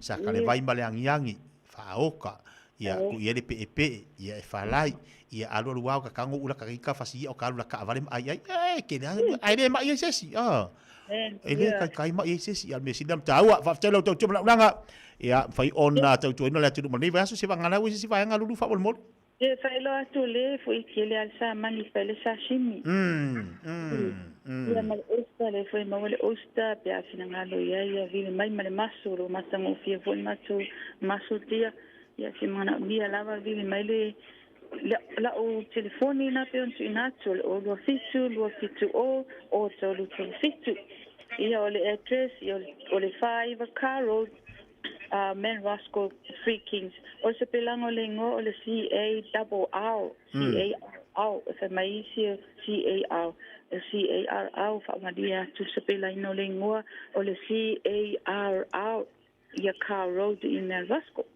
Lolo, e ai nei tapa anga fisili mai po ngai mo kama fonga lo le ulu le afo i o le samangi ma apa fo i ia le maua foi luma le maua luma le tera se me va e tele no mai ia no sainga a foi mai la sambo ia la sainga la ua le kai a ala lo se fulu ia ku la sainga luma yo malkala se ko mai e mo ala sai ave la sainga mianga o sa mangi mauru sa mangi ma fa ia wa vai le ia i tai mi tatu tatu le la vala fa so ke ngau ngori ala po a fa pe ai la kula ma wo sa mangi kama le le ia la nga lolo o le nga o ngai ko sa mangi ma ka kia nga o ngai flow le le no lo to tonga ia no le ta sa mi lo ma moe na ma ele na se ai su mai fa ta sa we are healthy food ia Malisi me au le le foi foringa nga o ngari. Le pe o le ia. O ka foringa pinga paku ai va venga. Awaya. O lo ka mo alu nga mangu ngumi le kelo piri ai va venga ma folo le fainga le. Malo va tai dulu. Ya, sei foi ya. Ya, le o lulu mala una ngam tu tatu fale ya kiwi fish. I Mount Roscoe i le CARR i le latu tu si faiva per le fa fonga ba ilunga tatu po kala me lua mo le olo minuto che nel tu la sfolo mana ya tele ba ina le ka wo le vai ngalo fisi le kwai le no fisi si atu ya lu si tamu fa ina ia tatu wo e mai le ya la tatu che mama lama la tatu che lo le tu ngai ai le mo la to sami fa yai la to maftanga le mo oe ma wai lo soi fu malo loina ya da vila ka ko kido o le manga yo le nga o le alea o sa mangi le mo lo soi fu malo loina le ya ko le nga o kamale lo le nga o le ma mo ma le pipi le nga o le f so sani i lo tino ina ia fa le ia le tino ia me si fo ia tu langa lo soi fu malo loina o le mori mauna ni so ilato e ta hua yo le nga o lia Vai ser kamale sama. Vai dale manga ye kelila. Longa wingo lo mua lunga makwa mangu ngumi ke lo piri mo ikala. Oso inga mai sau. Oso inga mai sau fasi inga ya lulu. Do la ye ka nga ya mo le le nga ole to. Ai. Par kamanga ko ma for my foreign.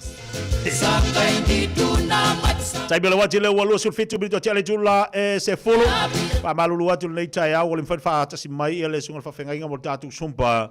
Ea wale fatalu ina tatu fa martino lita ya o ka ika vatu wale fa fonga melatu no ka so wolo ka kale ya waka furu fo o le mela ko a fa ngire sumpa e ka ya olinge ya longa winga ko ke va ai mai wa fa kale ko sit ku load fa fonga le tunu io le mafu angale na wale fa anu fa yel tatu super lita ya ya wa so fo le kale ya ai mana ya lu wale fa isa wa fo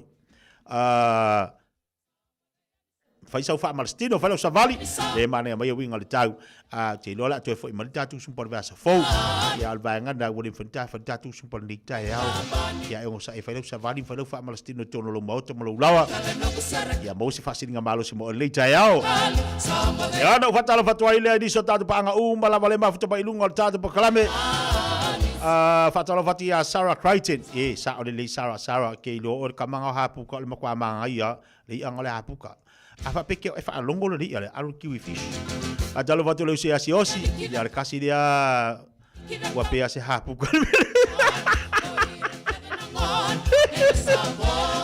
jo le malu siosi kama ya ile hapu ka wa kilinga pupuka Dance music prana lo fatia jai mal fatua. Ma fu chama ina iuja. Josi fale fai malia ba lo se fo lau le. Fili malo fiti ausi. Ma talo fatu fo Pokalame. Christina tanu wasa fat semai mal pole Australia. Pa malo tia miu amosa fat semai nai manukau. La bebe pidi ole fata la fatu Pokalame le ngata fo ile ya tu itafa fatasi fatsi mai no tatu tua. Lunga tatu YouTube le chai alo fatasi mai ia kwati tamati. Alo fatu para talo fai se uso ekwati alo fatu ya te mala ainga ba le mafto nai mole pone. Ma talo fatu ya Rachel sifa fata lo fatu nei chai ao tu fo ua fata lo fatu ya te o to malo se fumria. Ya fa solo le las falai le lanto o le o mai anga luenga ba neva yaso. Ia fe ngai mal tanto wa tinu fa malo ti ante o to malo la volta wa tai malo nga lui fai le mula ia le foi vai yasu le fa kingi das falile as falile lo fa tini nga lu nga ila se mela so nga fa vivisi fo das falile se vai tanto fa fi ngal dai ao pa no fo file mu ai ti uti ma fai val tanto wa tinu fa malo tene ave ta vale lunga lan tele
take some calls from the request line. Okay, love like it.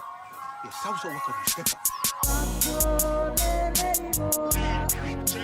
Spartans remix. You heard?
Leo tai lua se football family te talo le tula se football tasi.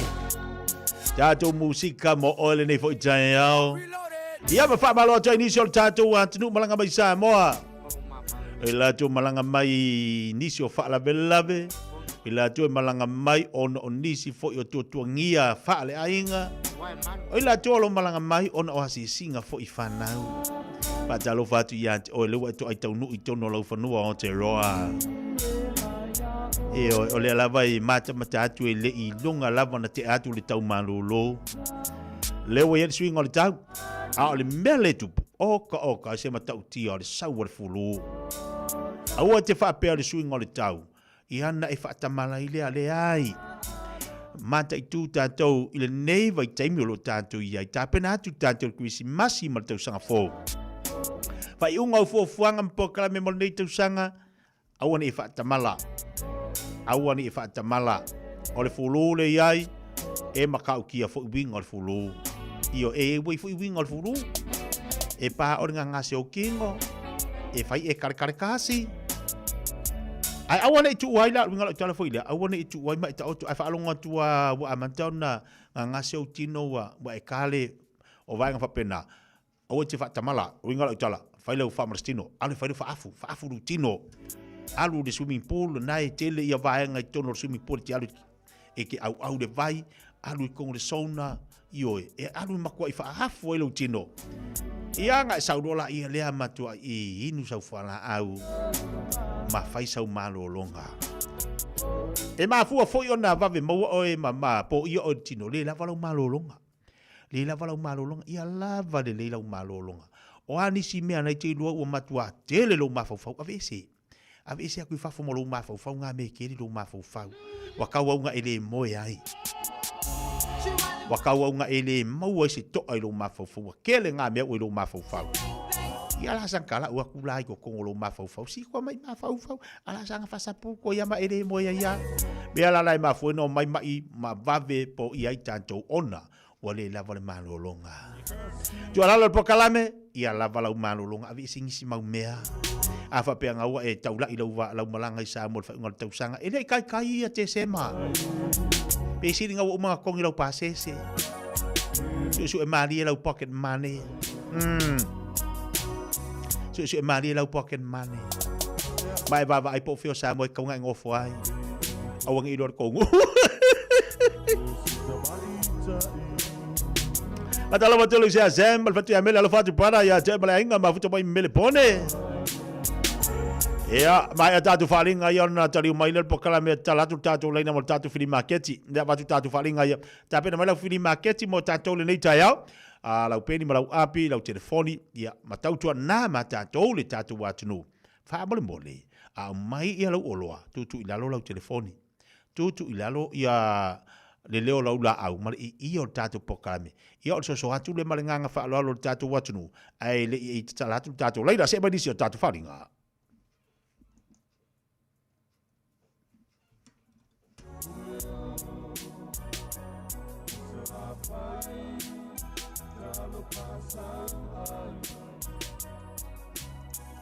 A whaia lo fausia so mauta po whaaleleia, mana tua le ingoa Dry Bond Construction Chemicals. So sing han wengai whaatata wile fola, flooring, o so sing tu inga whale. Mana tua le ingoa Dry Bond Construction Chemicals. La tau te whaonga ina le tile adhesive malosi. E tu mau i le tau vela, ma le tau malulu. E mauti noa le mausali o fausanga. Wa lima sfun tau sanga o le tau tua le Dry Bond Construction Chemicals. Pato tua ina en toa tele, ai meise company faufali. Papso ta imai le tamaita ia Alicia faumina i le olua tasi o whalua tasi lima fituiva. Olua tasi o whalua tasi lima fituiva. O e mo mia se fai mo limo ngā luenga o lau mauta pisinisi po malu tāpua. Mana tua lola matavanu electrical o te vanga Filipo a kau o silia male lus ful tausanga o tau tua i ngā luenga wha eltise i sā mua mani usila nei. Wala au lola matavanu electrical i le olua tasi lua tolu iwa wha. Olua tasi lua tolu iwa wha. Moni quotes pe filo i fo i whatala no ngā luenga o loo fuafua mo le wha i unga o le ring tausanga ai mai se le tausanga fau.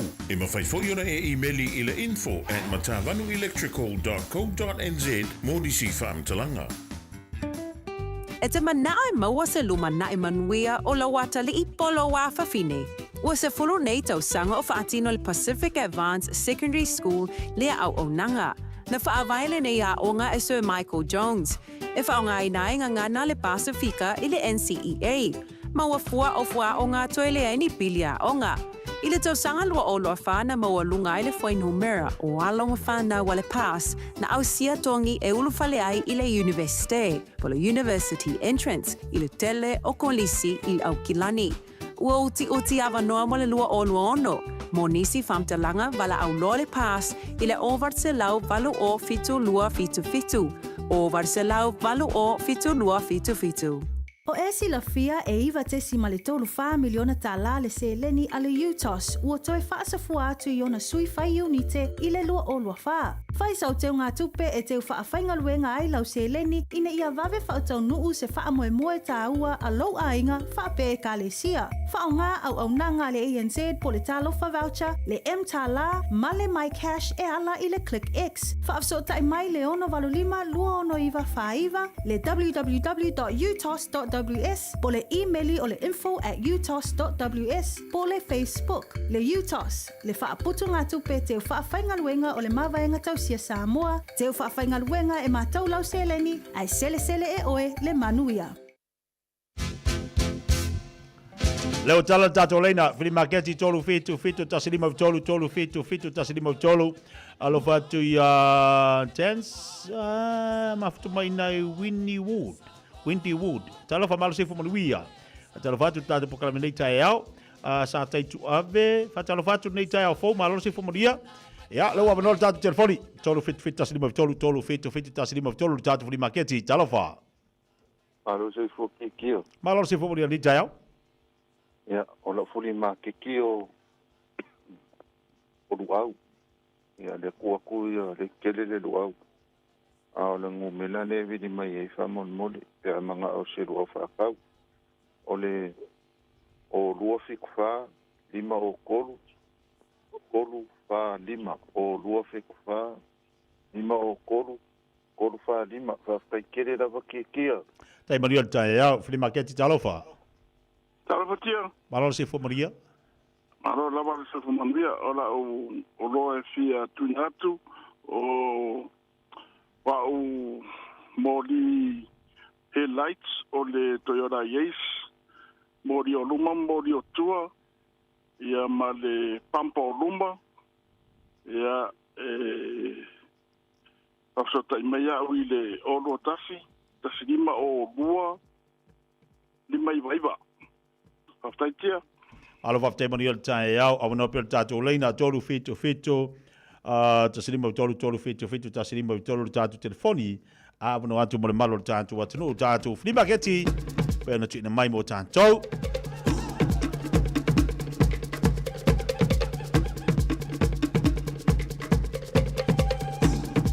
Patala fatu pakalama ya vale le fua sembi mafuto mo le tai malo se fomuria se malta tu leina talofa malo se fola bli ila u piki aku ole ta porque ka vale le go sulima ole ni kan na bala ka vale le piso o willy menno ka vale ya ka vale le wa avisa mo le pisa e ai se mo mi de ka vale wala bela le ole o lo tasi o lo fitu pa fitu ro va gono o lo tasi o lo fitu pa fitu ro va gono pa ei como le no tai para maria fata yao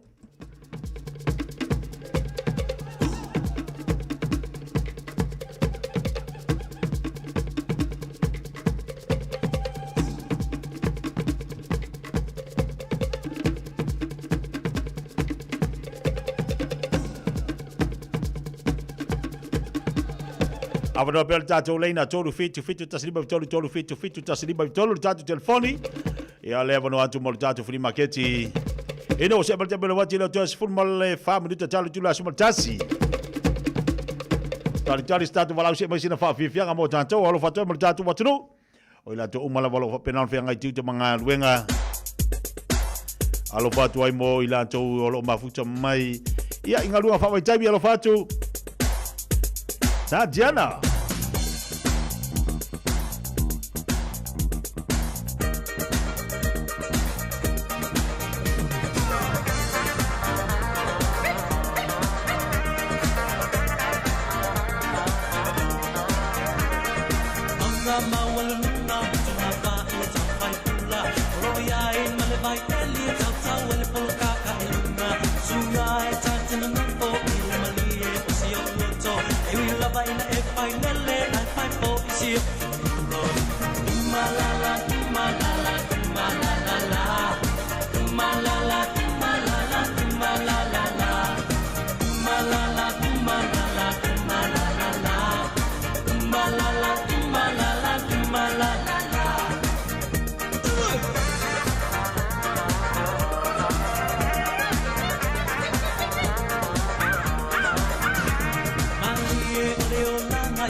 Moli lang mo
Tiu fonga mali la fai pe solta tiana ino se balta bele wati to su maltasi minuta da leo leito la se fun maltasi.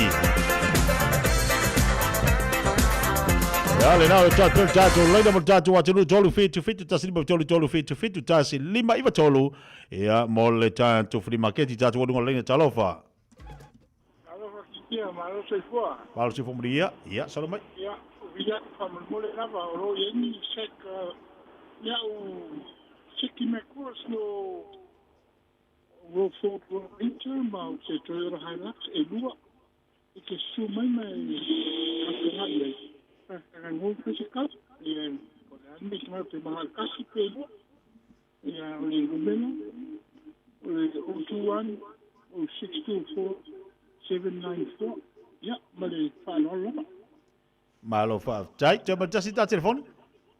Olo tasi, olo fa, fitu iwa fa.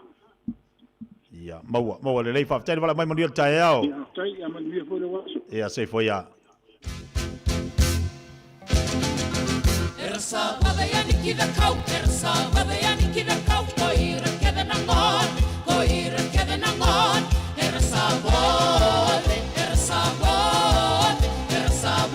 Sabode, yani kida kau.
Vanga beke fa venga mo jajo le jai au le joy no minuto le jai leo le tu la suma jasi.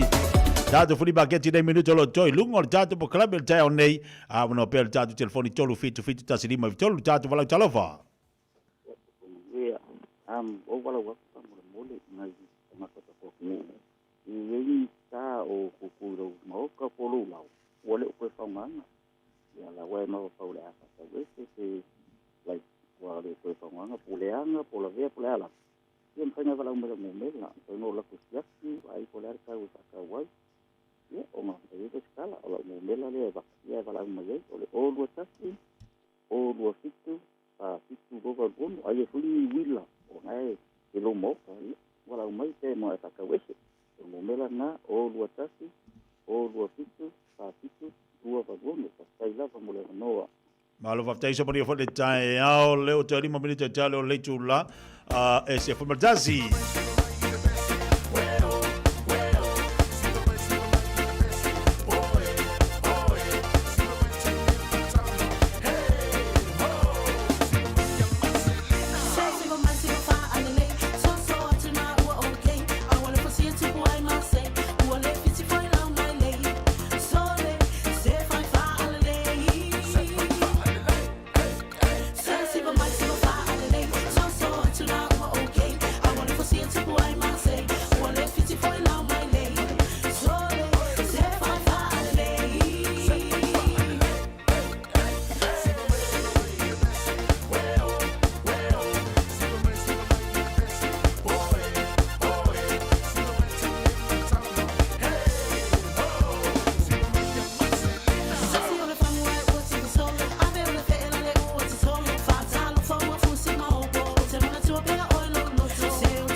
Ya tau alunga tatu po kala me fili market tatu wa muni muli wa lunga tatu le na talofa. So fo mo we la sunga le rifa salau. Malo se fo ni tayo. E so fo se fa mo mo. Lo kele lo le ya me mo steel framing fa we fale. A fo yo lo isa mo lo le fa pe fo ni sile ne. A singa le fa so mo. Fa so tai me o ke fo ile good price o lo tasi o valu lima fit we valu o lo tasi o valu lima fit we valu o. O lo fa wei maota po fale fa manmol so I fo mai manuia o ko inga o lo ia to mer steel framing fa wei fale uso o foi supply a ko fale a ko sa mo fa penusil ne very good price uso okay telefoni Hola telefoni o lo tasi o valu lima fitui valu o so I fo mai manuia lo was tai ia le o le tatu to lunga na po kala me mo tatu fili magati nei tai au ma to tatu wa tunu ina o te 2 minuto talo le tula e se fulma tasi fa tai ile tatu atunu la to le na mo mela to vanoa fa malo atu inicio le tatu atunu le foi o val au mai ia fa malu atu mana tua o le tatu telefoni le talatu le mfaina vatu tatu free market i lunga o le tatu Facebook lunga o tatu YouTube o le mafanga na vatu tatu telefoni fa pele te unga tatu vala au mai to e vala au mai yo to e vala au mai a tatu numero na ia o to lunga tatu po kala me le tayao o le misi ati o le asfale le vasfou i lava po kalame lo mfai social network le tatu le tio malo tatu watunu mai ala tu oloa ina ia sosani le si ainga o le vaenga sinam tau o ne po kalame o loa le lei o loa manai e ti loa e au ngai le si o so tangata pe avatu iai ia fa ngai la ia le la tu Matala batu tsungal fa fenga ia vai se ma fa tio mane tatu vai le po life lo mafuto mai na I o tara ba se fola fenga luenga le tio lo mafuto mai ai Dice la tio lo mafuto mai na Dawson ele au nome tio le salansi la fola mafuto mai na tatu vai le po life a talo fatu a lo fatu ia tau ma lo la ngalo e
Alofa Samoa, wa ule nei o ka asupitialu, a wale sui ala ngila o le kio. A eva mai ina se fudu lima iwa kolu, a mo, Radio Samoa, vevela a.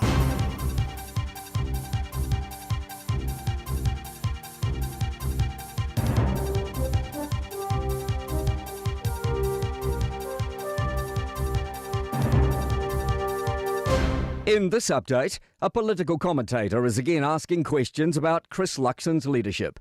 Matthew Hooton, who admittedly says he's never rated the current national leader, suggests a reshuffle is needed at the highest levels of the party.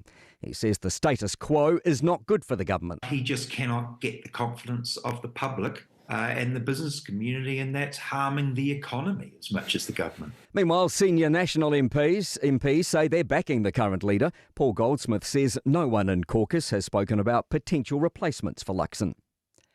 Low expectations of quick action from the Crown after police declare they have enough evidence to lay manslaughter charges over the Pike River mine disaster. It's been 15 years since the deaths of 29 men in the West Coast mine. Nigel Hampton KC, who represents widow Anna Osborne and mother Sonia Rockhouse, says police concluded their investigation and handed the file to Crown solicitors a year ago. They've played ping-pong back and clarifying certain things. The Crown still hasn't made a decision. That's a source of further grievance to the families, of frustration, anxiety. Firm belief that those at the grassroots are the best people to make decisions around how regional services are delivered. A new report from New Zealand's partnership of regional and unitary councils finds services like flood protection and land management are most effectively delivered at a regional level. It warns that abandoning that would create significant costs and disruption. Chair of Local Government New Zealand's regional sector, Dion Swiggs, says raising rates to achieve central government requirements isn't a sustainable way to deliver services anymore. Let's have a conversation about what New Zealand wants in terms of its outputs and outcomes, and let's see where people want to see these services delivered. The United Nations is set to hear a complaint against our government from Māori leader Lady Tureti Moxon. The advocate is travelling to the UN headquarters in Geneva to meet with the Committee on the Elimination of Racial Discrimination to present a formal complaint about the coalition.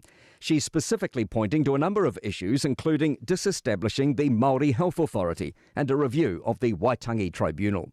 That's news. In sport, Nottingham Forest football manager Sean Dyche is quelling fears over the seriousness of the knee injury keeping striker Chris Wood on the sidelines. The issue has kept the All Whites captain out for more than a month. Dyche says the case of grumbling knee is gradually settling down ahead of their trip to play defending champions Liverpool on Sunday. One of the longest attempted overtaking manoeuvres in motorsport history continues. London's High Court has ruled Felipe Massa's lawsuit against Formula One can keep going. Regarding his claim, he, rather than Lewis Hamilton, was the rightful winner of the 2008 World Drivers' Championship for Ferrari. He's also seeking damages of around $150 million. That's sport. I'm Malcolm Jordan. Alofa, we're the Katinas, and you're listening to Radio Samoa on 1593 AM.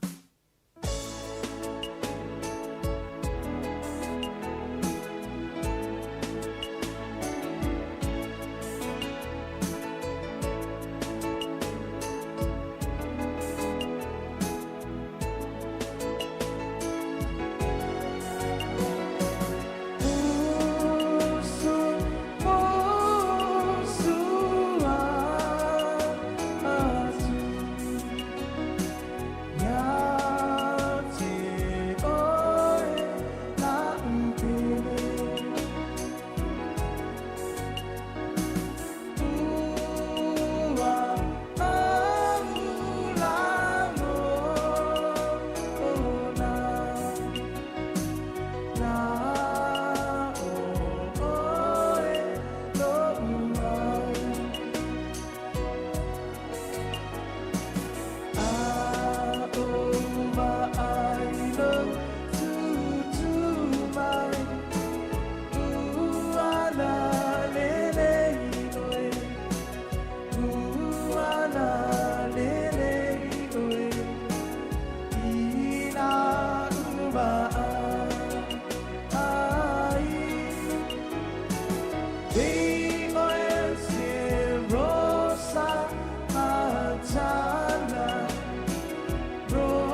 foi a no fale fnau nga pati mai o lalo le palpala.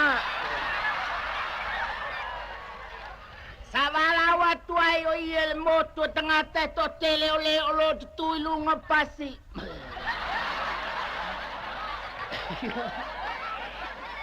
Mai olo tu ilunga me mapapue. Mai foi olo no foi me palpala.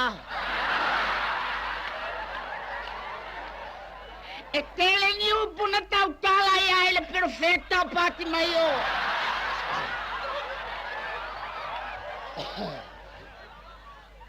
Mayor perfecta sta mai perfecta. Eleo se perfecta matua. Elai titi la vaya. Atato menato you puna tautala ya ile perfecta oka. Kaya lo akawa pea.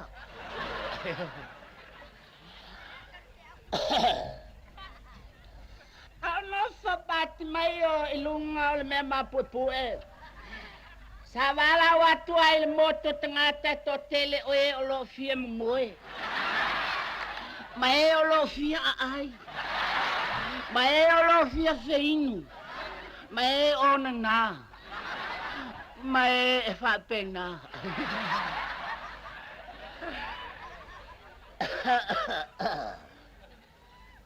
Ole un pusata tala ya ele perfecta fa pea. Amuia le more vai oia.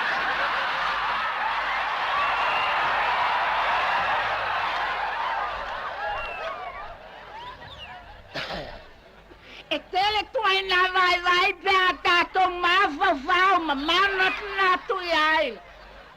Io vai walat noti. Ole vai se ngaluenga. Ole vai ile nofo. Le tato no oe, ma le tato anga fa pese kumo se loku oka. E tailo aveola uma o todo. Vamos e kei kapeliele o kako kuku.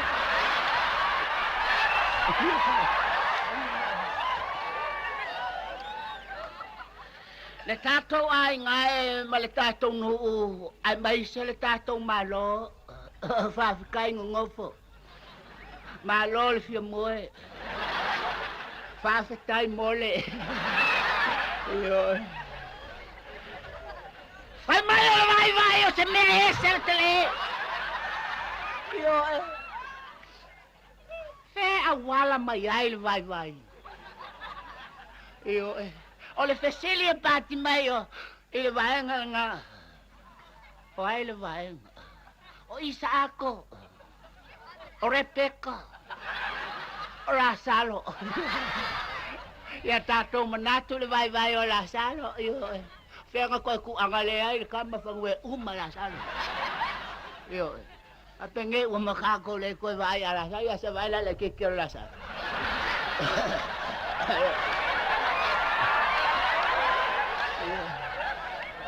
Ela ititi Lazaro ya mato Yo.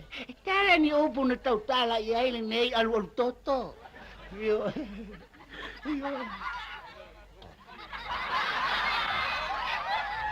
O lei se upo sa tautala ya il perfecta mai. Ale nofo. Ya aka ko mana tunatu le nofo o ka kan kwai ngofo. Ese le fa nofo. Ese le kwa ngofo. Ese le nofo. Ya va el nofo le ali.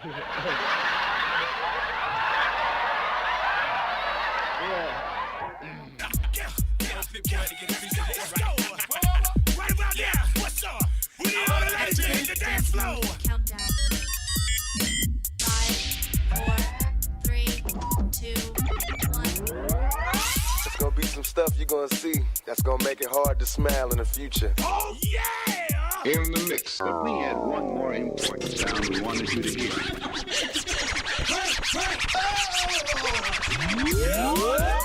What? You can't. What? You can't. You can't. It's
events have created significant challenges for Auckland, while game-changing transport projects have created massive opportunities. It's time the plan for the city caught up. We need to better protect people and property, enabling more homes where it makes sense, where Aucklanders can walk to the shops, catch the train, or live closer to work. To learn more, visit AK Have Your Say Auckland's Future Housing Plan. Submissions are now open. Brought to you by Auckland Council. Tāmaki Turiki. All together Auckland. Mātau te whaia ni fo aroe le aso lava e te whio mai ai i le Shine Dental. Ai e ia inga whaapitoa. Mātau te salia le Afterpay, Zip, Q Cards whaapea wins quotes i le Shine Dental. E whaia fua whaatalanoanga mai le ACC i le Shine Dental. Le aise tongi mo whanau i le bao le se furulua i le se furuwalu tusanga i le Shine Dental. Talanoa mai le tongi ino le whainga o nifo i whaunga ai le Zip, Smile Now, Pay Later. Le aise tului i le Shine Dental. A whio mai le 5-5 Great South Road Manukau pe wala au le lua fitu ono whawha. Lua fitu ono whawha mo le Shine Dental. Beta Drive Doctors i le taulanga whaatau i maangele whaapea manrua. Mo le vainga o so ngase pe amana o mia. E whaatino e fo i matuipui o le whana witi. O tuipui le COVID sfuluiva mo i lātou e sfuluan tausanga malunga atu. Whaapea matuipui o le flu.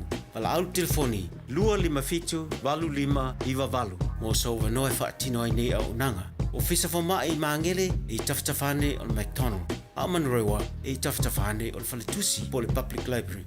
Peter Drive Doctors Clinics. O le Casa Beds and Appliances, o le tali o manaonga, i o loa e whaatotonga ilo mauta, ini tau le lei, toi anangata, e mawai moenga ngā o si tutona New Zealand, whaapea se tino fōa o le potumalo lo, laulau ai manofoa, TV, la au pese, usa aisa, masini tā lava, telefoni whi aveai, maisi. A whiu ane loa i le whawhituwha Great South Road o tau, po le tolo whituiva Great North Road i Henderson, le Casa Beds and Appliances, telefoni o valu se lau, lua 555 o valu se lau lua 555. Lo so 5 minuto le ute nei ia le tula sumaltasi i le tautupa le uranga si ufonga rede sa mota silima vitolo amo. Pe o le whafonga mali tatu watu nisi leo vaenga o le tatu tautupa le tatu uranga tu natu mo le whafonga mali tatu watu suinga o le tatu pokalama le tau nei leo fatasi mai ia usa fasalau Samoa ia le whionga au tanga vaia tipi au tanga vaia ia nei vaenga o whai ona tu mai mo tatu le so ne manino fo le whafonga le tatu watu nuu tu langa sa iai ia i tu malo malantu whainga palota le sa iai ia le ala ua iai nei vaenga ua mahe amole so ia i tu malo fo ia lena anga ia tu whamsinonga le la whalau tele maltau tu langa le whionga ia utanga vai nei vaenga tau tala fo tanga vai malo le sai mai malo fo le tawa ta i tu te bangaluanga le so se fo maluia te tia wa vai atu pe e se me na te fia e fasfraile wa e pe e lo atu lava lo siu fonga le lo fanga e tia le as fraile mo me le atu poi ai u le a talo fo tatu utunu o lo a whiangai fo inisio tiuta mga ruanga me se fo tatu utunu o no pia i mauta malawa ia ma whaafonga pel tau tua tanto Radio Samoa o le tanto so ta inga tu sa o tu nei mai le mauta whaamsino i mulino e pe ona a mata i le so ona tu ina mai whaai unga whaamsino o whainga palota ia e tu sa fo i o nisio tangi tau palota ua mai ona wala au mōri mau masu e sueina o le tai au nei le se fulu sa whapenaona au mai eile whaai unga o le tangi tau palota i le tu malo whaasale le anga numela lua i le tangi e le fionga mangele se kati fia ui whaasanga lea i le sui whaipule na Filipidia le tau whaava ai lua centenary sa mau. O le unga le wau mai le so, a o tali ai le unga tustusia tu ina mai se teimi.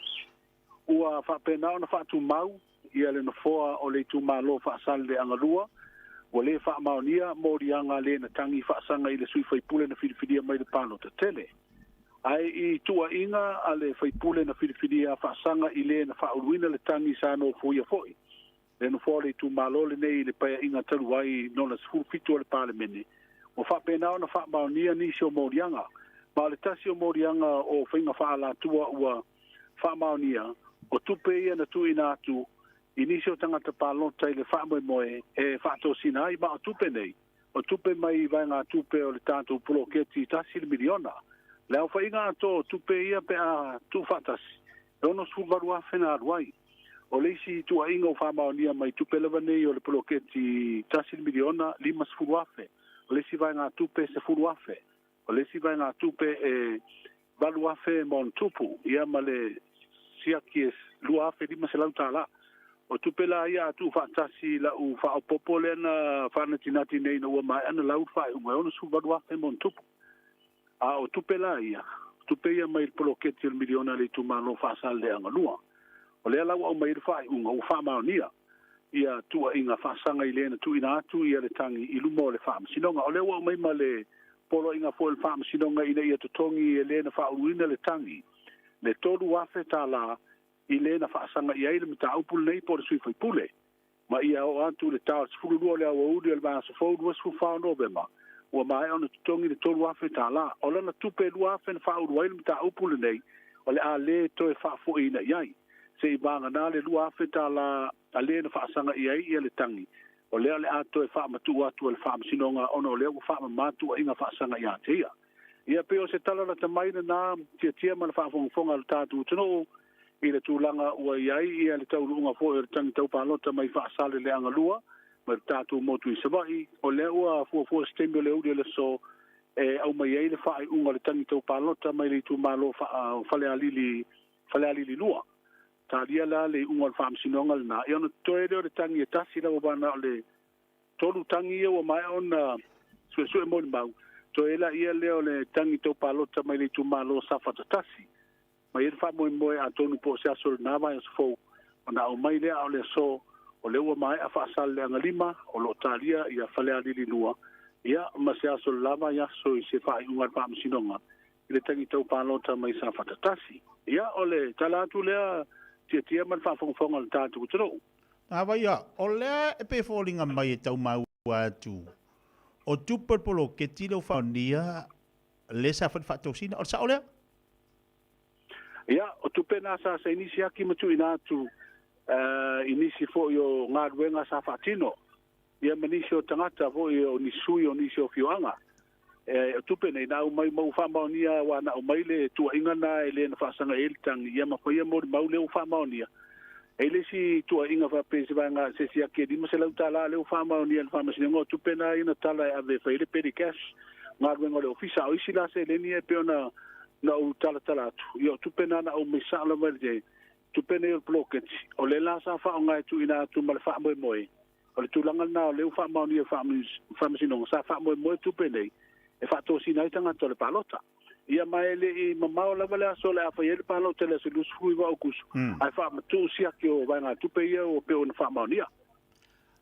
Le visiri tu sao. A whaapea neila o tupa pro keti le na whaonga le whaatosina. Le ase sila le whaamsinonga le vainga. O lea o tapena le ni poti le whaamsinonga tu ina tu whong fitalai. O anga masani o mta uputau palota pe a mai ona lau whaaiunga. E avele li poti oil official for fitalai. Ia ma le tasi na le whanga o te la ngā i se li poti al whaamsinonga tu ina atu i le whonga fitalai o le whaao le tātou parliament.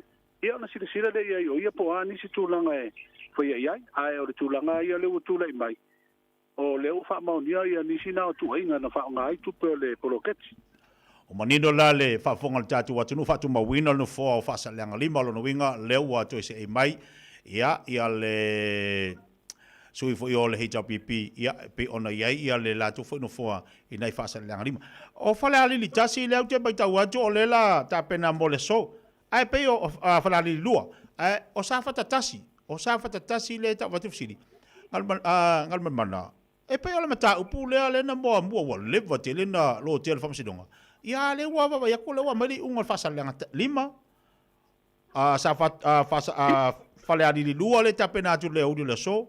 Ia au le fato au mai ia sa fata tasi i le vai sofu. E se mafuanga po koe. Ia, o te le rol mafuanga. Ai o te roa o mta koe o vai te to lua ia fuionga fui whamsinonga maurunga le sa se eita o ina mta upule. E fua lava i le ngā ruanga ma le sa i li ngā whamsinon tau veina mta upuna i le au mea whaiunga ai moni lo fina ngalo. Pe o mta upuia sa whaamuringa fo ia i sue ngā whamsinonga palot. O i le tu malo whaasale le anga lua. Ia ma whale a lili lua. A o lea lau fōringa mai ua mai. Ia o lana winga o le tūlanga lava na whaatino ai ngā ruanga fo ia whamsino na sue ina moni mau ma whaia le whaiunga. e to tasi ala ta upule to sa fata wa pe sa fata tasi le na mata ya su nga po yo mata upune yo tangi el palot ya le la mata wa tu fa solonga pe o le to lunga ya o fale a lili tasi ya pe ana fa fonga volta tu ya status o le tu wa tu le so to lu o te sema su ina ile ta sanga fo to ave tu ta upule wa le tangi la ya o le wa tonu le va nga fa yo le HRPP ba ngai pui ya te o tangata ia e fole la to fina ngala tu ina tu ia mata to lo ise ungon fam sinonga na lo ingala tanga vai e foringa mai lewa to tolu la i tu malo ya ta o to terminate ia ona manino fo ila ia lea o le fainga fifilinga ma atu ai ia no fo le tatu watu ai pe ia moni o lewa lo fanga solo ia le tele fo i tu malo ai pe o lo ia yana i vaenga ia na ilape lape ia o leo lo ia ono fam sinonga lo no winga leo mai a fasa langa lima to e foringa lo fale ali li tasi fale ali li lua ia ma sa fatatasi ama e nei la fale ali li lua le so ia no to mai leo fale ali tasi ma sa fatatasi o le sa o le a ke tia fasa le anga lua le fasa le anga lima fasa le anga lua ia sorry lima na fasa le anga lima fo ina ia na tangi tau palota e na to e abetua ia mai ona fa ia fa unga la walo ia to fa so do budi on ta upulna a fasa le anga lua le na nei fa unga ia moni elo finalo to o fale ali lua le fa tali semio le uti ia masafa tasi se aso lava e so fo alo fa tai tele vai tanga vai ai le tuna mai o tatu ripoti e mai sel tulanga lo yel tatu fa msinonga ia i tulanga i tu malo pe ona fanga solo ai le nei vai aso ia mal fa mai moi atu la to mo mista tu ripoti lo le so pe mai a fale ali lua ia to mo le se so tainga fa te mo nei aso tanga vai tulanga na apo fu kwa la val pensing lo ka vale ka ko fela stembo le uri ai we titel sa ia le lei va te le vatu le lei lawa mo mai se tatu ripoti la so ia le wa fa funga mai o le wa mai le tatu ripoti wa mai a ona tololo wina ia le unga le famsinonga le tu malo fa sal anga numero lua fa sal anga numero lua le sa ia le sui le tau pipi le tu lai mai ai ave le sui le fast de tangi ia leu a mai pa tu mawina no foa manino ali te lo vaenga i le fafonga le tatu watunu ia falling mai ua totongi le tolu wafe a le sa tangi o le lua afe sa tu inatu e le sa anga i le tangi i le famsinonga le la tu e fafo i le lua afe a o vaenga pe o ne fafonga mai ai i le au mainga o le tatu lipoti fa maundia tupe poloketi le sa faongaina le sa faongaina ia le tu tele stala lo manino fa fonga tatu watu no le fa mai le fa sinonga o le a faile li poti tu sia matu inatu ile fonga ftalai ia tu sai fo imale vaenga pe ona mai le unga fa sinonga manino la o le o te fa tu mawina no foa o fa sale le anga numero lua fa sale anga numero lua o te lole ina le sa tu la mai se tasi fo tamam tua tamali o le atu ia ile no fole al HPP toela o fasale fale ali li lua le laudio le so ia li unga o na ele tu la mai ia tito foi mono tito o sa fata le o foi tere si le vole ole famsinonga le va sa fata ia pe ona ia o le wa anga mai fasale anga lua anga mai ia fale ali li lua aulo ta otola sa fata ile vai sa fo ma fa sa ma fale ali tasi eu tu atu ia da sutolu ia le unga na ma le tatu ripoti na pe na me fa fonga tatu watu no manino ai le fa fonga mai tu malo te tasi pe ona ele tatu pokalame ia bale longo po ele fo ele tau tobla uranga ala fionga ya autanga vai tipi autanga vai pe ona ia le nei fo itaia malo lava maftu mai malo lava lo sai malo fa man lo si vai tatu fa fianga le tatu mal pokalame le mo oe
Ua mawhai o na aura tula polo kalame le leimo o ia so taitasi o na o le langolango malo si le whale maliu a se alo le atunuu o ese tātupu Funeral Directors i Manukau City. Kalame leimo e talo falava.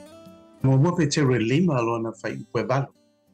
I o tau wha au tau uta. I o tau māta ala o lo tau fili o le te apo. O lo whea lua wai wha pei o se leo na tangi sa ili se isi e aina e ia. O mātu le wha mai o le COVID. Ai o so wha ia te tonu a tau langa wha tau e tupulanga tala vau whale o loa ma o loa. Wha anga uia e nei tupulanga tala vau. Na so e ina ma wha tala noa ia tupulanga tala vau. Pe ai sia ua le fefe ai le tula pono. Ai o le tani ia isi tupulanga bimita. Vale. Ma tau te fia whata i tai ia mio kengi malo losi whaamata. O le whaamai lewa a fia ai tala vau o le copycat. O ai tu atu o le copycat o Satani. Tusi mai pe te o Satani. Ua fia a mio leona fo. O ilo e Satani o Yesu e whatu sa. O le leona o Yuta. O ia oso rovo i Satani. Ma fia leona tangi. Ia mai whalo wai. Ia e whaaleanga ina tangata masa ei mai. Lapa tai mai ia le apostolo Petru. Au ta alu. I le malaya Satani le au tala bo ue. O le malaya ta alo Satani le aise tu la fon. E le aise lau fani. E te le whiwhiri fo i le taimi e tau ai. E le tu ina mai fo i se taimi e te kolengi ai. E le wala au mai fo i Satani. Ta pena o lea wa te whaita a whita wina. E fusu le anga Satani. E whaatari tali. Se iwa ai mai. Ua e vai lava ma le aiso malosi. Ia o so wha i loa matatou. Ia wa ai tātou le au copycat. E toi o so wha ia tātou e Satani ma wha po oe. Le ia tatawan tātou wha tai tai. Ma muli ia Yesu. Ua e le mawhai e Satani. Ona wha ato i la loina. Ia tali Yesu. E te ola ai ma e fia ai. Ua manatua. E le lei mo oe. O le ese tātupu Funeral Directors o se whale maliu Samoa o le tali foilea o taimi whengata o na o le malanga al maliu maleoti. E mawhai foi o na latu awina atu ma awina mai tino maliu o e pele mai so o se atu nuo lalolangi. Mala auno le ese tātupu Funeral Directors i le lua no lua toru fitu o o. Lua no lua toru fitu o o. Pea fiuane i le se fulu malebalu Norman Spencer Drive in Manukau City. Give me oil in my lamp. Give me burning. Give me oil in my lamp. I pray. Give me oil in my lamp. Give me burning. Give me burning to the break of the day.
Siu fonga ba le sunga check che siu fa mai to le tatu pokala me nei vai ngol te eo le le mo ol to lungo fo ina le tau tu manga le sunga fa fengainga ia lolonga Yosua ia mal nei pokala me taua fa le nganga lo so fu mo tatu wala le o tali mai la unanga ma tau tua ale o mega casa le sunga fa tangsia pe ona yele to lunga la tu unanga ia lunga le tatu pokala me le so ia ai fa wa wala so tau talo fa tangsia malole sai as fa le le tatu ia Ia, nangi mata pila sunga ke tia, ia portal taifo tatu polo kalami re fifia mai, wafa fok anga Samoa, mai kutia le nei lalo nangi.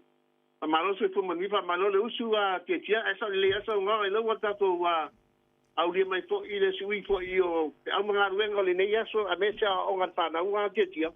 Sa o le tongisia, o wa ia to leu afa fo ni masino November, lono winga, a fua ia, to tasi le masina waile uma fo ia te se mala to inga ruenga monito sanga. Ia te tasi lal masina pe aka fua fa mafo fo ye. Yo. Wa ula to te fua fa pe to wa va yaso manai man afa va yaso ni masina. Ntato pa ia lola io le afo e fa longa le so fu tato faola. Ai te tia se fa tau le tulanga le to le so le albi inga fa fo ia te tia. Yo ai. Ilana la dato sabaringa mai foi da matanga ni masina ya levo tato lia mai le so lusu matasio le ni masina dole ima eu la mele lo folo tato so paulangi ate tato wa tetia morning fa maoni tongsia sa ole le ese ale lo foi na tele ole tua mo tato o yana le ato to tato tangata mai se o to on to atele lang sala ia a ole lava lo fa mai le ia tato ia wa foi mai o lo mai o to matawan to le savali ia le pui fa malo lo le li o to me u malava. Ia esa le lava sanga ke tia ia fa pe o mo la bala swing ngasi tu nga fo ia nga pe mai u fala au tu lo fa ponga sambo ia i disi me tam nga ngai fu la to ia te o sunga ia ai to ia fo mo la to ia o fo mo a mata nga lu le ia lu to ia le maru a wa lu le tia ia te tu langa la to ia tanga la to mo na ia pai nga e tu langa fa pe ke tia sa ole le o te fa maoni ala usau noanga tong sia ua le metau a ia pauli me ia tu mau pele ola ai pole ale tua inga vaenga wo ia ipe ua alu to pe le malu le o umana alu to ia so le mal to la oto ia fa pena fo ila ia fonga mua la o umana alu to ia al terminero to to ela to le yo ia man tu fo ila e mo lon to ia so lo la mal me fanga lo le fa ingu pe pasusu polesi. Ese veo se con si o eso soy ya. El leile mal amor mai so mai. Ya. Ya a tonu por el mele aí susu ia le sunga ia fongo mo ia le malu. Moni vai lá au ia te lo ese vai lá au o pesco ia to ia le mal ia fongo mo por tu langa le lo o ngasi fa pesco i o fongo mo la to via. Ya mal tu foi la tongsia. Ola waria on ka o kor falmai. Usa la fa ia ku ia la ko si mai. Aso fa lai le ngai, ala fa mai. Aso lulu. Aso lulu, pi wangalong.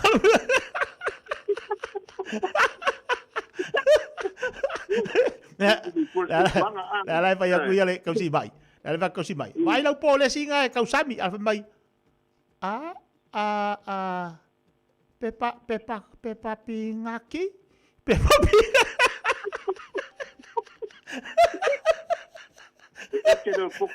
Ese no poco valeu. Laga bang kual kanga. Apa pela ko ngala wadia. Ola nga mama. Ngka o ko afanga pu ngalo lola me ma fo fau. Usala la e fa ka fa kwa ia le ko si mai. Ko irunga. Sa vale o vai mai. IV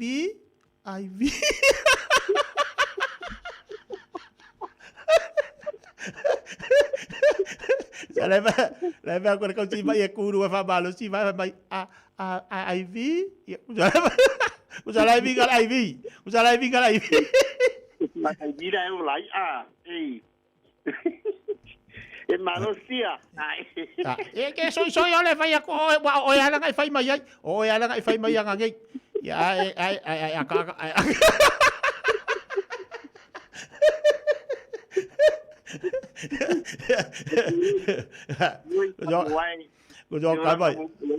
Cô cho cái vậy ali công xỉa. Công xỉa. so ka mai ale fai ko o luai loa ia kongu ia mangkola le malu sama le fanga makufu le o sa le fa ko o e lo kongu ai mai o pui nui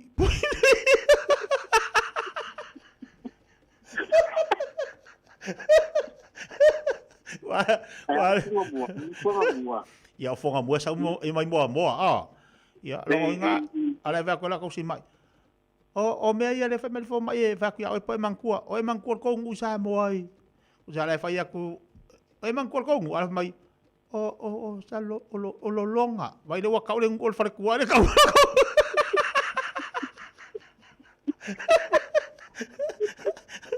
vai o sa o lo longa wa ngalo an ngu mo ayo sa lo longa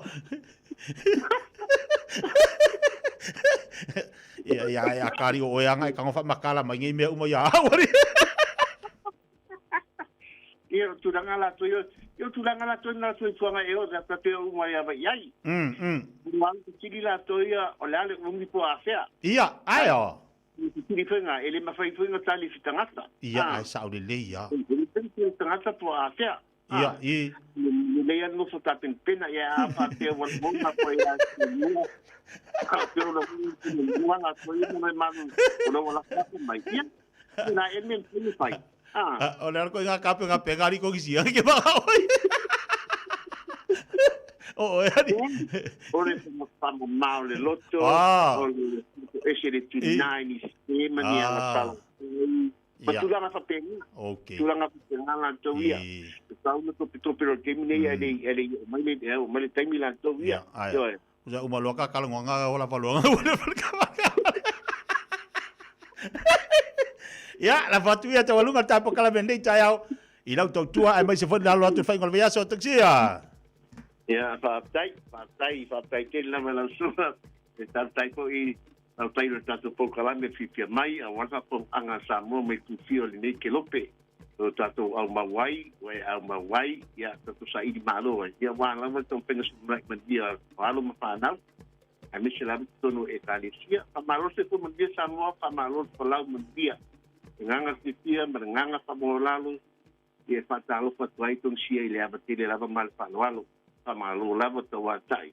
Doi ai fa malo fo le no sai le ni vai tau e tu fai mo fie po sa mo po fe la te me le ni la lang wa tau nga tali so i fuanga ba o fai nga ta fo le lang o tatu ai ni ia al tanga la la to wia e pa u wale le maleanga ia ta fo pipi e a ta fo to ina ia a tonu la vai te le la va so so ni to ina ya ki tatu ia no fa la tatu te ala mama mai to tatu ta pa au la langi oi ya fa mau se po mo ale tata lau tato pa sa lau fa pisisi le netu la o le aso ia wala si tia o Italia socializene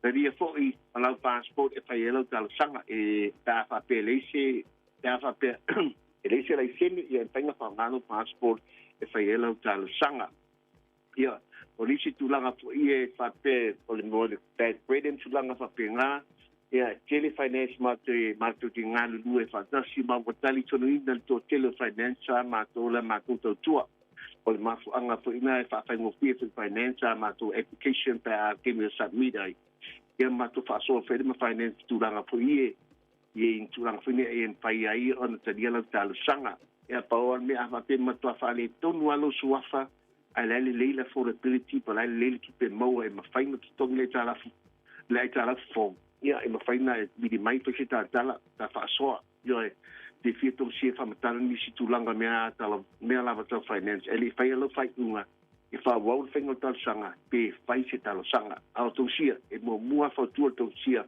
mai mana tu samo every time for the inquiry ai se long po se fa singa fengo ta bali e one salary you so for con assistant ya e lucia ka ko point for lo kwede po fa yo tiene la inquiry le falta vale le pensment tu ya so decline by ya al mela mo ora a tilenda para lama mo la score la kwede po fa ni si tu la toia bela to finance e ma faina e bala mai o fa so sa tu la ve tu fa matala mo to me ina e mala mala sa mo ai le fa yelo fa tunga e fa si ta vale pele ai pe afa pe wa el to fa ma fautanga ia o te mama tina la inga fai se tabale la inga ia pana tua tu sia mana tua o mega karas ilana tau tua fatau va ai tele tabale pai lau pilinga mana tua le lava fata mo tatu le fata sanga le special lo mega karas le solution fa te sema nga pai tatu special le fata sanga ma to te ba ai lo sa pe alta dia lo tau sanga ma abita bal mo semi kon kanati mo ma la lima se la tala mo ma lima se la tala la fo i fengala lo pe Christmas mana tua tatu mi foti ai inga pa pitoa e a feli mo se la tala so se ta vale no a feli fio tatu piki a punisi tu ranga tu mamma mai ia su mai mata la mai a le lu se la Kevin Stride ni papa toi lu se la Kevin Stride papa toi man kau pe val ama faltale line ole oiva lua fitu lima baluta silua oiva lua fitu lima baluta silua ia te foli pe be tong sia ole olua tasi pa tuono lima patasi olua tasi pa tuono lima patasi when we still never be in Samoa from the year to your favorite film at your loso tia o le nei aso a mission weekend e mo te nei pa to papa so to la sunga tia ma lo va taitu sia ma tu fa la te ngalo lo fa tu ta to le tu la suma lua ta to fela fo vai so fo de lo fo mo langa lo le tua ma lu ya to maftanga ma le to fa ya fo mo se ma lu fancy sane ya lo fa tapena mai a wale fa o win all ta to pokala me ile so i fo ma mo ya O mawhai na awina tu tala fau mai Samoa. Ona o le lango mai ale ofisa malanga o le Ades Travel. Telefoni o iwa, tolu iwa, lua o, whaselau. Tolu iwa, lua o, whaselau. O te whatalo fo le tau alunga le ngāruenga le nei vai aso le tātou tino tala tau longo mai Samoa. Usi mai alau whaafonga. O le avea ai o le whalaptonga le whaputunga tupe lumana i marui o tangata po le nupi wha. O se tasi o whai sea i te tono o le pisinisi tau whaletani malo i le atano, le Sheraton i muri whanua. Wa whailo ai e le minstao lea whalaptonga, le fionga muri pola ana rosa ale morio o le whaase e atua i o lea pisinisi, i se pūlenga fau e amatatu i a Januari, o le tausanga fau lua o luono. Wa avei ma le whaafitai e le minstao le company o le Marriott, le ana pūlea le Sheraton Samoa Beach Resort, mo le umi e se fulu tausanga. Wa whailo ai ele minstae leo ni whaale tonu, i le pūleo le Sheraton i muri whanua le mafuanga, ai o fuafuanga lea company le lumanai, mo le whaasauina o ana tupe. O le whae unga le masina fau te sema o wha moe, e mai ai le pūlenga lea company. Ai o se tala fia le ini suinga le au whai ngā ruanga, ona o le awha awa o peo na ngā rurua i lalo le pūlenga fau, i le wha manumalunga le company o le muri whanua Beach Resort Limited. Se ia vanga na ai nisi o le au whai ngā ruenga e fia tu ua lana ngā ruenga i lana lava whai unga. O le marienga na whai ar komiti whaafoi o le pūlenga o le whaletari malo, ma le company o le Marriott, wa whaatino ai lea swinga peitai, e le o a fia i le pūlea e lea company, o isi whaletari malo i tu tonu o le tātou tino. O lo soifua pēr nisi a o isi wa whai i langi le turi ngasia, I la tau o fō mai wha uina sa o onga I la onga wha fō mai fiti. Na amatai o na maua e sa moa, hana lava tama wha nau sa umia lea to mai, ma sa ngā lulua e tau tua le mta ngā ruenga le soifua maloloina I tau sanga utonai. O se tasi o tamali o se fō mai e si le fia le totele, le sunga ya Dr. Lance Eves, o iwa sfutolu nei tau sanga o lona soifua. Ai sa a waifa tasi o ia maisi fō mai wa matua fō I tau sanga o le soifua, I le whaelunga ino se lau fast food tau sanga o le aonga whaafo mai fiti, na o ngai.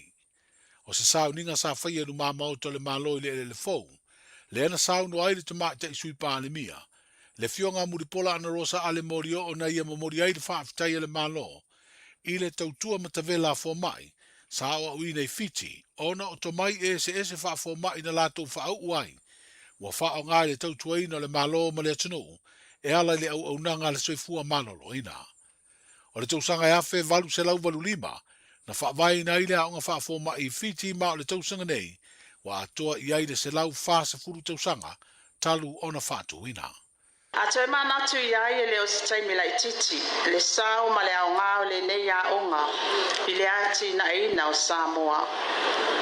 E talitonu le manatu, ua whai langi le tulinga sia, anisi o tamā mātutua, matina mātutua, na ulua ia saina le vau filifili, a wātu pulanga whai mai a Samoa, e ala i le au tawina i vaenga ese o soifua malolo ina i le nei lau mua. O le vaai ma le silsila atu o le malo, o le tele o le au whainga aluenga le mtanga aluenga le soifua malolo ina. Sa o tawina i le PG School of Medicine mai tau sanga walu. O le manu lautia le malo i ana fuafuanga alu mamau, ina ia lava foma, ia lava tau sima, ma tangata whapitoa, e tape na ina vaila au mo tonga fitinga, ma so seitu ma vaenga uma le soifua malolo ina. O le whaamua le malo ia sitia le soifua ma le ola malolo ina o na tangata uma i so se vaenga. E ala le fausia ina o fale mai fou, i nisi o afi o anga, ina ia mawhai o na mawai le so soani mua pe amana o mia. E tele tape nanga le tatou malo ina ia le lei fale ma, lava fuala au ma vaila au mo tonga fitinga. Lava le au whainga luenga ma whainga luenga fia e tautua Samoa i so se vaenga pa le soifua malolo ina. O tua lalo la fionga le palemia ka peneta ma le whainga malo. Ia le lei le whatino ina o la o tou au nanga ia Samoa. O le ave ai o tou ma fo mai tau si mai ma so se vaenga le soifua malolo ina. O la o tou lea mua i wha uina. Le tamai tai minsta tupe o ia foi o le sui palemia le fionga muripola ana Rosa Alemorio. O le sunga le li fo mai le tō whāsalausa Dr. John Ajing, sa ia whaai loa se tala oto tama whanau o Samoa, na o uina ai le aonga wha fo mai i Fiti i tausanga o mawai. Na amata le aonga i nai tangata Fiti lava, uma le tolu tausanga, le afe balu se lau, balu sefulu ma le balu, whailoa le whaunga mua, o tamatane Fiti e tōtolu, ma sa whaingoina i lato o Native Practitioners o NPs. Pea o le amatanga o le vaitausanga le afe iwa se lau. Na amata iloa o na tatala le awanoa mo isi atu nu o le Pasifika. E whaulu atua ia lato tamaiti a onga. E awa o inga i le onga whafo mai i Fiti. Afe iwa se lau sfurma le lua. Whaulu fo mai mua mai rotuma. Afe iwa se lau sfurma le ono. Whaulu fo mai mua e to alua mai toke lau. Afe iwa se lau lua sfuru ono. Whaulu fo mai mua ini tia Fiti. Afe iwa se lau lua sfuru ma le fitu. Whaulu fo mai mua mai Samoa. O Yeru Kuresa. Afe iwa se lau lua sfuru ma le iwa. Whaulu fo mai rona lua mai Samoa. O to toa awa. Afe iwa se lau to sfuru whaulu fo mai Samoa. Lona tolu e toa lua. O Ned Collins. Mamu tawa. Ma sa whaingoina i lato o Samoa Medical Practitioners o SMPs. Ia o na whasolo mai ai lava lea o le lisi te le lava o tangata whau mai le FSM. E le ngata i fō mai o le tino, ma fō mai nifo. Ai o isi fō i matata ese o le au nanga whasoifua maloloina e pei o health inspectors, o le x-ray, o le pharmacy, o le laboratory. Le sunga le li fo mai le tō whāsalausa Dr. John Ajing. E pe na sira fia wa iei lava i le te minei le University of Awa Samoa, le aonga wha fo mai wa o ina i tama whanau o le zinu, ma wa onga i fo i manista mai tai, ma isi motu o le Pasifika. O le fo lau o le ngau walo, whalo taula nei le alo le ngātai whale o le peninsula i murinu, o se wa o fausanga na mua, lea olo i eile mau na whao ngai tangata pōli ni sia e au fiai Samoa, e fōla wai le vasara loa, a wao le mau leo tala whaasolo pito, o Samoa isi tangata fōlau o atunu pōli ni sia. O le taula i lea o ngā sami o le taulanga o pio le ngau walofa, wa whailo ai le whaalaptonga le ainga fōlau o Samoa, O le asto na inei talai le avanoa, e mai mo ina ia tūpulanga talavou le tu ai ngā fōsanga, o va a folau na mua. Se avanoa le lei fo i e peo na wha iloa i le ai ngā folau, o le ama wai le si le fia ma le iloa i whanau talavou, o fōsanga o ia fo i tu ai ngā va.